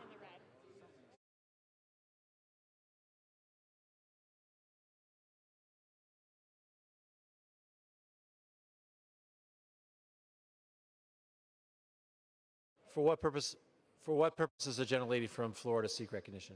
Mr. Speaker, as the member designated by Ms. Mukersel Powell of Florida pursuant to H.Res. 965, I inform the House that Ms. Mukersel Powell will vote yea on H.Res. 1155.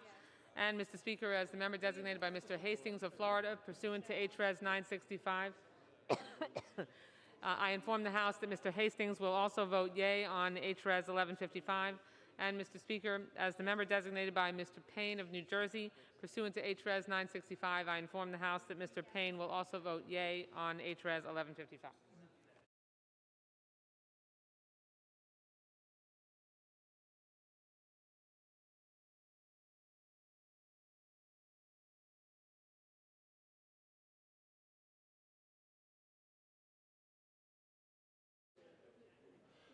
For what purpose does the gentleman from Virginia seek recognition? Speaker, as the member designated by Mr. Cohen, pursuant to H.Res. 965, I inform the House that Mr. Cohen will vote yes on the H.Res. 1155. As the member designated by Mr. Kind, pursuant to H.Res. 965, I inform the House that Mr. Kind will vote yes on H.Res. 1155. As the member designated by Ms. Moore, pursuant to H.Res. 965, I inform the House that Ms. Moore will vote yes on the H.Res. 1155. As the member designated by Mr. Lowenthal, pursuant to H.Res. 965, I inform the House that Mr. Lowenthal will vote yes on H.Res. 1155. And as the member designated by Mr. Liu, pursuant to H.Res. 965, I inform the House that Mr. Liu will vote yes on H.Res. 1155.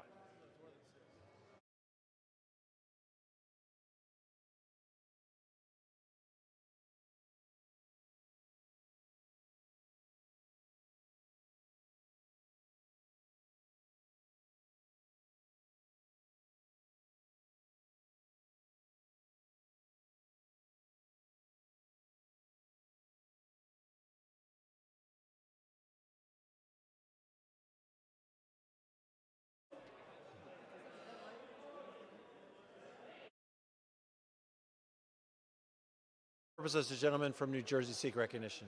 Mr. Speaker, as the member designated by Ms. Bonnie Watson Coleman pursuant to H.Res. 965, I inform the House that Ms. Watson Coleman will vote yes on House Resolution 1155.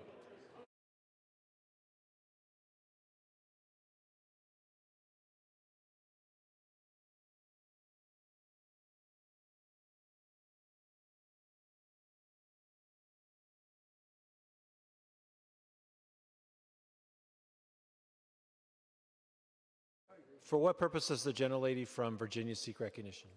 Thank you, Mr. Speaker. As the member designated by Mr. McEachin pursuant to House Resolution 965, I inform the House that Mr. McEachin will vote yes on House Resolution 1155.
For what purpose does the gentleman from California seek recognition? I do indeed. As the member designated by Mr. Garamendi pursuant to H-Res 965, I inform the House that Mr. Garamendi will vote yes on the H-Res 1155.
On this vote, the yeas are 397, the nays are 5.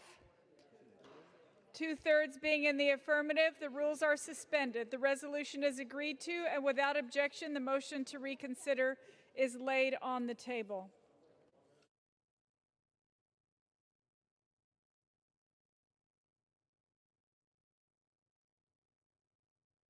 The chair will now entertain requests for 1-minute speeches.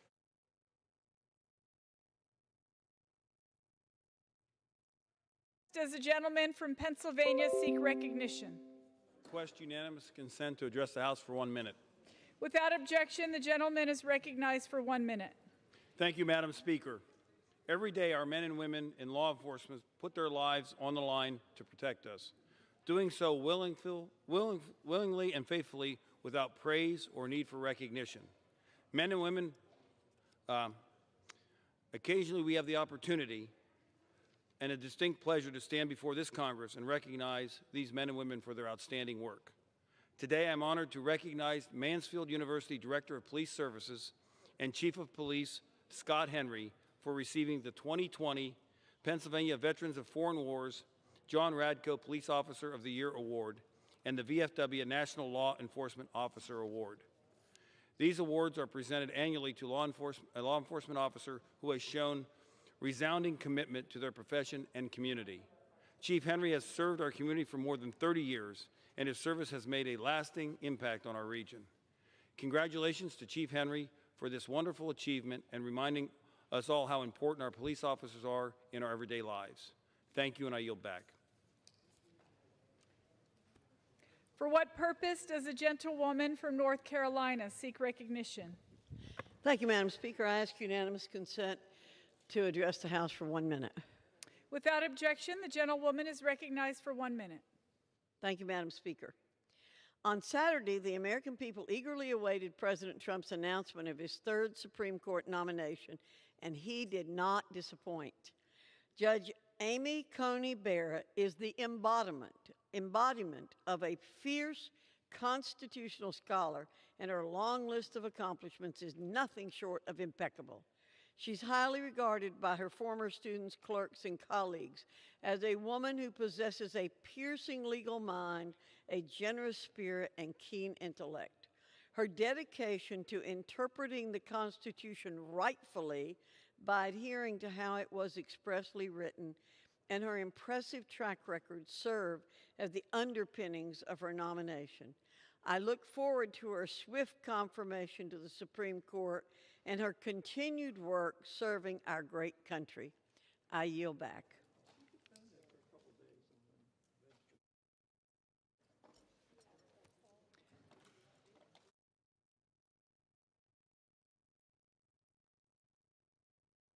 Does the gentleman from Georgia seek recognition? Ask unanimous consent to address the House for 1 minute and to revise and extend my remarks. Without objection, the gentleman is recognized for 1 minute. Madam Speaker, I rise today to remember and honor the life of 25-year-old Mr. Jonathan Grayer, whose selfless actions led to saving the lives of multiple school children and a bus driver in the city of Alma, Georgia.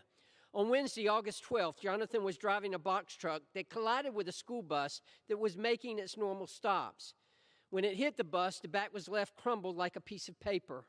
However, he remarkably jumped out of the truck, rushed onto the bus, and helped pull students out of the school bus to safety. He even lifted some seats off children who were pinned underneath. Unfortunately, following the incident, Jonathan's body gave out and he later passed away in the hospital. With the help of his courage and selflessness, the lives of 10 children and the bus driver were saved. Although Jonathan's life was tragically taken, his legacy of sacrifice will live on for countless years to come. He will always be remembered as a hero who placed others before himself. His family, friends, and all who knew him will be in my thoughts and prayers during this most difficult time. Thank you, Madam Speaker, and I yield back. For what purpose does the gentleman from California seek recognition? I seek unanimous consent to address the House for 1 minute and revise and extend remarks. Without objection, the gentleman is recognized for 1 minute. Thank you, Madam Speaker. Just over 2 years ago, the Carr Fire burned through Shasta County, taking the lives of 8 people and burning nearly 230,000 acres. Now I'm here to report in the same county of Shasta, the Zog Fire has broken out over this weekend, burning uncontained. As of this morning, 146 structures have been destroyed. 3 people have lost their lives. Over 40,000 acres burned and counting. CAL FIRE in Shasta County, with the assistance of many other units across the state, are working hard to extinguish the Zogg fire, but a lack of firefighting personnel and equipment has made this a difficult one to contain. It's not an unfamiliar story. Firefighters, first responders, and Californians alike are struggling to grapple with the 27 major fires that are burning across our state right now. With no rain in sight, the end of these disasters is not near. There's a dire need for a better way to contain these fires, or better yet, completely prevent them in the first place. Until we increase the pace and scale of forest management and other tools that we use in the West, these never-ending fires will continue to destroy all of our land. I yield back. For what purpose does a gentleman from New Jersey seek recognition? Madam Speaker, I ask unanimous consent to address the House for 1 minute and to revise and extend my remarks. Without objection, the gentleman is recognized for 1 minute. Thank you, Madam Speaker. This is an amazing story. I hope everybody will follow it. I would like to recognize Wounded Warrior Week, sponsored by the American Legion Post 469, and Sergeant First Class Richard Stayskull, United States Army. In 2001, Richard joined the United States Marines. In 2004, in the Anbar province of Iraq, Richard was critically wounded by a bullet that passed through his arm and pierced his lung. After surgeries, PTSD, and rehab, he was honorably discharged from the United States Marine Corps. But he was not done serving his nation yet. Richard re-enlisted in 2006 with the U.S. Army and became an elite Green Beret. He was both in the Marines and in the Army in his lifetime. Richard was recently diagnosed with terminal lung cancer and is now in the fight of his life. Richard, you have led a life to be emulated. You make me proud to be an American. I know you will fight this fight, give it hell, and you're going to win. God bless you. Thank you, Richard, and thank you, American Legion Post 469, for honoring this American hero. Thank you, Madam Speaker. Are there any further requests for 1-minute speeches?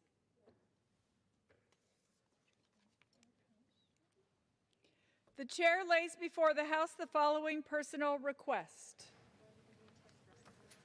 Leave of absence requested for Mr. Ada Holt of Alabama for today. Without objection, the request is granted.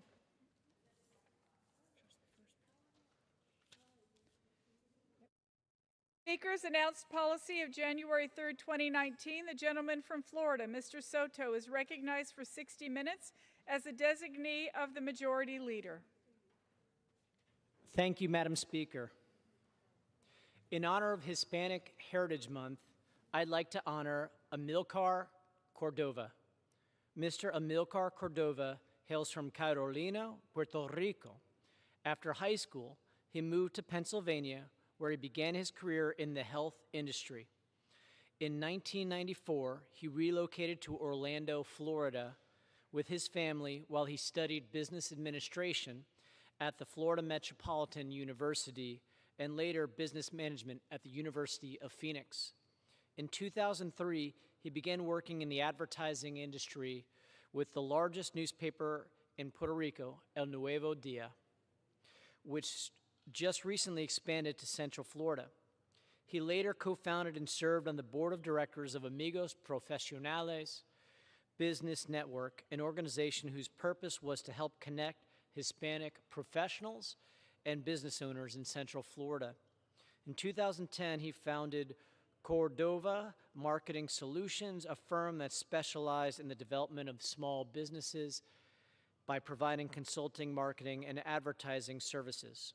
During this time, he joined the Puerto Rican Chamber of Commerce of Central Florida as its executive director, and in 2013 was elected their president until the end of his term in 2016.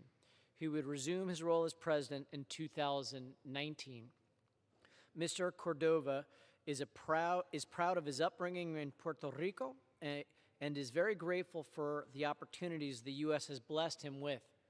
He tries to give back to his community through volunteer work, including riding his bicycle for different charities. One especially close to his heart is the Young Survival Coalition, an organization dedicated to providing essential services for breast cancer survivors under the age of 40. Mr. Cordova shares his life with his best friend, Miss Millie Colon. He has 2 sons, 4 grandchildren, and is blessed to still have both his parents alive and well. And for that, Mr. Cordova, we honor you.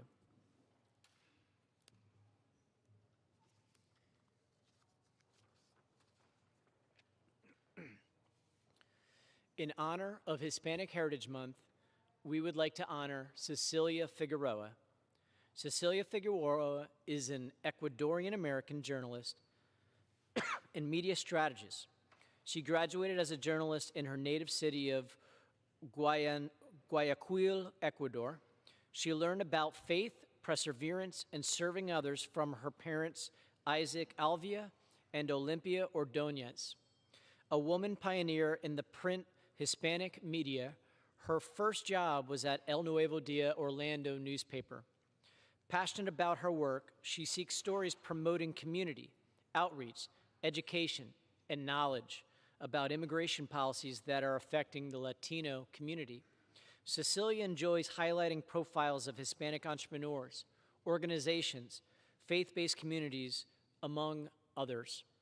She was the producer of the radio show Hispanos al Día and was co-host in various other radio programs. She has provided professional services to EFE News Service, El Sentinel, Orlando newspaper, and many others. In 2018, she co-founded Conexión Hispana USA, where she was a journalist and social media manager for the platform. In her free time, she loves to read and empower Hispanic women to reach their dreams.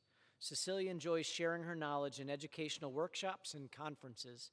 She was the vice president of the National Association of Hispanic Journalists in Central Florida and a founding member of Mujer Emprende Latina Orlando.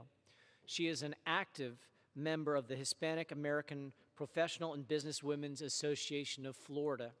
Cecilia has been recognized by various organizations for her involvement and contributions in community causes, including Women's Day by the City of Kissimmee, the Puerto Rican Day Parade of Osceola, Nuevo Sendero, Tertulia Cuatro Gatos, Unidos por Ecuador of Central Florida, Ecuadorian Civic Committee of Central Florida, Voices of Silence, Evangelical Fellowship of Councils of Florida, and more. And for that, Ms. Cecilia Figueroa, we honor you.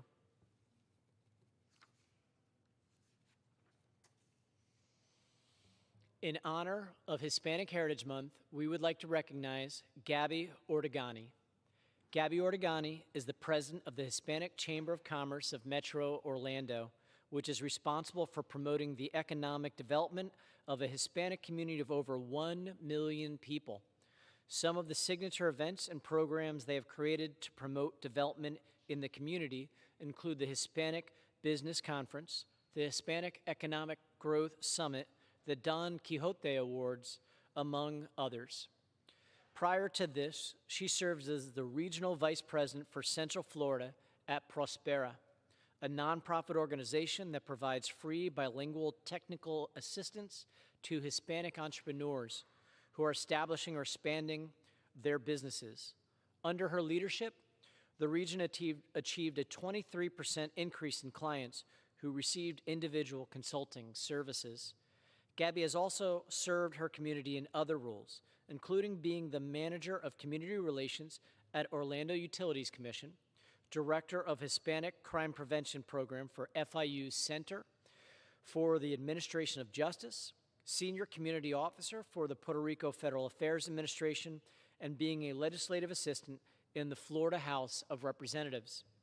She currently serves as a board member of many local organizations, including the Orlando Economic Partnership, the Heart of Florida United Way, the Association of Latino Professionals for America, and the National Latino Peace Officer Association, among many others.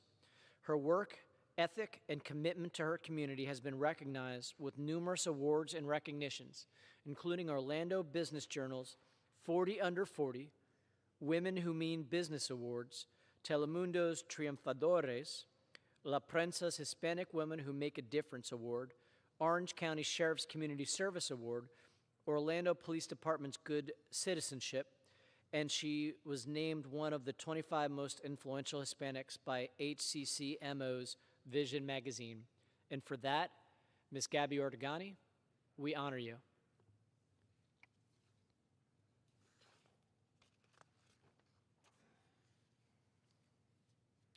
In honor of Hispanic Heritage Month, we would like to recognize Iluminada Aponte. Iluminada Aponte was born in Santo Domingo, Dominican Republic, and has called the United States home for over 6 decades. Iluminada is a self-taught folk artist whose career has taken her first to Puerto Rico and then Florida.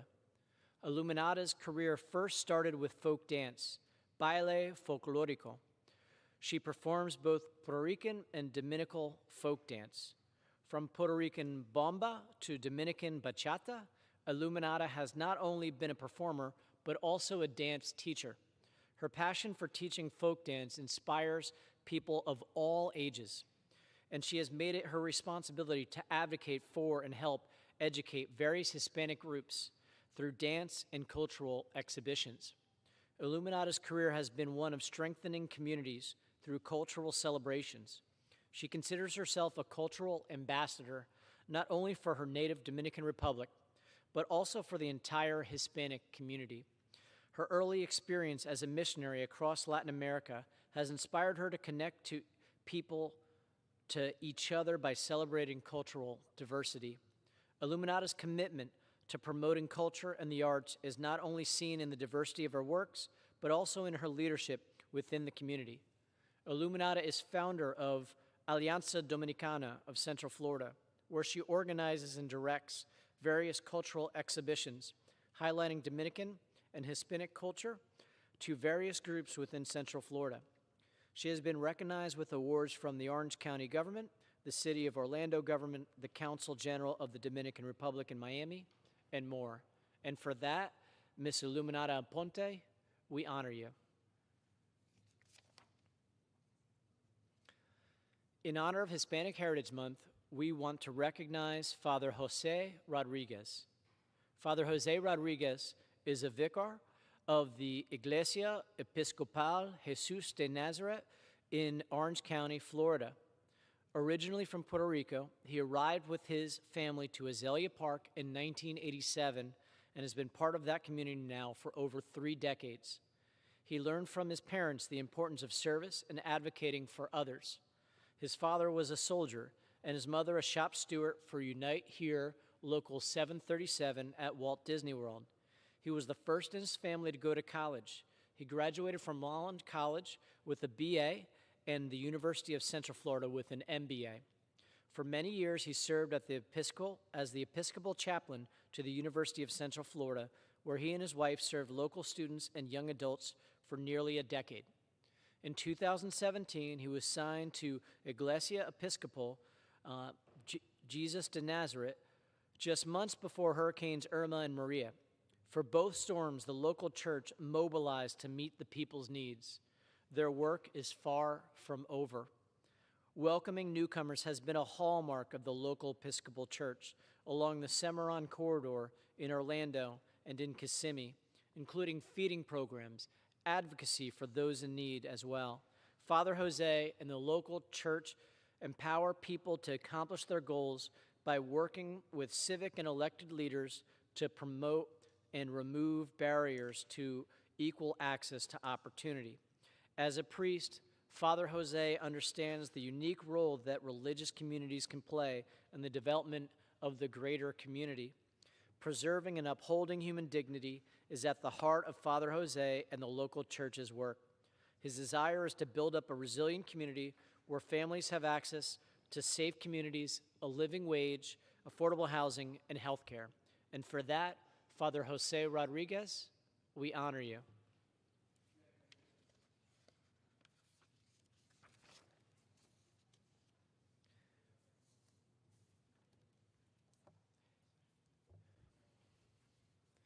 In honor of Hispanic Heritage Month, we would like to recognize Marcos Villar.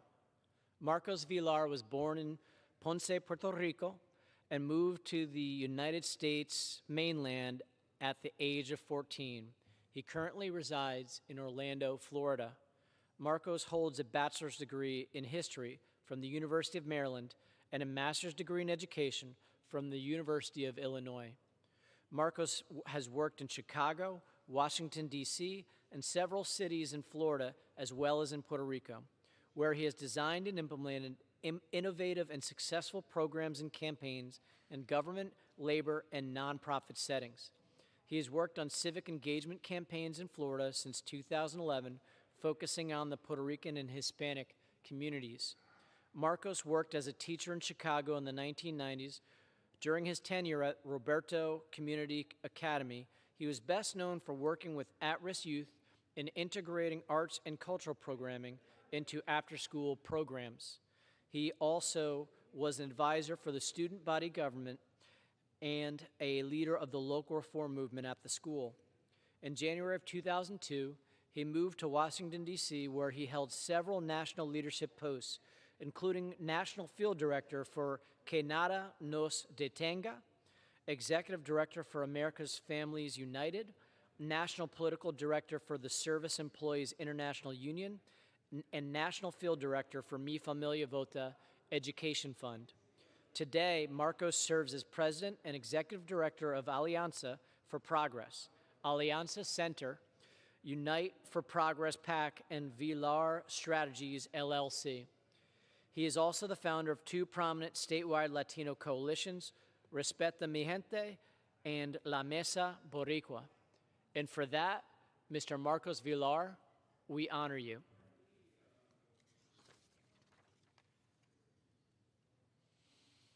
In honor of Hispanic Heritage Month, we would like to recognize Julio Zayas. Julio Zayas was born in Salinas, Puerto Rico in 1948. He moved to New York City in 1968, where he and his wife established their family in the Bronx. He has 4 wonderful children, 7 grandchildren, and 5 great-grandchildren. Julio studied at Hostos Community College and attended Cambridge University's New York chapter, where he developed his skills as a radio announcer and in advertisements. He was a member of several civic and cultural organizations in the Bronx, including the Puerto Rican Development Project, Alianza Cívica Bayamonesa, the Salinas Club, and the Puerto Rican Veterans Association of Seneca. Julio became vice president of the Bronx Puerto Rican Parade and was the founder and president of the Puerto Rican Bronx Fair and the Puerto Rican Week Festival. He worked as a consultant for the Bronx Coalition for a Better Bronx and the Soundview Community in Action as the outreach coordinator and publisher. A successful small business owner, Julio was also a poll inspector for the Bronx Board of Election. In 2012, Julio retired to Orlando, Florida. He continued his community involvement as a volunteer with several Puerto Rican activist organizations, including Frente 436, Iniciativa Acción Puertorriqueña, Coordinadora Ayuda, Solidaridad y Apoyo, Vamos por Puerto Rico, and is the founder and president of Comité Preservación Cultura Puertorriqueña. Currently, he is the producer of his own radio show, Con Sabor Boricua, Proyecto Radial. Julio is looking forward to other projects in the future to empower the Puerto Rican community in Central Florida. And for that, Mr. Julio Zayas, we honor you.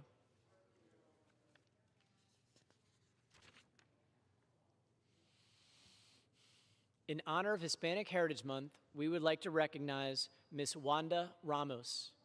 Ms. Wanda Ramos was born and raised in Puerto Rico.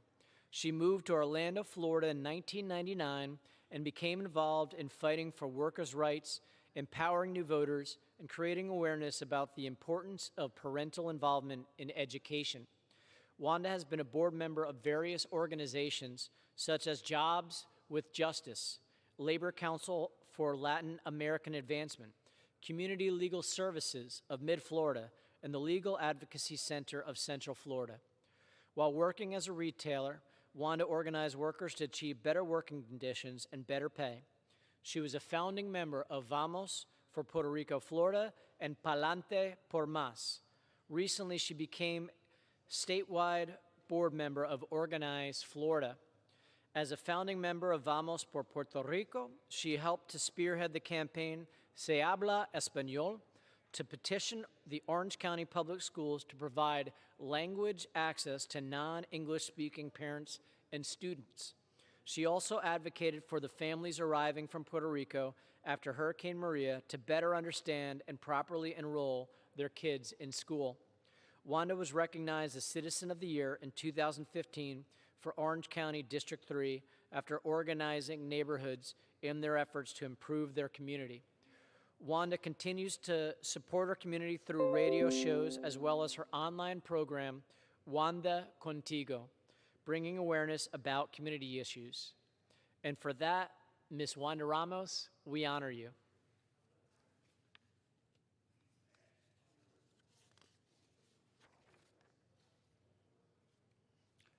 In honor of Hispanic Heritage Month, we would like to recognize Jose Rodriguez. Jose Rodriguez arrived in Palmetto, Florida at the age of 12 from El Salvador. While attending school, he recalls being pulled out of regular class for 2 hours a day to practice English. During his first 5 years in the United States, Mr. Rodriguez and his family were migrant farm workers, living 9 months in Florida and 3 months up north following the crops, with the help of Summer Migrant Institute held in Tampa at University of South Florida. Mr. Rodriguez graduated early from high school in the top 10% of his class. He was the first Hispanic person in Manatee County to be accepted into a 4-year university where he earned his associate's degree. Mr. Rodriguez has worked as a general manager and on-air personality for La Que Buena, a regional Mexican radio station in Orlando. As part of his work, he makes sure to give airtime to nonprofit organizations and elected officials that support the immigrant community. While sharing his passion for music with his listeners, Mr. Rodriguez always keeps Central Floridians informed on community resources like food drives, housing assistance, COVID-19 testing, sites, and much more. Mr. Rodriguez also serves on the leadership committee of the Farm Workers Association of Florida. He draws his inspiration from his community, his 2 beautiful daughters, and his late wife. And for that, Mr. Jose Rodriguez, we honor you.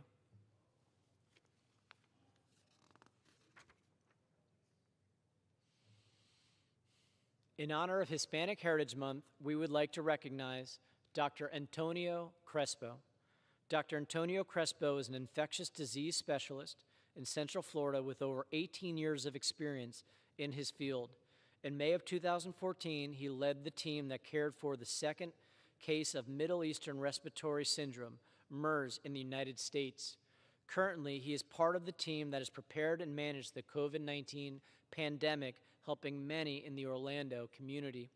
He first earned his medical degree from Universidad Central de Venezuela and later moved to the United States to continue his education. He completed his residency at Albert Einstein Medical Center and his infectious disease training at Temple University, both in Philadelphia, Pennsylvania. Since 2002, he has been part of the infectious disease team at Orlando Health, where he now serves as the Chief of Staff and the Medical Director of the Infectious Diseases at Dr. P. Phillips Hospital. He has received several Attending of the Year awards and frequently appears among Orlando's best doctors. In 2012, he received the Lifetime Exemplary Physician Colleague Award given by Orlando Health. Dr. Crespo also takes time to serve as a clinical director at the Florida State University College of Medicine and as the new program director of the Infectious Disease Fellowship of Orlando Health. His passion for teaching new generations has inspired many on the path of infectious diseases so that more doctors might continue the fight against these elusive enemies. And for that, Mr. Dr. Antonio Crespo, we honor you.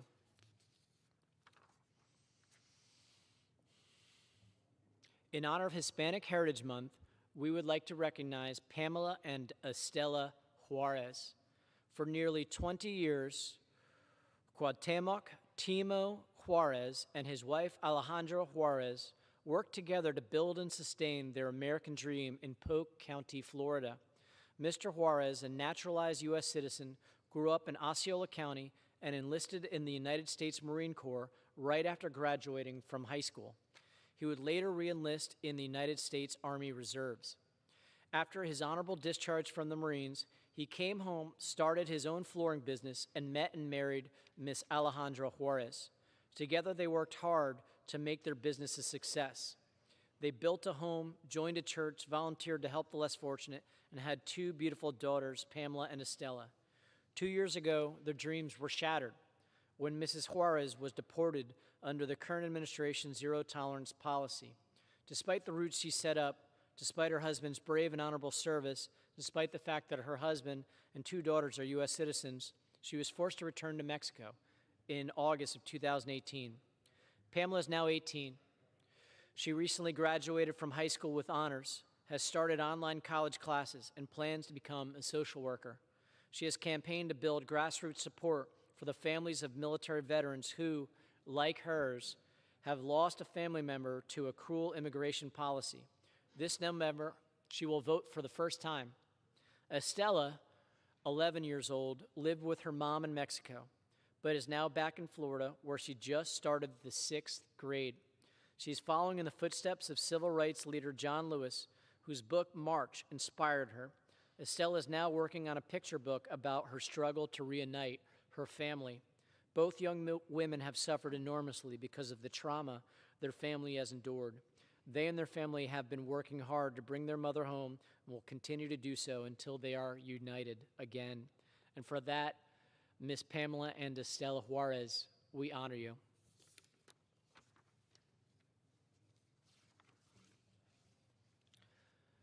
Today, I'm pleased that the House passed, as part of the Consumer Safety Inspection Enhancement Act, two pieces of legislation that we were able to offer in the Energy and Commerce Committee: the Digital Taxonomy Act, H.R. 2154, and the Blockchain Innovation Act, H.R. 8153. We were very pleased to work in a bipartisan fashion to secure this inclusion of these two bills. Both bills will study and highlight the consumer protection aspects of blockchain technology and digital assets. They are the first blockchain bills to pass the House. H.R. 8153, Blockchain Innovation Act, directs the Department of Commerce in consultation with the Federal Trade Commission to conduct a study and submit to the Congress a report on the state of blockchain technology and commerce, including its use to reduce fraud and increase security. It's setting up a larger long-term goal that we have to establish a blockchain center of excellence within the Commerce Department. Blockchain has an enormous potential for innovation and economic growth. I believe as government officials, we need to support that growth and enable its appropriate use for government, business, and consumers. And we will continue to push until we have these policy objectives put into law with proper regulations so we can best position ourselves to be leaders in this space, especially when we see rivals like China and Russia pushing in these technologies. The Digital Taxonomy Act requires the FTC to submit a report to Congress about recommendations on unfair and deceptive trade practices and other practices related to digital tokens. Specifically, the report asks the FTC to make legislative recommendations for how to further protect consumers and promotion and innovation in the global digital token sector. And I look forward to continuing to work with our colleagues, both in the Energy and Commerce Committee and throughout the Congress, to help make sure we keep a competitive edge in blockchain for both digital security, for cryptocurrency, and to enhance the use of artificial intelligence in the future. I'd like to thank Chairman Pallone and Chairwoman Schakowsky, Reps. McNerney and the committee for allowing me to incorporate these two bills. We appreciate Representative McMorris Rogers, as well as Representative Guthrie and Representative Matsui, as well as our original co-sponsor, Representative Davidson, for all their hard work. And with that, Madam Speaker, I yield back. The gentleman yields back. Under the Speaker's announced policy of January 3rd, 2019, the gentleman from Louisiana, Mr. Scalise, is recognized for 60 minutes as the designee of the Minority Leader. Thank you, Madam Speaker. I ask unanimous consent that all members may have 5 legislative days to revise and extend their remarks and include extraneous material on the subject of this special order. Without objection. Thank you, Madam Speaker. Tonight, we're going to spend the next hour paying tribute to a special man who served here in this Congress since 1997, our dear friend, Congressman John Shimkus. John came to Congress back at a time when you saw a lot more collegiality. And in fact, Madam Speaker, tonight we have Republicans and Democrats on this floor who are going to be talking about John Shimkus, the man, John Shimkus, our friend, John Shimkus, the legislator, somebody who, when he retires, will have a proud record of achievement, showing how he made his mark on this great nation. We're joined in this House chamber tonight by John's lovely wife, Karen, who's here tonight. His son, Josh, is not far from the chamber. We have many friends, and I know we have a limited amount of time. First, Madam Speaker, I would like to yield to the Dean of the House, the gentleman from Alaska, Mr. Don Young.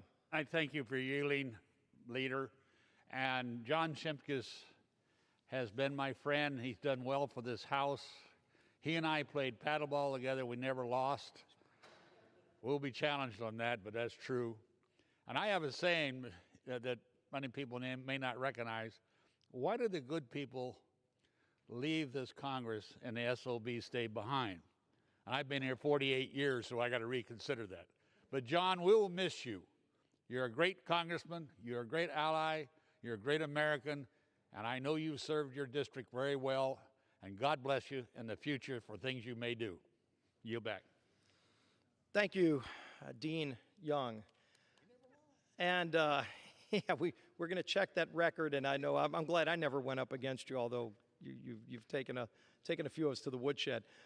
Keeping with the bipartisan tradition, our friend on the Energy and Commerce Committee, we served together, the gentleman from California, if you are ready to go, Mr. McNerney.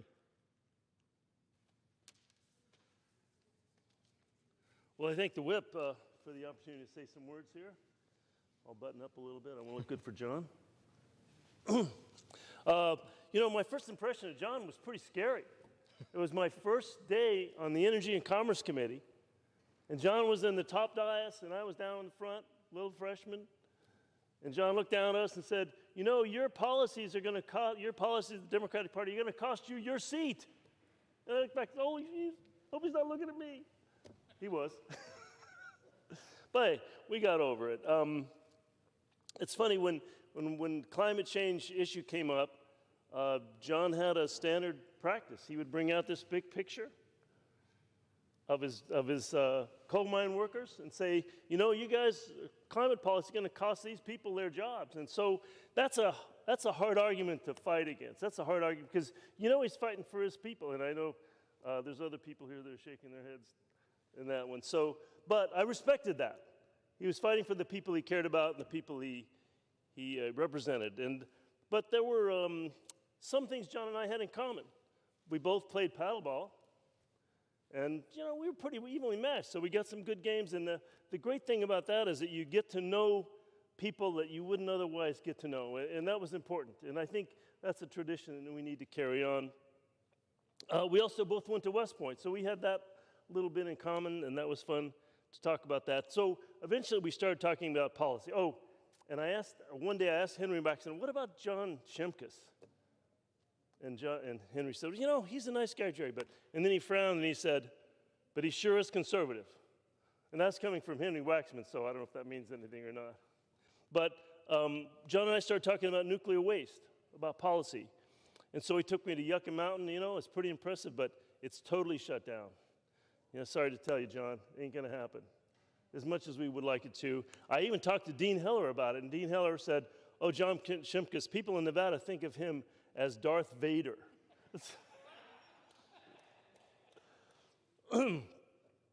So later it was suggested that the Democrats and the Republicans sit together during State of the Union, and that's cool. John and I sat together, and I can tell you it's weird when the president is in the other party and you're sitting with that party, and everyone stands up and cheers, and you're sitting there, your hands sitting on your hands. So we got through that, but we still play paddleball occasionally, and you know, I think as time goes on, we got to be friends, and we talked a lot. And I can tell you, John's had an impression on me, and he stands up for what he believes in. We need more people like that have strong beliefs, but that are willing to fight for what they believe in, but are also willing to compromise and work with the other side to make progress happen. And that's what we need in this institution. I respect John for that, and we'll miss having him here, but we'll find somebody else. I yield back. With that warm tribute, Madam Speaker, we clearly we work well together. We have comedy with each other. You've got to keep your sanity around here by keeping things lighthearted in the middle of a lot of heated battles sometimes. But in the meantime, when you think about the friendships, I know, and I'll share my story with John shortly, but there's a townhouse that John Shimkus owns here in Washington, D.C., and it's a 4-bedroom townhouse. There are 4 members of Congress that live in that townhouse. We each have our own bedrooms and bathrooms, but we come together, and it's been a special, I think, a special part of all of our times up here in Congress to get to know each other so well. But the member of Congress who has lived in the townhouse with John the longest, probably going back to when he purchased it, is our dear friend and colleague and roommate, the gentleman from Texas, Kevin Brady. And I yield. Thank you, Whip, for organizing the special order. Remind me never to have Congressman McInerney do my eulogy. The crowd would never believe it. We are here to honor a remarkable man, a classmate, a friend of mine for 24 years. And we all know in Washington and across the country his leadership in energy for the Energy and Commerce Committee, his leadership of the Environment and Climate Change Subcommittee. But you may not know his achievements in the heart he's committed to the Baltic states in developing and enhancing that relationship with the U.S. His many years of service on the NATO Parliamentary Assembly, traveling back and forth to Europe to lay out and preserve that important relationship. His role serving on the Smithsonian Institution Board of Regents and his service on the West Point Board of Governors. He has an amazing legacy for our country. And he's worked with colleagues on both sides of the aisle to achieve things that matter to real people. You know, his 1998 law, signed into law allowing for biofuel use, federal, state, and private fleets, has made biodiesel more readily available at fuel pumps across the country. He's always focused on making sure 9/11 or 911 worked for the American people. And in 1999, he designated 911 as a universal emergency number in the U.S. for mobile as well as landline telephones. Continue to improve on that for our safety and security. He led the bill to require federal testing of children's booster seats, something every parent can take to heart. Following that, he created a new internet domain, a place where children could go that was safe and secure from predators. It was game-changing.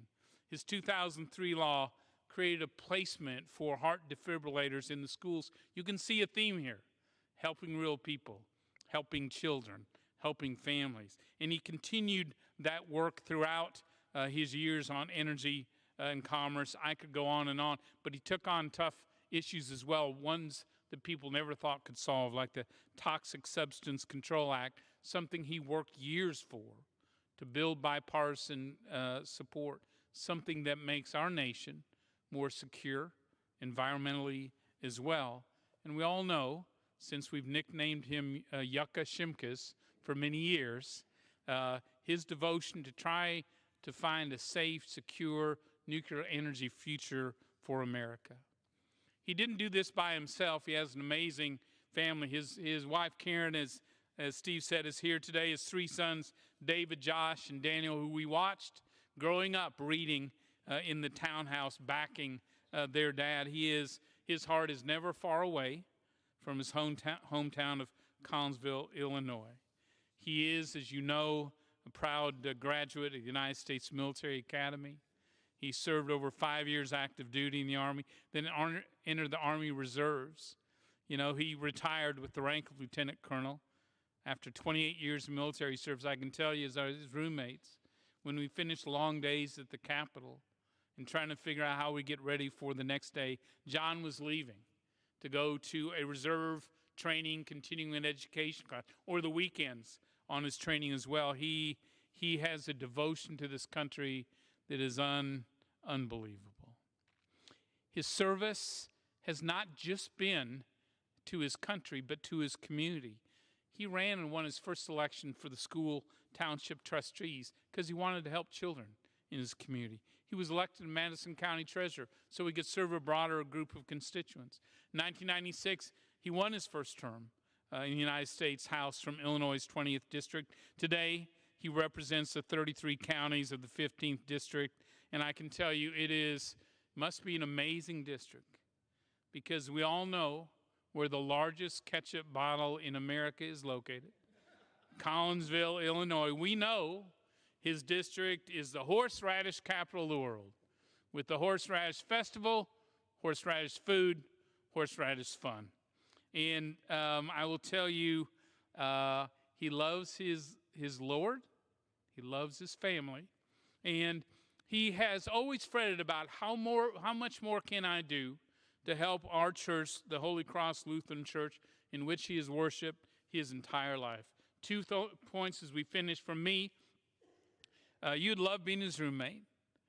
He is a man of integrity, of character. He is every morning the first one up in the morning, sitting at the kitchen table, reading the Bible, sending out those Bible phrases for his friends and colleagues, and preparing for his day. He is an amazing teammate, along with classmate and roommate. He and I have played in the congressional baseball game now for 23 straight years. He is a baseball player. He's won MVP 4 or 5 times. We've all lost count. He is the last member of Congress to hit a home run out of the field, out of the park, on his first at bat in his first year in Congress. He's never hit the ball anywhere that close ever since. He was a catcher and a pitcher and the captain of our team, which doesn't surprise you. He's been the captain of everything he's been involved with his entire life. And with this, I'll tell you, wonder how remarkable, how gutsy this guy is. So in 2004 or so, he had open heart surgery in the spring, which of course would mean he would miss his favorite baseball game. So we had the congressional baseball game. The doctor told him, you can begin to start exercising 3 months after this surgery. Well, the baseball game happened to be exactly 3 months after the surgery. Another pitcher started the game, was called back to Congress for votes in the Senate, and out of the bullpen came John Shimkus 3 months after heart surgery, not arthroscopic surgery, the kind that cracks you open. There he was, 3 up, 3 down, helping save the game for the Republicans. That's the kind of lawmaker, that's the kind of friend, that's the kind of competitor he is, never letting you down, has always upheld the highest standards for our country, for Congress. And I will tell you, at a time where each day you're told what's wrong with America, John Shimkus is what's right with America. And we are so proud of our friend's service, and he will be missed like nobody else. God bless you, John. Thank you.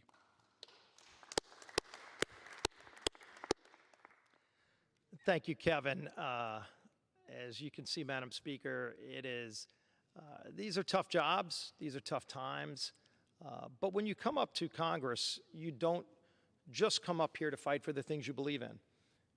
That's clearly why you run. We all have a deep love for this country. We all have a deep set of beliefs that we come to try to advocate for. But we all know in a job like this, you can't do it alone. You need to work with other people. You need to find allies, people who want to help join you in that cause to advance the things you believe in. And along that way, Madam Speaker, you truly do make deep friendships. I remember I was a new member in a special election. I came in towards the tail end of a Congress in 2008 with only 6 months left in the term. Didn't really know anybody here, trying to find my way, in fact, trying to find a place to live. I was living with one of my college roommates who works up here in D.C., and they had a baby on the way, and I was staying in the baby's room, so I knew I had a few weeks left before I had to find another place to live. And so I asked my colleague right over there, I asked Jim McCreary, congressman from Louisiana, I said, Jim, looking for a place, what do you do to find a place around here? And he said, well, John Shimkus has an opening at his townhouse. I said, who's John Shimkus? And didn't know John. And he literally pointed, and John was right there in the well of the house during a vote series. So all the members of Congress are joined together. He points John out, so I walked down and I introduced myself to John. Said, heard you have an opening at your townhouse. I just came here and I'm looking for a place to stay. And he said, why don't you come by later tonight? And that, Madam Speaker, started an incredible friendship. That next day, I called Jennifer that night, my wife, and I said, I think I found a place to live. And that next day, I moved in. Didn't really know Kevin Brady. And next thing you know, I'm rooming with these gentlemen and getting to know people who became dear friends. And again, in a job like this, you work really hard advocating for the things that you ran on back home. You're fighting for the people in your district. I'm honored to represent Southeast Louisiana. But you're also working with some incredible people, and you get to meet incredible people along the way. And John Shimkus is truly, as Kevin said, one of those true, genuine people. Somebody that you can entrust the things that you want to share with only a few people, close friendships that do form up here. You don't hear about that a lot, but yet we were able to form such a deep friendship, somebody who you can trust. As Kevin said, John went to West Point. He's an Army guy, so he was the drill sergeant in the townhouse, and when John says something, you back your brother's play. In fact, the second day I was in the townhouse, John said, Steve, tomorrow you got to get up at 6 in the morning and we're going out to play baseball. I didn't know about the tradition between the Republicans and Democrats. I guess I have John to blame. But John said, you've got to come out for the baseball team. I hadn't played baseball in over 25 years. Didn't even have a glove. And yet, next thing you know, the next morning I'm up playing baseball. And boy, what a start of, again, ability to generate even more friendships, to forge friendships with people on both sides of the aisle, some that you work with on a regular basis, some that you're not always working with, but people who you get to form a deep friendship with. And that's really what makes Congress work. It's not the things that you see on the nightly news, the big fights that go on between the parties and sometimes within the parties. But it's the day-to-day grind where people do come together and find common ground to advance the things that they believe in to make this a greater nation. And John Shimkus has done that on so many fronts. I've got to see it. Yes, he is the first one up. He's reading his Bible. He's writing down verses. But when it's time to leave, he starts to whistle. And you know, you don't need an alarm clock. When John starts to whistle, that means it's time to go to work. And again, just a person who wakes up and goes to work for the people of Southern Illinois and the United States of America, just like he served our country in the military. For 24 years, he's served this great nation. We're a better nation because John Shimkus has been a member of this wonderful body, the People's House. This is really where people come together. I started this morning in Philadelphia, had some meetings there, and I actually, on my way out, passed by Independence Hall. You never can see that enough. Got to see the Liberty Bell this morning. Got to go see the chamber where George Washington sat as they signed the Declaration of Independence, where they wrote the Constitution of the United States. Right next door, the chamber where Congress met for 10 years when they were building this beautiful building, where they actually passed the Bill of Rights. We are all honored to be a part of this special place where people of all walks of life come together. and you meet people of different backgrounds, you work with people of different backgrounds, and you work to make this a better country. And you just hope, you just pray, as you're praying to God for strength, for wisdom, for guidance, as we all do, that whenever you leave, we all leave this job, hopefully you leave on your own terms. If you look back and you can say that you left your mark, you made this a better country. John Shimkus, you left your mark. You get to leave on your own terms. You get to go home with Karen and enjoy your life in Southern Illinois, and you've earned this opportunity to have a new chapter in your life, because you can look back and say for 24 years, you served here in this great body and made this a better institution and made this a better country because of your service. Thank you, John, for this opportunity to get to know you so well. And with that, I yield to my friend, someone who actually worked with John Shimkus. John, we're going to have Rodney Davis take over for a minute, but for now, I will yield my time back to the Speaker.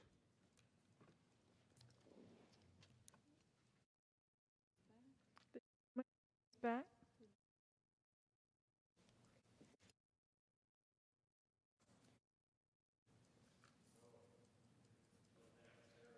So I just say the same thing. Yeah.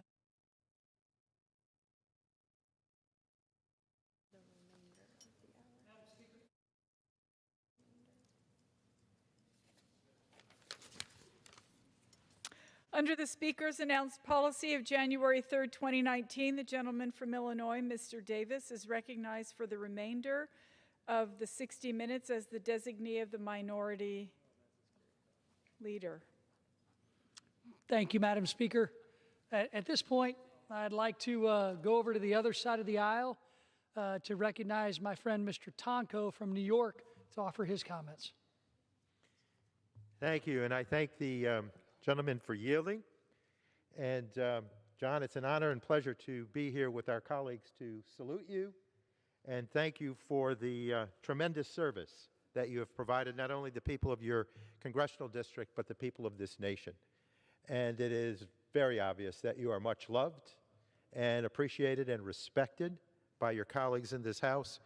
It is also humbling to know that you have brought a good name to politics, and you have reminded us by your very actions and your deeply rooted beliefs in the various issues that you tackle that it is not only okay, but it's essential to have differences in this House.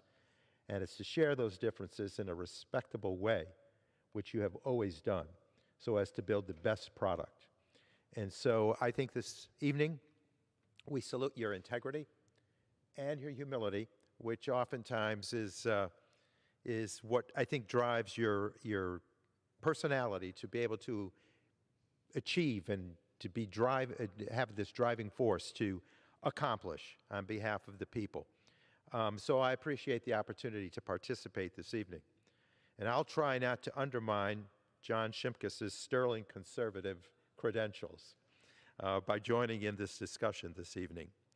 But for 6 years, I've served as the ranking member to Mr. Shimkus's subcommittee chair. And the past 2 years, we have switched roles. But during all of that time, we have disagreed on many occasions. In fact, we're disagreeing right now.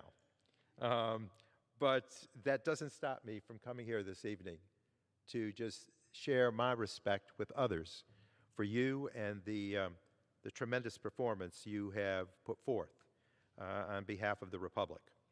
But as I have found, you have been tremendously accessible, very open-minded and fair, always looking for a way for us to achieve and to build that compromise. It's been a great partnership, and even if we didn't see eye to eye on everything, and I will always appreciate that we would work together to try to find common ground on issues where we thought we could agree. I'm really proud of our bipartisan work on brownfields, where we reauthorized and improved that program. Certainly on the drinking water infrastructure efforts that we made, and essential for our communities, We made some great improvements to both of those programs, and it would not have been possible without your leadership, John. And while we have had some different perspectives on TSCA, I believe it's fair to say that Representative Shimkus has done some undeniably monumental work on chemical safety for this country. His district and this chamber are losing a great representative, and Yucca Mountain is losing a frequent visitor. John, I want to congratulate you on your retirement. I wish you and Karen the very best as you go forward. You have displayed to me tremendous qualities of character. When you speak of your family, the love you have for them is just apparent in your face when you talk about them. You're so proud of that partnership you have with Karen and of the children, the offspring that you have created. It's also very evident that you have enjoyed service to this country, not only in this House, but as a member of the New York delegation. I'm proud to say that we adopt you as a West Point cadet, and that you have shown your strength and your valor and your courage to be a strong element that you have contributed to this country. And so I thank you for your integrity. I thank you for your deeply rooted faith that has made a lot of our partnership work. You're guided with that humble spirit to serve your Creator through the gifts you've been endowed. So thank you. Thank you for being such a great friend. Thank you for being such a great work partner. And thank you for the success that we have achieved together. And I hope there's more to come in the ensuing days and weeks that you'll be here. So congratulations, my friend. Know that you made your mark and that you've earned many, many, many stars after your name. God bless. Thank you, Mr. Tonko. I felt a little John Shimkus here. I was getting a little impatient. Thought we were running out of time. So I'm going to ask my colleagues, please try to limit your comments to a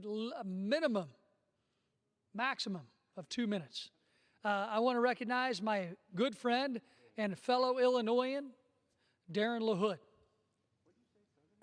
Well, thank you, Congressman Davis and Madam Speaker. It's a pleasure to be here tonight with my colleagues to honor John Shimkus. And I want to obviously echo the remarks of everyone that spoke before me. And we've heard about John's service, obviously his service at West Point and his service to the Army, 28 years serving us in the military, retiring as a lieutenant colonel. But as the newest member of the Republican delegation,